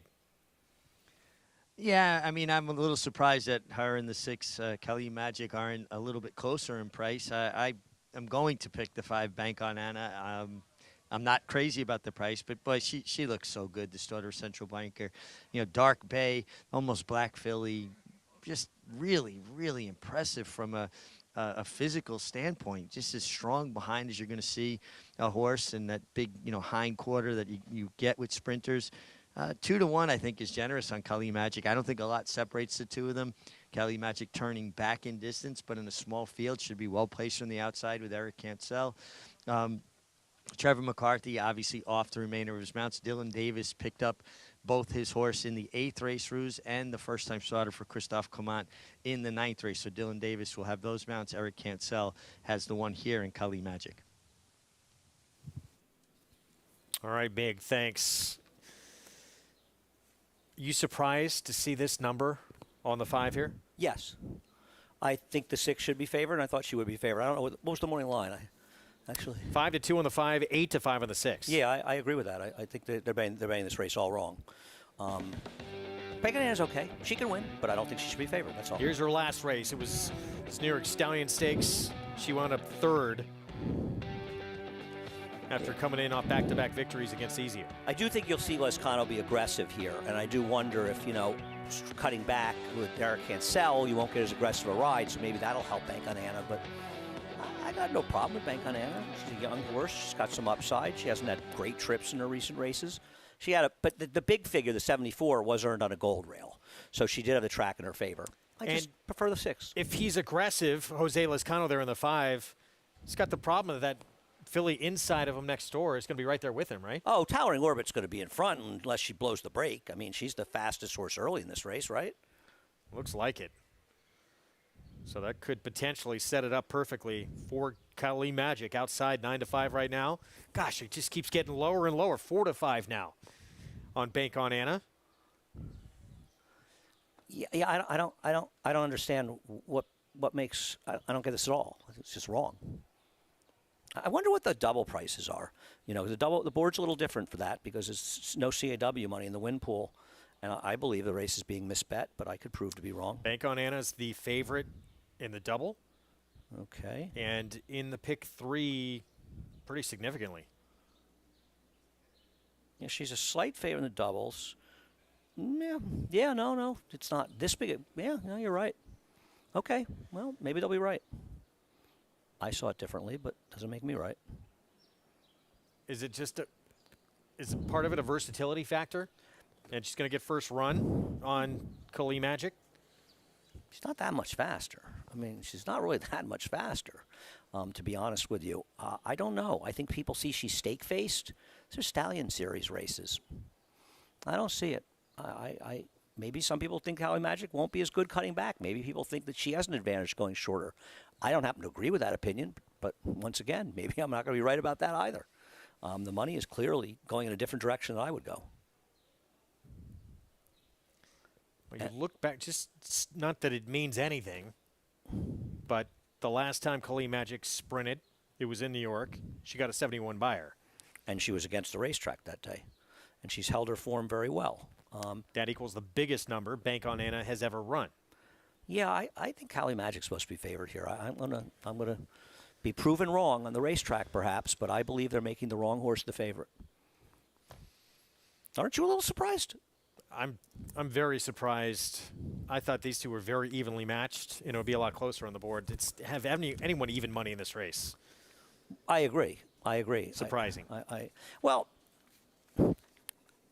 yeah, I'm just surprised. I'm tempted to bet the 6, to be honest with you, at 2-1, but I'm gonna let it go. But I think that she's a bet at 2-1. There's Towering Orbit moving in. She should be in front. Can she maybe take them gate to wire? This one won't be far behind. Short-priced odds-on favorite. Kali Magic outside, last to move in. Here's the 7th from Belmont. We go upstairs to John Imbrial. The gate.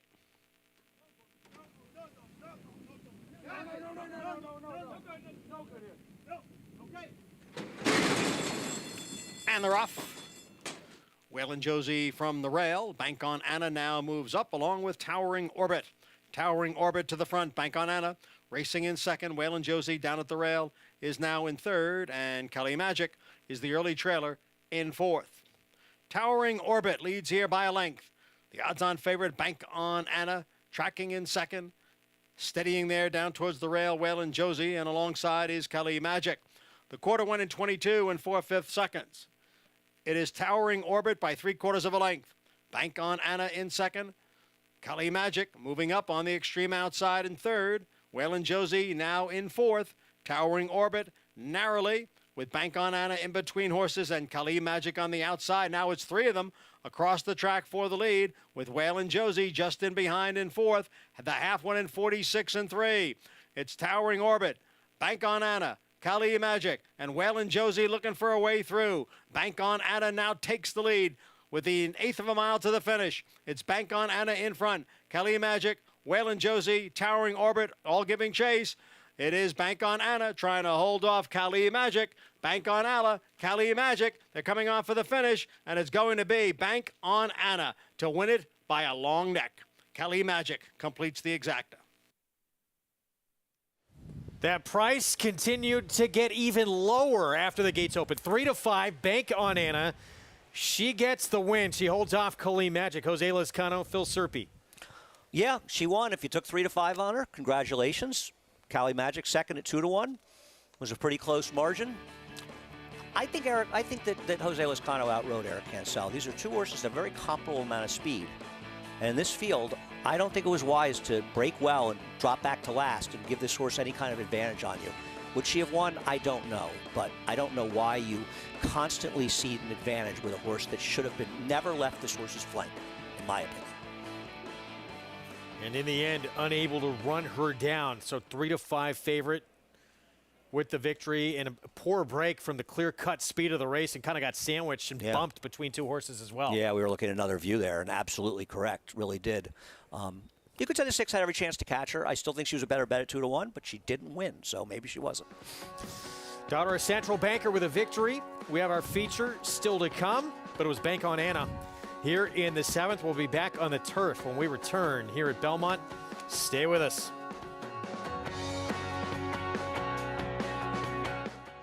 Undefeated Grade 1 winner Mastery was a multiple graded stakes winner at 2, including this victory in the Los Alamitos Cash Call Futurity. Now his progeny are bringing top dollar in the sales ring, and his first runners are hitting the track.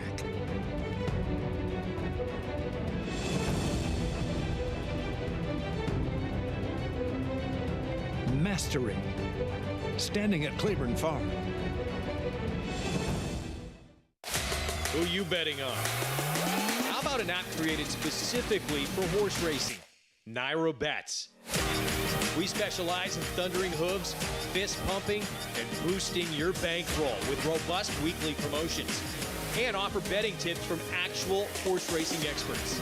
Bet all day and night, nationwide. Get the action and thrill of horse racing with Naira Bets.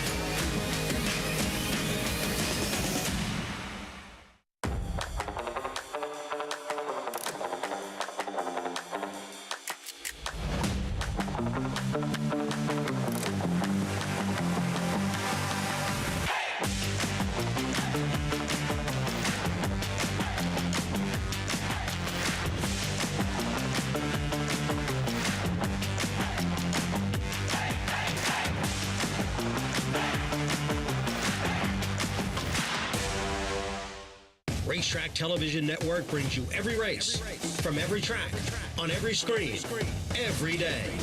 With monthly packages starting as low as $5, RTN gives you great value and access to more live HD streaming and race replays than anyone. Visit RTN.tv today to sign up and watch on almost any device, including Roku and Amazon Fire. RTN has packages that start at $5 per month.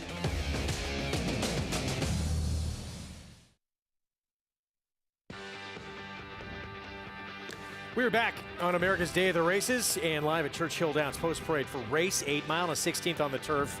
Talk about a tremendous betting race coming up. Wide open group in this allowance optional claiming field. We start with Continental Coins, Brett Calhoun. Yeah, this horse ran okay last time out, at a pretty good trip overall. We'll see if drawing inside is good or bad on this turf course. Dwayne Lucas with a 23-1 shot, 2-time winner on the turf, Shackelford's Joy. Feels like an underlay stretching out. Grade 1 winner next door. Point me by for Eddie Keneally. Yes, it's sad that was one of the last runnings at Arlington, the last at Arlington of the Secretariat, renamed the Bruce D for last year. Not a good field, but not an untalented horse, second off the layoff. Jimmy Dan, 12-1 Dallas Stewart. I mean, just another horse that has races, but I wonder if he wants a little more distance. Skyro, your modest 7-2 favorite for Brian Lynch. I think this horse is fine. This horse is going to be forwardly placed. Is that good on this turf? This is the one who finished just ahead of Skyro last time out, Monition. Nothing not to like about the horse except the price. Not that great, but player. Another player next door, the 7 El Kabong, Rusty Arnold. Totally agree. Moved up last time. Can he take another step forward? 5-1 right now with Corey Lannery. Horse who wants to be involved early. Spiteful Sam, and his only turf effort, it was sprinting at Ellis, but it was just pretty good. Yeah, he should be on the lead in this race if he gets the right ride. I don't know if it'll do him any good, but he should be in front. 26-1. Hague Point, Mike Maker just was impressive on synthetic. Has never actually run going long on the turf. Has only run in sprints, but has been run okay on synthetic on going long. 13-1 on Mike Maker. Paulo Lobo sends out the 10 here at 19-1. Flattered by the competition he faced in his recent races, but he didn't really do any running.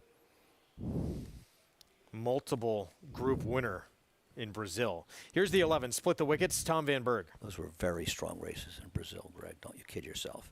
I thought he was a cut below these horses. And Ocean Atlantique making his 5-year-old debut, Mike Maker, Ricardo Santana Jr. I'm betting this horse. I know he's got to run back to his best races going back a ways, but Mile and 3/8 probably too far last time. Maker's good off layoffs. I thought he was kind of a sneaky horse. Group 3 placed in France, Ocean Atlantique. And, yeah, big number. Mishrif. Yeah, some big names in those running lines. Mishrif won the Saudi Cup over Charlatan.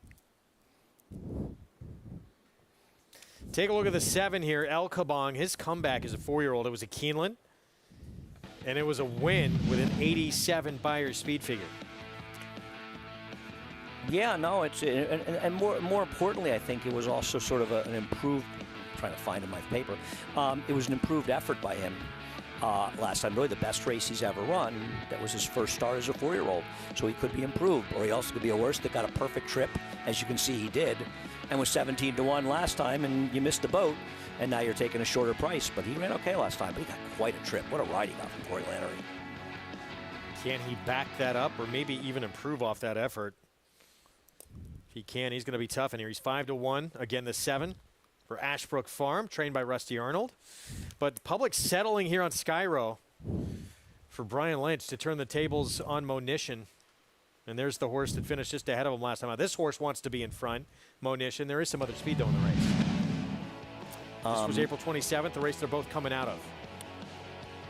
I thought he ran fine in here. I really did.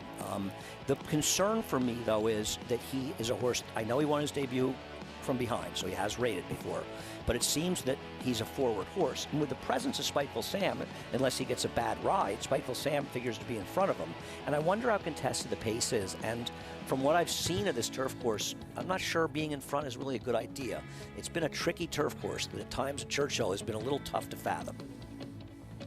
It would seem he's going to have to employ new tactics, because you're right, that Spiteful Sam, he's got sprint speed, and that's the 8, who may not be a factor in this race. I happen to think he has an a look. He's a long shot, but you would think there's no question he's going to be in front. Well, I never know how these guys are going to ride, but he's supposed to be in front. I totally agree with that. I mean, if he's not in front, I don't know why they bothered leading him over. Wide open race here in the 8th. Yeah, I agree. Skyro, 3-1. He's okay. I'll be honest with you, Greg. I found this race to be extraordinarily difficult, and because of how quirky this course has been, it's very tricky. And if I'm going to bet turf races right now at Churchill Downs, I'm betting prices. Again, it's a new turf course at Churchill, so no paying past attention really to how it played in the horses for courses, because completely different. There have been issues apparently at drains down towards the inside I thought there were a lot of issues on Derby Day. You know, you look at the gaps you saw in the Turf Classic, the Grade 1. You saw gaps you see in dirt races you don't see in turf races. And only 2 horses in that race performed to their normal figures. Others finished 15, 20, 25 by ones worse. You never see that in turf races, especially at that high a level. And it says to me that the turf course, I mean, it's one thing if a couple of horses run badly, but if 7 of them run significantly worse than they've been running, and there have been some talk that the turf there's been some issues, it makes me wonder a little bit if you just got to get the right horse. So for me, if I can find a weird long shot, like I think the 12's a little interesting here, I don't mind betting a few dollars there, but I'm a little scared to bet short prices. Last in line in those 3 Diamonds Farm Silks, Ocean Atlantique, who Andy likes. It's the 5, though, Skyro. The favorite for Brian Lynch. Let's go to Travis Stone. And they're off. Monition at mid-pack bounces out on top. Skyro is there. Spiteful Sam comes on from the outside, and Continental Coins is forward toward the rail. Ocean Atlantique for that outside post is going to try and tuck in as they come by us for the first time. It is Monition, Continental Coins, and now Skyro splits them. 3 across the track into the opening turn. Spiteful Sam a little bit wide, racing up into 4th. Hague Point is now 5th. Shackelford's Joy 6th. Ocean Atlantique is running along in 7th. El Kabong is 8th. Arundo Hagaruete is running along in 9th by 2.5. Point Me By back in 10th, just at a split the wickets. Who's 11th? The trailer is Jimmy Dan as they hit the backstretch run. The opening quarter into the wind in 23 and 2/5 seconds. Going head-to-head are Monition and Skyro. Spiteful Sam perched out there 3 wide, just off the pace. Continental Coins working out a good trip in behind, saving ground to the far turn as well. Shackelford's Joy tries to come up through toward the inside. Hague Point's right in the thick of it. Ocean Atlantique is wide in the far turn, but making progress now. El Kabong is finding a seam in between horses as they round the far turn. Point Me By is launching a rally with Arundo Hagaruete. They come for the top of the stretch, and it's still Monition and Skyro. Head-to-head off the turn. They come a little bit wide into the stretch. It's Monition on the far outside. Short lead. Skyro's there. El Kabong coming up the rail. Ocean Atlantique. Point Me By. Continental Coins. 1 furlong to go. Skyro's re-rallied, but El Kabong's coming up the rail. Monition fights on. Point Me By. Down to the finish. El Kabong up the rail to win it.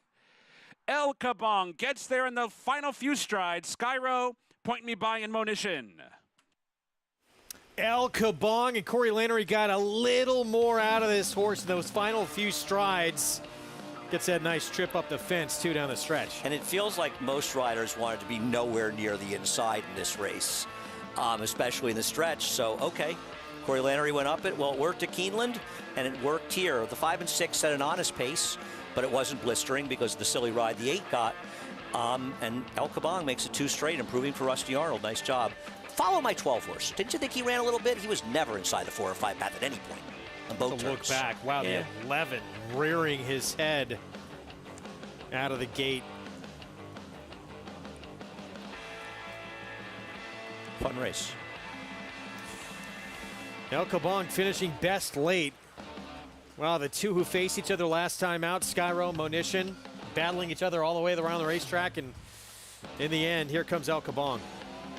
Yeah, twice in a row. He's a rare horse that likes to move inside of horses. A lot of horses don't like to do that. He does. Believe 5-1. Those last odds I saw, yep, 5-1 on El Kabong. We're going to talk Epicenter. Runner-up in the Kentucky Derby, and he'll be the heavy favorite on Preakness Day. Early voting, he likely will be the one to catch. Can Chad Brown and Klarovich do it again in the middle jewel of the Triple Crown?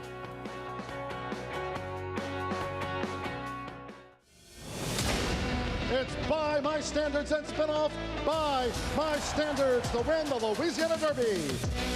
By My Standards has won the Women's Classic by 4. By My Standards wins the Oakland Handicap. By My Standards attack, rushing By My Standards to the wire.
We're back on America's Day at the Races. Show brought to you by Don't Be Shy.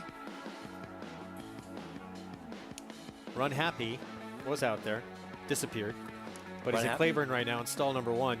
He's not in the lake, is what you're saying.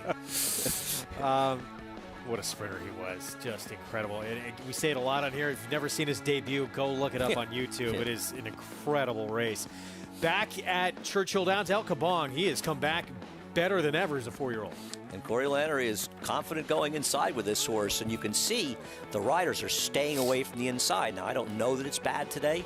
I'm not paying enough attention, but in general, the riders have not wanted to be inside. Is his performance better than it looks because he closed inside? I don't know. But he is one of these horses, just like we saw at Keeneland, that can close inside. Got it done. I think nice efforts all around, but good job by him, and he's improved for Rusty Arnold. 2 for 2 now in his 4-year-old campaign. Son of Noble Mission for Ashbrook Farm. Pays $12 for the win. Middle Jewel, the Triple Crown, coming up on Saturday in the Preakness. Derby winner, of course, will not be there. We'll see him here in Belmont for the test of the champion. Epicenter will be there, and he's the horse to beat going in. Do you think he's way the horse to beat? Do you expect to see that same kind of performance we saw in the Derby? Well, I don't know what we're going to get from him, but yeah, I do think he's way the horse to beat. And I picked early voting, so it's not like I didn't try to beat him. But I'm not doing it thinking this is a great horse to bet against in this race, because he just shows up every time and runs. And the reality is that for the most part, horses that run well in the Derby come back and they run well in the Preakness. I don't have a problem. And the other thing is, while I like early voting and from a tactical standpoint he could have a slight advantage, Epicenter's not slow. It's not like Epicenter's, pace compromised. He's not going to be far off of early voting, and if he shows up, early voting has to improve to win this race. Now, he may. It's lightly raced, and he has some room to improve. But at some point, Epicenter is going to improve as well. I'm not against him. I'm just taking a small shot to beat him. Meanwhile, the filly, she dominated against her own division. She ran very good against the boys in the Arkansas Derby, and then she came back and ran huge again in the Kentucky Oaks. She'll get another try against the boys. Her figures seem to stack up.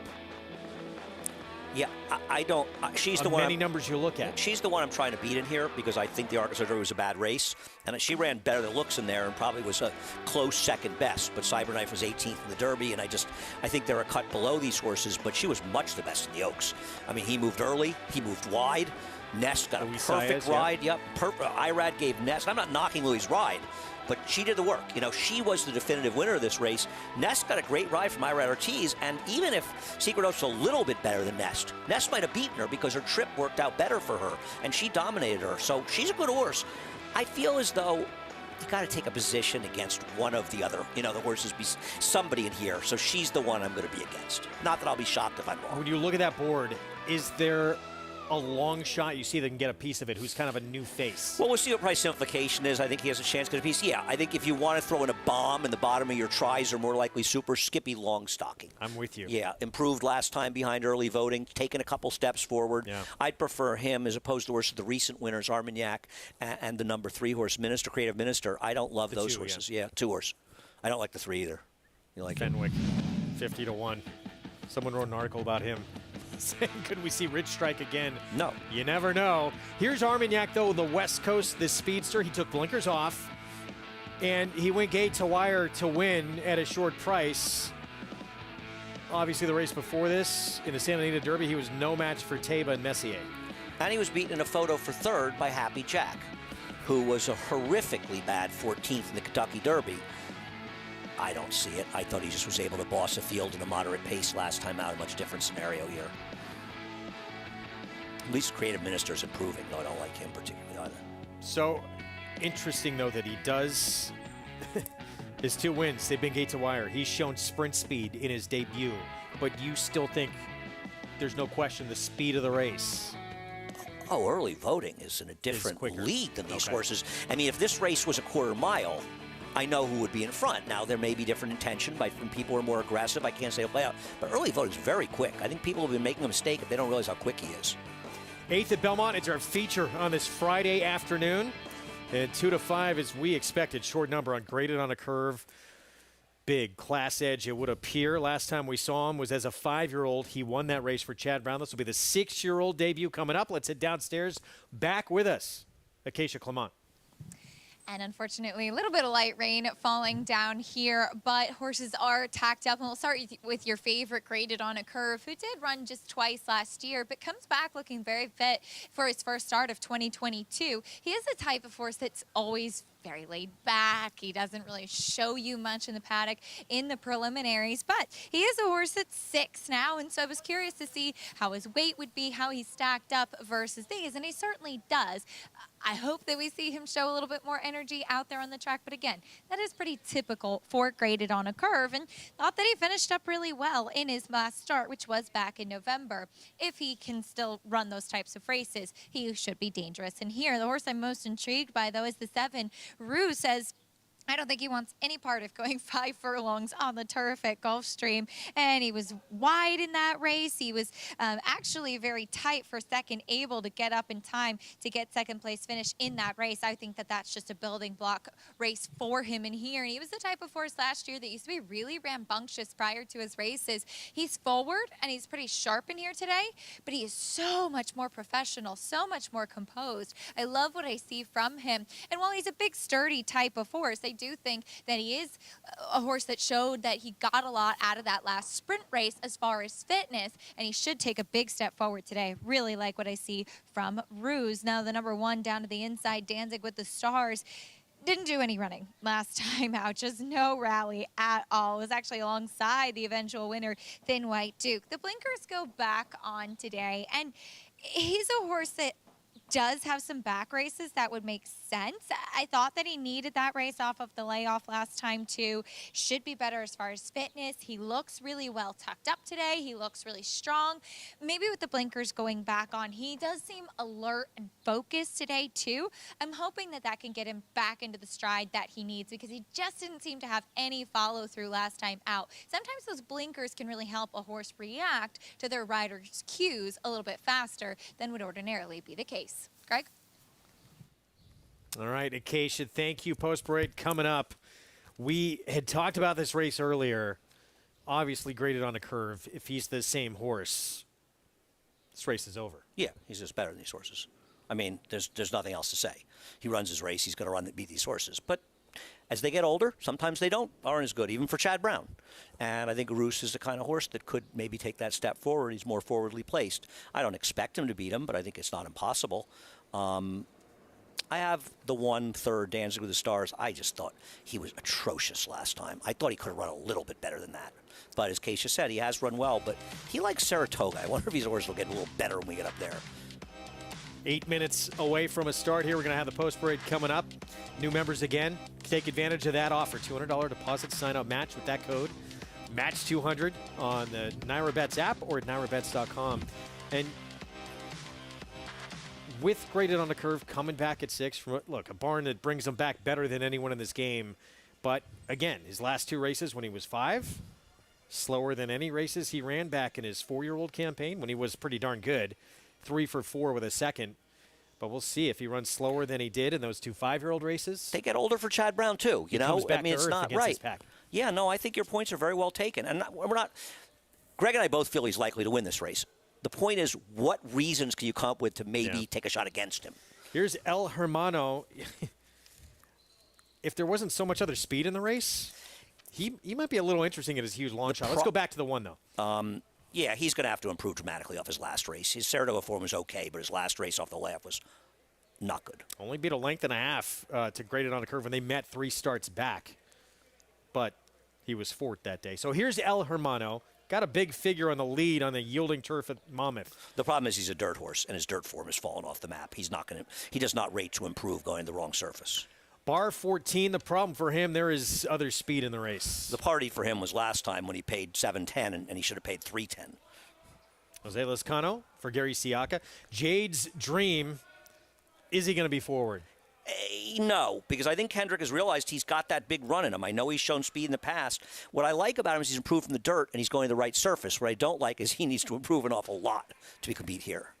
Ruse, he's been very good on the front end, but sprinting last time he came from out of it, what's he going to do? Well, he can't keep up in 21 at 5 furlongs. He's going to sit outside of bar 14, and he hasn't won stalking, but he's run well enough to suggest that I think he's the main rival, as the public does, to the favorite. 1-2. We may look back and say 1-2 is a gift in here. We may look back and say he was vulnerable. We'll red board no matter what happens after the race. I expect him to be tough to beat, but I could understand some taking a small shot. And good old boy 19-1 Linda Rice with this horse. Eric Cancel aboard. He, too, has back races that give him a chance, but his race coming back was not good. He was right on the rail, the place to be, and just went backwards. 5 minutes to post here in the 8th is Friday feature. And the big question, what will Graded on a Curve come back like here now as a 6-year-old? 5 for 12 lifetime on the lawn. 3 of those 5 wins coming here at Belmont. It's interesting about him is that he's made so many of his starts on the inner turf like this, and in an odd way, his running style is much more suited to the Widener, which is more fair for closers, and that always worries me a little bit. But he's done well on the inner turf, and so I don't know. Why should it be a problem? There he is. I mean, you look at who he's faced. He faced City Man, Rinaldi. He was second to Rinaldi. He's just run one faster Cross races border. than these. And I don't feel as though, Chad, if he wasn't doing well and he couldn't run anymore, in all likelihood they would just find a nice field for him to run around in. They're not going to bring him back if they think he can't run anymore. That was him just leaving the screen. Here again, Danzig with the Stars had a chance against Graded on a Curve. 3 starts back. That was at Aqueduct in November. He was beat a length and a quarter. He ran 4th. And since then, he has regressed, it seems. Yeah, that's the problem. You know, it's hard. You know, it's hard when you have horses off layoffs, second off layoffs. This time of year, you have to deal with that. Let me ask you a question. Is the 7 overbet at 4-1? Or is it just that there's nobody else anybody wants to bet? Yeah, it might be a little bit of that. Yeah, it's hard because good old boy ran so badly last time and his form had tailed off. He's an ex-Mike Maker. And the 1 ran poorly last time. Could he improve second off? Sure, but he was running well in Saratoga, and he's got to improve off those races. But we both thought he was the other horse, or the intriguing horse. Yes. And it looks like everyone else Everybody agrees, picking up on that as well. Let's head back down again to Acacia. And you can count me in that club as well. But wanted to talk about another horse that we'll have to get faster to be competitive in here. But Jade's Dream, I do think, is going back to his proper surface. Broke his maiden on the turf, and he does get to go back to the grass today. Has a turf horse, much more of a turf physical to him. Now, I don't think he's, again, nearly as good, especially as your favorite, but he could be one that maybe is trending in the right direction and has improved. He warmed up beautifully out there, and I do think he's very, very fit, making the 3rd start of this year and getting back to, once again, the surface that I do think he'll prefer. The number 8 Graded on a Curve. I mentioned how laid back he was back in the paddock. Manny Franco took him right away from the pony, gave him a big warm-up. He's not the type of horse that's going to be exuberant prior to the race, but I really like to see that Manny gave him that big warm-up, especially given the fact that he's 6. And sometimes as horses do get older, it takes them a little bit longer, as is typical with humans, to just kind of get their legs underneath of them. And seeing how that warm-up went, he's going to be very tough to beat. Took a small shot with Roos in here, but Graded on a Curve does look like he's doing very well for this comeback, Greg. So the question then becomes, do you want to get 1-2 back on your money, or do you another opportunity, maybe try and create some value here, or you got the double to play as well? You said you were intrigued quite a bit with a horse in the last, Lucky Mucho Man, who is, what, 6-1 morning line? Yeah, I like him quite a bit in the last race. Now, if the 7 or 8 win, I'll be alive in the pick 4, so that's sort of my route at this point. But, yeah, I mean, I'm not going to play an 8-7 exacta. It's just, where's the vig there? I guess for me, maybe I try to get the 6 into the number. And you bet like 8-7 with 6-7-8 with 6-7-8 in the try. 8-7-8 with 7-8 with 6. And then 8-7-8 with 6-7 with 6-7. And then 8-7-6 cold. That would be my play. Yeah, the 8-7 exacta right now, $4 for a $1 play. Right. I'm going to go. I like this idea. I'm going to bet some tries. You've convinced me to get involved in the try, Greg, and I'm going to try to get the 6 into it with the 7 and 8, mostly with the 8 on top. Do I have time to get my bet in? On Naira bets, you always have time. That's the beauty. Get it in. Let's take a look at Graded on a Curve.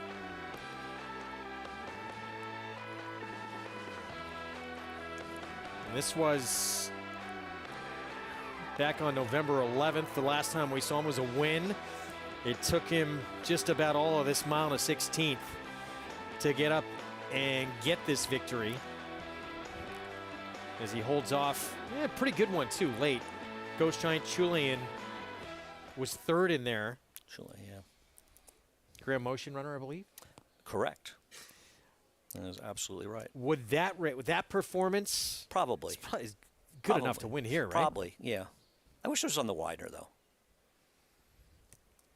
So there he is. Gets positives in terms of appearances from Acacia as well, which is a good sign.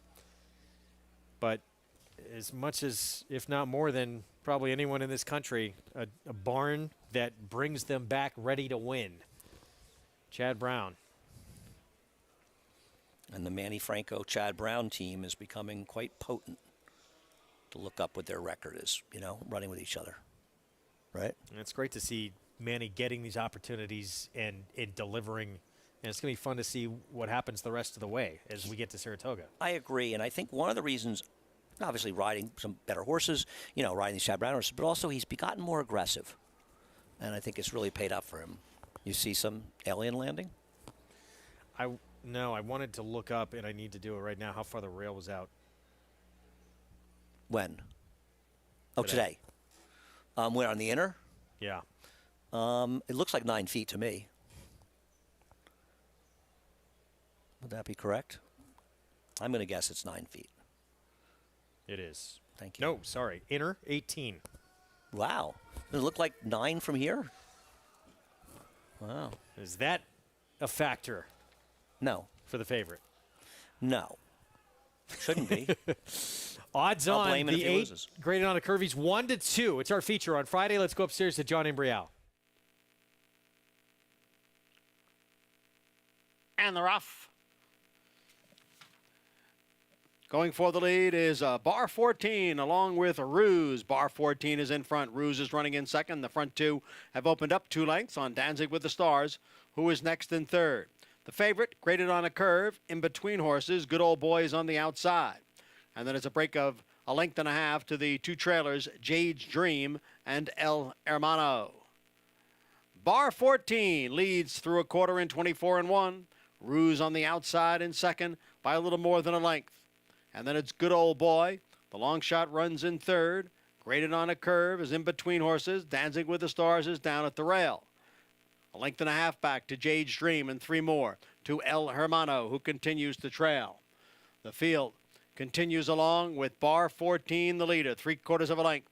Ruse has been chasing right from the start, still in second. Half one in 48-2 over the good turf. It's Bar 14 on top. Ruse running in second. Graded on a curve.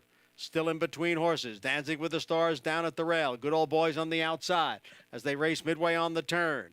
It is Bar 14, Ruse, graded on a curve. Now being asked to pick it up is 3 wide. Good Old Boy is 4 wide. And in behind is Danzig with the Stars along with Jade's Dream. Here comes graded on a curve on the outside. Up to challenge for the lead. Bar 14 continues to battle on down at the rail. Ruse is right there. Then Dancing with the Stars. Jade's Dream. As the field comes down for the finish, it is graded on a curve with the lead. And graded on a curve coming off the layoff will get the victory at a short price. Odds of 1-2. Odds on favorite wins his 6-year-old debut pretty convincingly here under Manny Franco. Yep, gets it done. Manny made a decisive move to get, got good position behind these horses, moved out 3 wide, and he's also riding the best horse. But he did all the right things riding the best horse. He didn't get cute. He didn't have to get lucky. He knows the inner turf. They can go a little slowly up front. He understood that maybe the horse to beat was going to be forwardly placed, so he made sure he got that position and got it done. As you can see, nobody really gained any significant ground at all, including my 6, who I tried to get up, but wasn't good enough to get up for. And it was Bar 14 alone in front early. Right. He winds up 3rd in here. Ruse 2nd, just about all the way around the racetrack. It's a cool horse, this horse. I meant to tell you, if some people are wondering why, did we explain how he got into this race? You did. Okay. But you can repeat it. Well, if you look and you say he's out of conditions, how is he in the race? He ran in this race. It's an optional claiming race for the tag last time he ran. That was over 6 months ago. When you come back, your first start over 6 months, you can run at the same price. You can run for a waiver, same price or higher. Can run for a claiming waiver. He used that claiming waiver rule to get into the race. So this is the third time that he's won this condition. Once as a non-winner as a 2, once as in for a tag, and once as the waiver. Not an easy thing to do, but Chad Brown took advantage of all of them. To a T. Yeah. And graded on a curve, now 6 wins from 13 starts on the lawn. Comes back as a 6-year-old with a win as we head back to Churchill Downs. And going to get to this post parade here in a moment. A race is going to close out their card under the Twin Spires, a maiden special weight, 6.5 furlongs. Here is Kawaya Breeze, who faced a horse named Condemn. He took money in that debut, who came back and won a Keeneland. Yeah, he took money last time, and I think that is a little interesting, but it wasn't off the turf race. That worries me a bit. Plausible Denial, 3-1. This horse won me dinner from Greg and Maggie up in Saratoga. Cheeseburgers around. We will be dining. I was disappointed by his effort last time. He lagged badly. I didn't make a smart bet. He just sort of sucked up, and I kind of got lucky to win. Beaten favorite back-to-back starts. Prize Fighter bumped a little bit out of the gate in his 4-year-old return. I was trying to make a case for him. I wish he ran a little better, but as you say, he had a little bit of trouble. 11-1 on a first-time starter for Wayne Catalano, the 4. It's actually better turf looking at the pedigree. Here's the favorite. The Dam won her debut. This is her first full open road. This horse taking a lot of money for Brad Cox. Is there a story, or is it just Brad Cox that's getting bet? Meanwhile, Roaring Gap, another first-timer by Flashback out of a Bluegrass Cat mare. This is her first full. First-time stars in dirt sprints. The trainer is 1 for 17 over 5 years, and maiden specials 0 for 7. And her game face on for the debut. And then here's Paid Twice, blinkers on, and Lasix start number 3. Not great numbers off these kind of layoffs, 4 to 8 months for Vicky Oliver, the trainer, but I thought the horse ran well enough that it has to be considered a contender off the 2-year-old form. Minute to post here in the 9th to close out the Friday card at Churchill. And there's the favorite on the board right now in the Gary and Mary West Oaks Open Road. Quality Road debuter for Brad Cox. Spent $360,000 on this colt. And Ricardo Santana Jr. will be aboard for the debut. That's the Gary and Mary West sweet spot, you know, that roughly 300 and change for their horses. You see them buy a lot of horses in this price range. I don't like the horses drifting up, right? Drifted up from 5 to 2 to 3 to 1. If they really like this horse, I think he'd take a lot more money than that. So who's the other? Of those who've run, who intrigues you the most? Well, I mean, the best horse if he runs his race is the 2. But he was awful last time. He just totally sucked up. He had no speed. He was nowhere. And you're starting to wonder if he was an expensive 2-year-old purchase that just kind of had his day in the sun. Is Prize Fighter a little interesting, the 3? Little trouble last time. We saw Nabokov, the horse, Nabokov, who was second in there. Came back with a huge win here at Belmont last week. They got a 91 buyer. No one would surprise me in this race. Even the fact that the 1 took money in that debut for Greg Foley. But off the turf, that worries me. But I hear you. I think the 9 is dangerous. You know what? The 9 is my horse. If I'm going to take a shot with the 9. That's my just mild opinion. 2-year-old campaign, 2 starts. One of them, start number 2, was here at Churchill. It's 7/8. It got both starts for the 9. We'll see if this has been resolved. Has gotten out of the gate slow. Blinkers on. You would think trying to resolve that issue. Lasix as well, right? Because the 2-year-olds can't run in Lasix. Yep.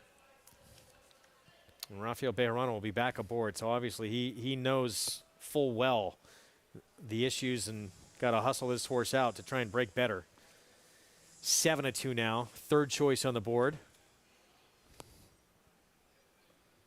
But it's almost by default, you're probably right. An expensive first-timer from one of the best barns in the country, reigning 2-time Eclipse Award winner Brad Cox. That's where the public's going. Yeah, it seems so lukewarm, though, that doesn't mean the horse can't win. It just doesn't seem like a lot going on. They like this circle. They're like Oaklawn. Circling the wagons behind the gate. Moseying on up to the gate. Nightcap here at Churchill. We have the nightcap still to come at Belmont. And a big Saturday, of course, coming up with the middle jewel of the Triple Crown.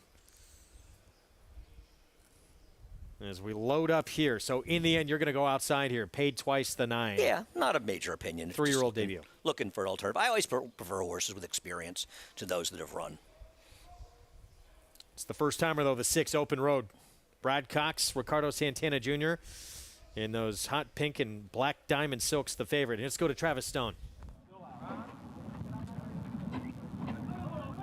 They're in the gate. And they're off. Open Road, hustled hard right off the mark. Plausible Denial showing speed, and Prize Fighter comes on through now. And here's Prize Fighter, third, second, and now first.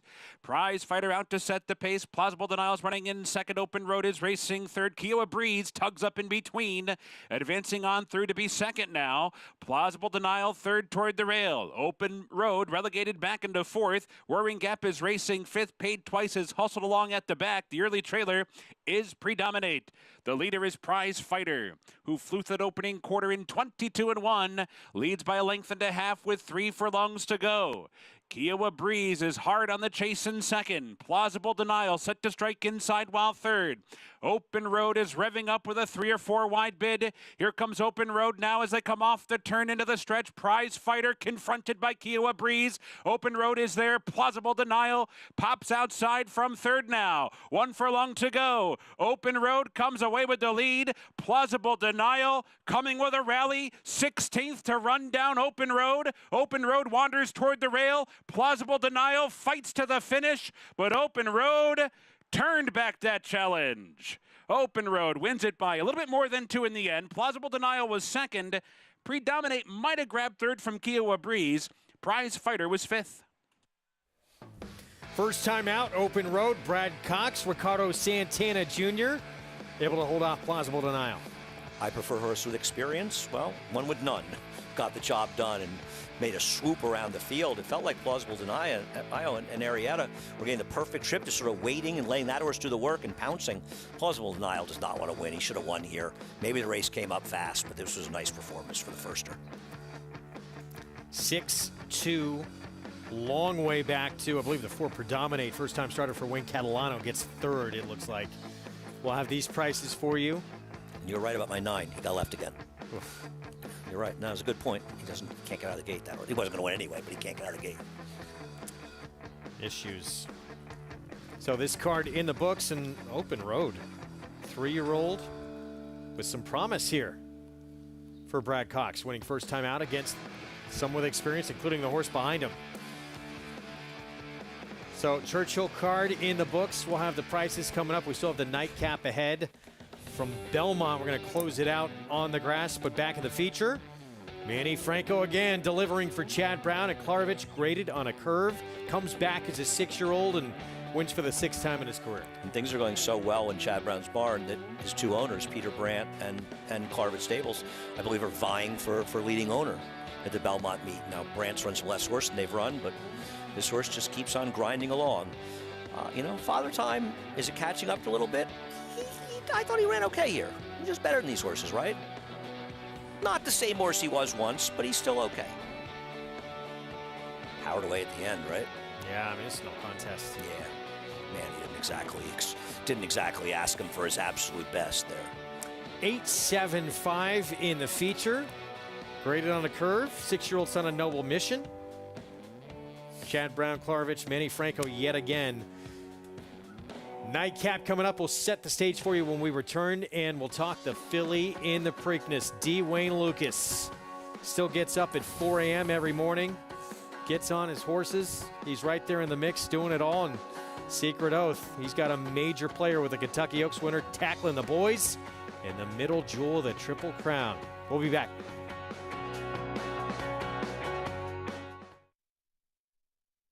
Introducing a stallion as top class as they come. In 22 career starts, he won or placed in 12 graded stakes, competing in 15 grade ones, earning over $1.7 million. His undisputed speed is evidenced by 7 100-plus Spire speed figures, a 3-time grade 1 winner, Raging Bull. The Fasig-Tipton Mid-Atlantic 2-year-olds in training sale, showcasing more than 600 juveniles, all on a dirt racetrack. Recent Grade 1 winners include Beyond Brilliant, Gamine, Gut Stormy, and Switzerland. Graded stakes winners Informative and Morello, plus stakes winners from coast to coast. Among the nation's top juvenile sales by Grade 1 wins. Join us after the Preakness, May 23rd and 24th in Timonium, Maryland. Where will you be?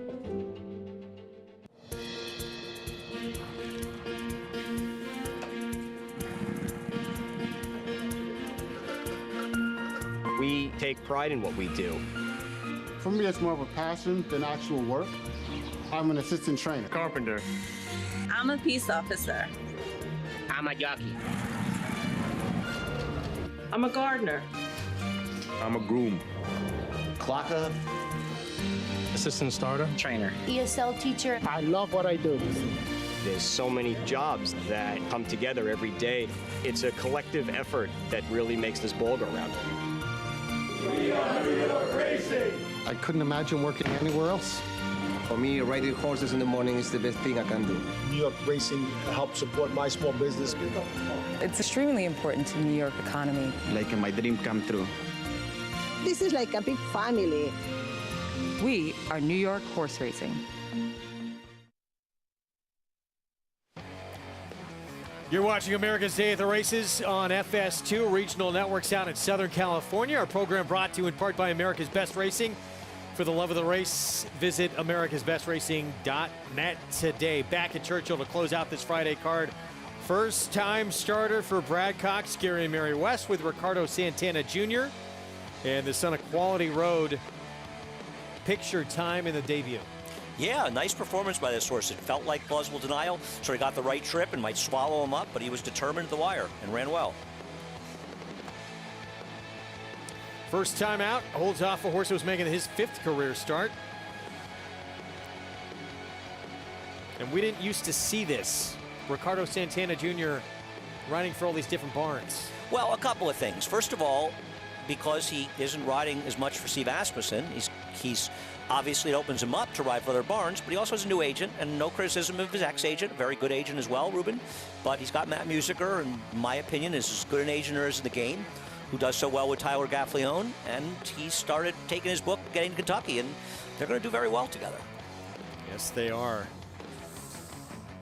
And we're going to talk a little Preakness again coming up this weekend. The filly, Kentucky Oaks winner, dominated against her own division, and now she's going to try and do the same against the boys in the Preakness. And we have seen some tremendous fillies win this race pretty recently. Of course, Rachel Alexander, Swiss Skydiver, did it for Kenny McPeak. Can she add her name to the elite list? Well, she's not going to add her name to being as good as Rachel Alexandra. And Swiss Skydiver was pretty darn good. And her Preakness was an amazing performance. But Wayne Lucas, he's never won this race with a filly, but I think he won the Derby with a filly. You know what's amazing? We should ask Gary Stevens. I'll tell you what's amazing. He's going for his 7th Preakness win in 43 runnings of the race. His first Preakness was in '80. His 6th was in 2013. Filly, right? Yeah, he beat Genuine Risk. That was the one that got a lot of attention because Codex came out and bumped into her. Angel Cordero. Angel rode a lot for Wayne Lucas back in the day. But, I mean, you think about the longevity. 33 years spanning 6 wins, and now he's back 9 years later. He's like Rasputin. They just can't keep him down. And again, he still puts in all those hours. Talked about going to race. He still gets up at 4 in the morning every day. He's out at the barn.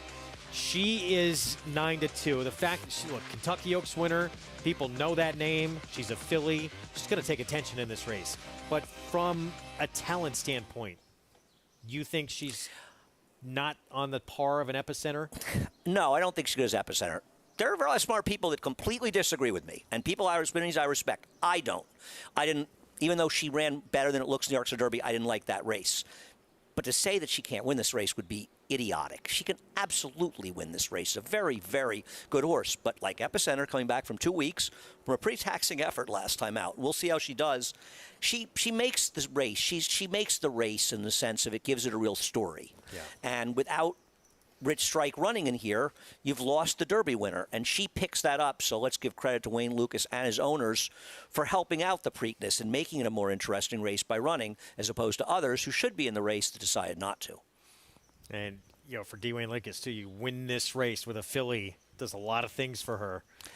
Listen, Wayne's an entertaining guy, as we all know, around the racetrack, and his incredible longevity and success is amazing. Meanwhile, we talked about new faces and who could maybe step up, get a piece of it maybe even win the race. Creative Minister, a little bit like early voting, comes into this race very inexperienced. I'll say that. I'm a little stunned here. He's Kenny running by a Klarovich horse here, by the way. Yeah. Will we do that again on Saturday? This horse got some ride last time. Whew. Got right to the fence, staved all the ground, angled out in the stretch, and it was an improvement. And like huge improvement last start. To do that again back to back, is that asking too much? He's coming back in 2 weeks as well. You know, he ran on, this is on the Derby undercard. There's no doubt he took a big step forward. His owners put up $150,000 to run here in the Belmont. More power to them. I don't like them, but they do, and I wish them the best of luck. 10-1 morning line. Be just the 4th start of his career and his first in stakes company in this Triple Crown Series. It's going to be a fun Saturday. Back here at Belmont, our Friday finale. It will be on the lawn here at 1:16. New York Bred's $40,000 maiden claiming race. And look who's the current favorite, the power of Andy Serling. This may be the power of David Aragona. And he actually is the one who pointed this horse out to me in his maiden race after the race last time, and he loves this horse today. Lucky Mucho Man, 6-1 morning line. He's half that number right now. Turf debut, he had some issues that Andy will tell us more about when we come back. We're 12 minutes away from our finale here in New York.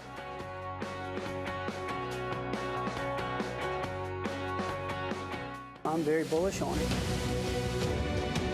Tom's D'Etat's got a 4-length lead at the 16th pole. Tom's D'Etat has conquered the Clark.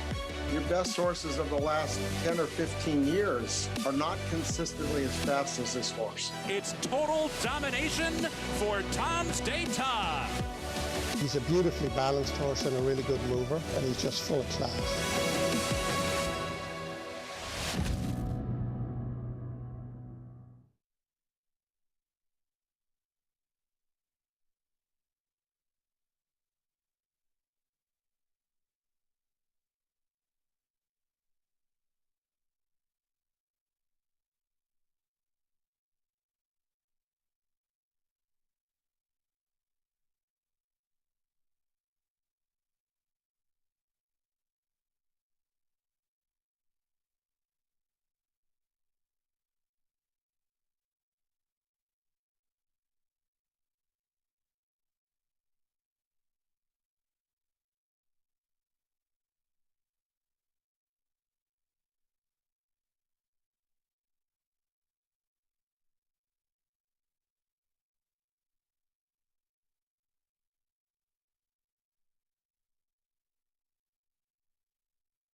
We're back. What kind of performance are we going to see in the Test of the Champion? Be hard to repeat what Secretariat did. June 9th through 11th, that entire week is tremendous. It will sell out on Belmont Stakes Day. The crowd's capped at 50,000. Be part of it. Get your tickets now. Go to belmontstakes.com. And we will see you for that third and final leg of the Triple Crown. Last year, it was one of the most sensational races we saw all year. Yeah, that last year's Belmont, it turned a sort of a Triple Crown season that there were some low points, I would say. it just turned it around. And I really thought it was like a great gateway the second half of the season. In a lot of ways, that's what Belmont Stakes Day is all about. Going to close things out here in New York, again on the turf. New York Bred's 40 maiden claiming events. Let's head downstairs to Acacia for more. And we'll talk about a horse first that's getting on the turf for the first time, but I think should like it, and that is the number 2, Sensible Conclusion, for Eddie Barker. Now, this horse is half to a couple other Mary Legs homebreds. One is Yarrow, who is still a maiden, but is a turf horse, and the other one is Troubleshooter, who started on the turf, but found his home better on the main track. This horse has run well on the dirt, but I think should handle the turf. He's got slacker pasterns. He does have a flatter turf hoof to him. He's a very big, solid type of horse, but incredibly well conditioned for Eddie Barker. Great in his coat, and I think we'll also appreciate getting a little bit more ground. Kind of an interesting new face as far as the grass is concerned. The number 4 Pivotal Run comes in off of a layoff for George Weaver, and he's very, very fit. He's also one that I think has improved given that following what types of equipment he's been wearing. Is one that used to wear a shadow roll, does not have that shadow roll, that kind of piece of fleece over the noseband for a horse that maybe tends to have a little bit of higher head carriage to him. He didn't really kick on last time out between horses. That was back in November, but he's done very well over the winter and looks a picture of health coming back in here today. The 7 Lucky Mucho Man, I liked him getting onto the turf last time out. My concern with him and my complaint was that he really just wasn't carrying a lot of condition. He seemed like a horse that wasn't really a good doer, and he was a little bit awkward out of the gate, and I think that he just kind of lacked a lot of strength behind. He didn't look much better today, but he did look better once they got the tack on, that he puffed himself up a little bit, and I do think is running on the right surface. Greg? All right, Acacia, thank you. 7 minutes to post. Let's look at Lucky Mucho Man, his last out effort back on April 22nd. It was his turf debut. What are we looking at? Okay, you see he's down the inside. He's a little bit sluggish early. I think the 2 came over a little bit, but watch. I don't know if we can roll this as far as I'd like to, but this horse plummets, I don't know, almost 20 lengths behind the leaders this race. He just drops completely and totally out. And he's still pretty far back, and he's already made a huge run to get this close. And he makes that big slingshot wide run around the field. And this was a race that was dominated up front. You actually liked the winner of this race, who was right on top of the pace, was like 18-1. I like the 3rd horse, who I needed for 2nd because you like the winner. And this horse, look at him on the outside. I mean, everybody else towards the inside, he's out the middle of the course, and he's just like running by horses and keeps on running at the end. I understand he did no work early, so obviously he had energy to run late, but he ran late. And you just have to imagine with that star under his belt, he's got to be a little more comfortable and probably not lose so much position early. You're not meeting any tigers in here, and I think he's awfully dangerous off that effort. We'll get back to him in a moment. Here's Resilient Courage, David Dunk. Yeah, he was in the same race, and he was a forwardly placed horse. He didn't run badly. I just prefer others. Turf debut for Sensible Conclusion. Yeah, there is enough turf on the dam side to say it wouldn't be shocking if this horse handled. Let me guess. You were a huge Cagney and Lacey fan. No. Really? I talked to Sharon Gless on the phone once, though, when I was about 16. But that's another story. That's a good claim to fame. 32-1 here. The turf starts have not inspired a lot, but has been against better. I knew somebody was stalking her, I think. Literally. Yeah, I just don't. I don't know. I don't really love this horse with the layoff, but he has faced better. This horse, the 4, won at this condition, got DQ'd, and I got to say, I like the way he looks. Okay. 5-1. I don't love him, but I used him a little bit to save. 32-1. Uncle Water Flow, Heeman Harkey. Yeah, I'm not sure how you make a case for him of any of his races. Does get Lasix the first time. Drums of War, lowest level he's been at yet for start number 3. He's going to have to improve, but he does get Manny Franco for the race, so he could be a little interesting, and he did have a ridiculous wide trip last time. Lucky Mucho Man, here he is, 7-2. Hopefully he'll be more professional today, and that might allow him to run much better, finish better. Christophe Clement with a first-time starter, topic changer. And the dam, who raced for Klarovich Stable, actually, and Chad Brown, just buried a field in her 2nd start in the turf, never ran again. I think she ran an 84 Beyer. Flincher, first-time starter here. The 9, Uncle Bruce. Half to 3 turf winners out of 2 turf winners out of 3 to try it. 15-1, Mike Luzzy rides on the 9. And here's looking for... And there is Crawford County. Rudy Rodriguez. Tries the turf for the first time. Takeover target. Speaking of another Klarovich horse, I can't believe he's standing at stud. I don't. It's not a turf dam, but turf sire. Big number when this horse ran at this condition on the grass. Yeah, I mean, this horse's last race, it was a better Compared field. to this group. Yeah, I agree. Broke a little slow. He had a pretty good trip, but he was shuffled a little bit early in there. I think he's a very dangerous horse off the layoff, but Michelle Nevin's horses often need races off layoffs, but I can understand why he's favored. 4-year-old debut coming up. Yeah, last race was November 28th, back as a 3-year-old. And it's going to be drawn all the way outside here on this Widener turf with that dog leg to begin things. Yeah, but that's not that big a deal. It's much worse on the inner, but we'll see. It isn't. I mean, it isn't a great draw, that's for sure. 3-1 favorite remains the 7, Lucky Mucho Man, and the 12, and then the 4 for George Weaver.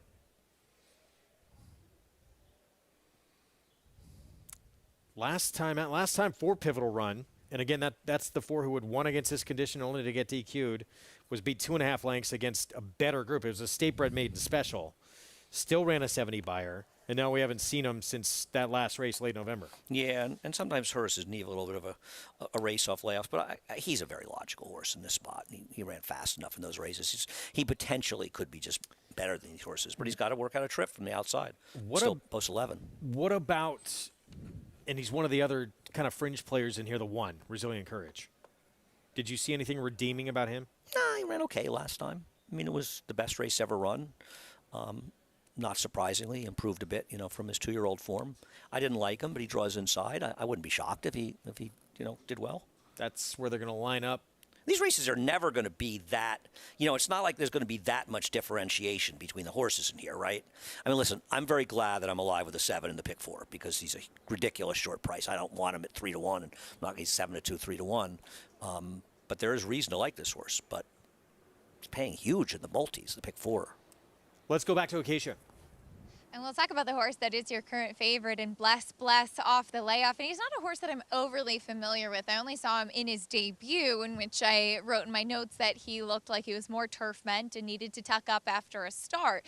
Like him sticking on the turf today, but this is a horse that is absolutely massive. He's so big. There's so much of him, and he's carrying a lot of condition. He just looks like the type of horse that needs to get a race into him to get a chance to tuck up a little bit, get some more fitness, as he's just such a big, stocky, solid type of individuals. It does look like they've taken the number 10 down. We'll get an update on that on the starting gate, the 10 Crawford County. But talking about a first-time starter, as yes, the number 10 Crawford County is a late scratch on the main track there, so do take note of that. But talking about the first-time starter topic changer, as Andy mentioned, the dam very good for Chad Brown. She won going a mile in 3/16 in just her second start of 2. The second dam was Tara, who was a multiple graded stakes place on the turf, actually trained by Christophe Clement, who does have this gelding or colt by Flincher debuting here. So he is actually familiar with the family, knowing the second family. This is a horse that does debut for $40,000, typical kind of Flincher build. He's very solid.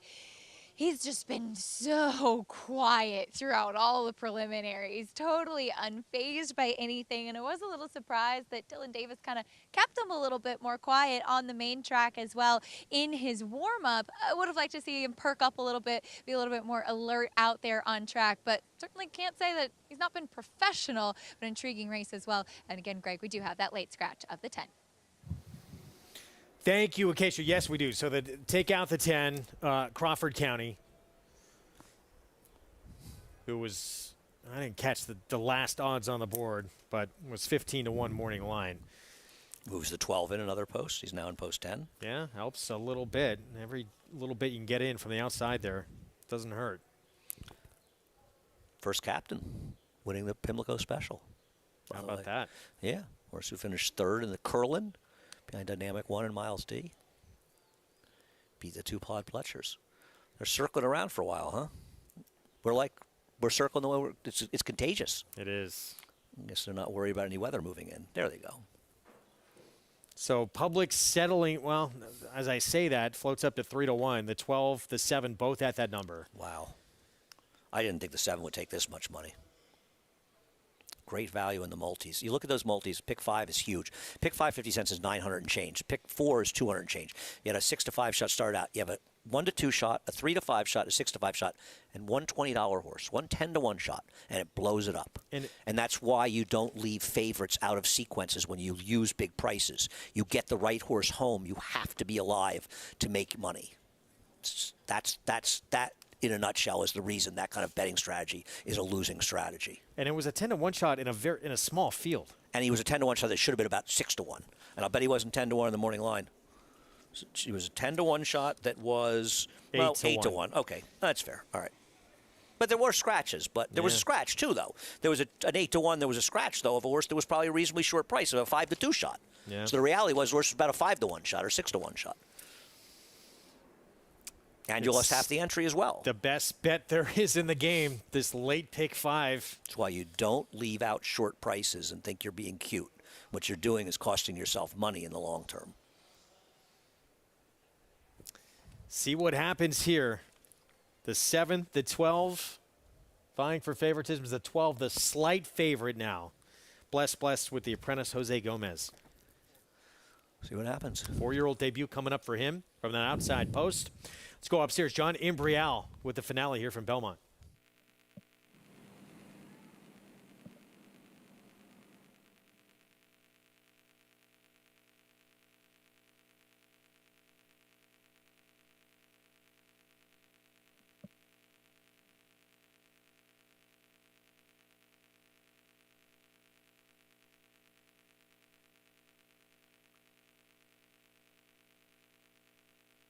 And they're all in.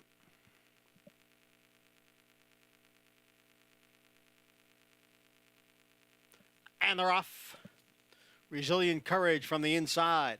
There's Cagney. From the outside, it's Uncle Bruce. 3 of them across the track for the lead. Uncle Waterflow is running in 4th. And on the outside is Bless gaining ground from 5th. Then comes Lucky Mucho Man, followed by Drums of War in 7th. Pivotal Run is next in 8th. Almost 3 lengths back to Topic Changer, who's in 9th position and trailing the field at the back is Sensible Conclusion. The leader is Big Long Shot Cagney, chased by another long shot, Uncle Bruce, the quarter. It is Cagney with the lead here by almost 2. And Uncle Bruce is next in 2nd. And down on the inside is Uncle Waterflow in 3rd. Bless is on the outside in 4th, followed by Resilient Courage in 5th. And then comes Lucky Mucho Man in 6th, followed by Pivotal Run, who's down on the inside in 7th. Drums of War is alongside in 8th. At the back, Topic Changer and Sensible Conclusion. It is Uncle Bruce and Bless. Now they're right together as Cagney drops back at the rail. Then comes Resilient Courage, followed by Lucky Mucho Man. Drums of War will be forced widest of all. In behind horses, Pivotal Run. Down towards the rail is Uncle Waterflow. It is Bless who has kicked clear here. Bless has opened up on the field. And then comes Lucky Mucho Man. Drums of War. Cagney. On the outside is Topic Changer, along with Sensible Conclusion. But a clear-cut winner here. It is Bless and Jose Gomez. Bless. Total bum. 5-2 favorite. And as you heard, the apprentice Jose Gomez riding for Michelle Nevin. Yeah, this was a laugher. So this was an hour the best. Just a much best. Sat behind the speeds. The first quarter 29 was inaccurate. Who knows what the accurate times are? I'll look at Trackus later. But this horse just galloped in here. My 7 horse was close early. Supposed to get it done today and couldn't even hold second over the first time start. The 8 Topic Changer. This was the 7 was a big disappointment for me. Dominant to win by that kind of margin on the grass. Yeah, this is a joke. This horse is a week the best. Yep. 5-2. See it much. Like this was buried the field. Winning like he was 2-5. Yeah. 4th time out, winning effort off the bench. Well done by Michelle Nevin, owned by Tom McCrocklin. Jose Gomez, the apprentice, continuing to produce. And he's still going to have this apprentice label for quite a while to rack up these wins, Jose Gomez. And he's going to keep winning races because he's a good rider.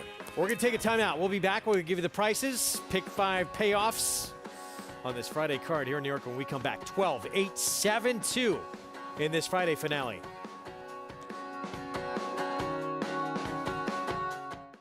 The momentum continues for War Dancer. Following a triumphant Saratoga meet as the #1 second crop sire, his progeny have posted 14 more wins in 2022, like Pop the Bubbly. And it's going to be Pop the Bubbly. You should be dancing. On the outside, you should be dancing the winner. And Fun While It Lasted in an 8-length blowout. Final furlong, it's Fun While It Lasted until the 16th lap has 8 lengths on them. Now with $3 million in progeny earnings on dirt and turf going long and short, War Dancer is a sire on fire. Join the momentum today at wardancerstud.com.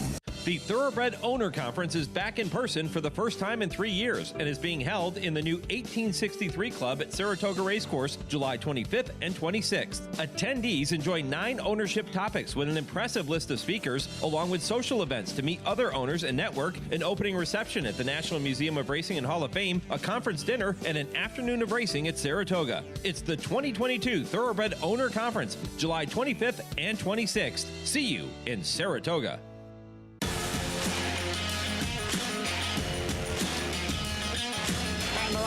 Following C, pouring it on here in the stretch. Impressive to win the Grade 2 Vosburg. Following C. Smile Happy has kicked it into high gear, and Smile Happy with a powerful performance wins by 2.5. Exalted Champion, Run Happy, standing at Claiborne Farm. Racetrack Television Network brings you every race, from every track, on every screen, every day. With monthly packages starting as low as $5, RTN gives you great value and access to more live HD streaming and race replays than anyone. Visit RTN.tv today to sign up and watch on almost any device, including Roku and Amazon Fire. RTN has packages that start at $5 per month.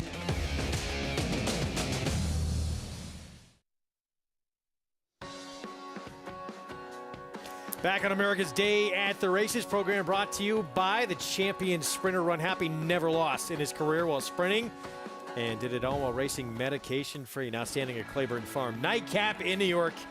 It's Bless returning as a 4-year-old and dominant against this group. And the favorite, $770, $473 for 50 cents in the pick 3. Pick 5, I feel like the parlay was somewhere around $100. It's unbelievable. And this horse, what a hurt this horse laid on the field. That's called being much the best, Greg. You should have swapped those numbers. Should have been 2 to 5 with that effort. Yeah, right. $7. Much easier than any other short prices we saw win, right? $770 for the win. So let's take a look at this late pick 5 follow along that comes back $473. It is, we think, the best bet in racing. Look what came in. Okay, $24, $450, $48. We'll give it a little bit. We'll say $60. And then we got that, so we're at $100. And then you got that, we're at $150. And then you've got almost 4 times that, $600 for $2. So it's $150, so pay 3 times the parlay. I thought Balthus was unbeatable. He was $470. With one price. 4 favorites, 3 of them short, 2 of them odds on. And the one price is 6-horse field. Yeah, who was... That we thought that race was wide open. We thought he was an overlay. Yeah. Could have been half the price. What a game. That's why. Love this pick 5. We're back tomorrow on FS2. You are back, and the rest of the group. Where are you going? I'm going to Maryland. Enjoy the race down there. Enjoy our show as well. I know you're going to be watching. I won't miss it. 12:30 Eastern start time tomorrow on FS2. Epicenter. He's going to be the big favorite in Maryland. Will he get it done? He's got a speedster to contend with. As Chad Brown, Klarovich, going to try and do it again, just as they did with cloud computing. Can early voting bring them another Preakness victory? Or will the filly step up for D. Wayne Lucas? We'll see you tomorrow.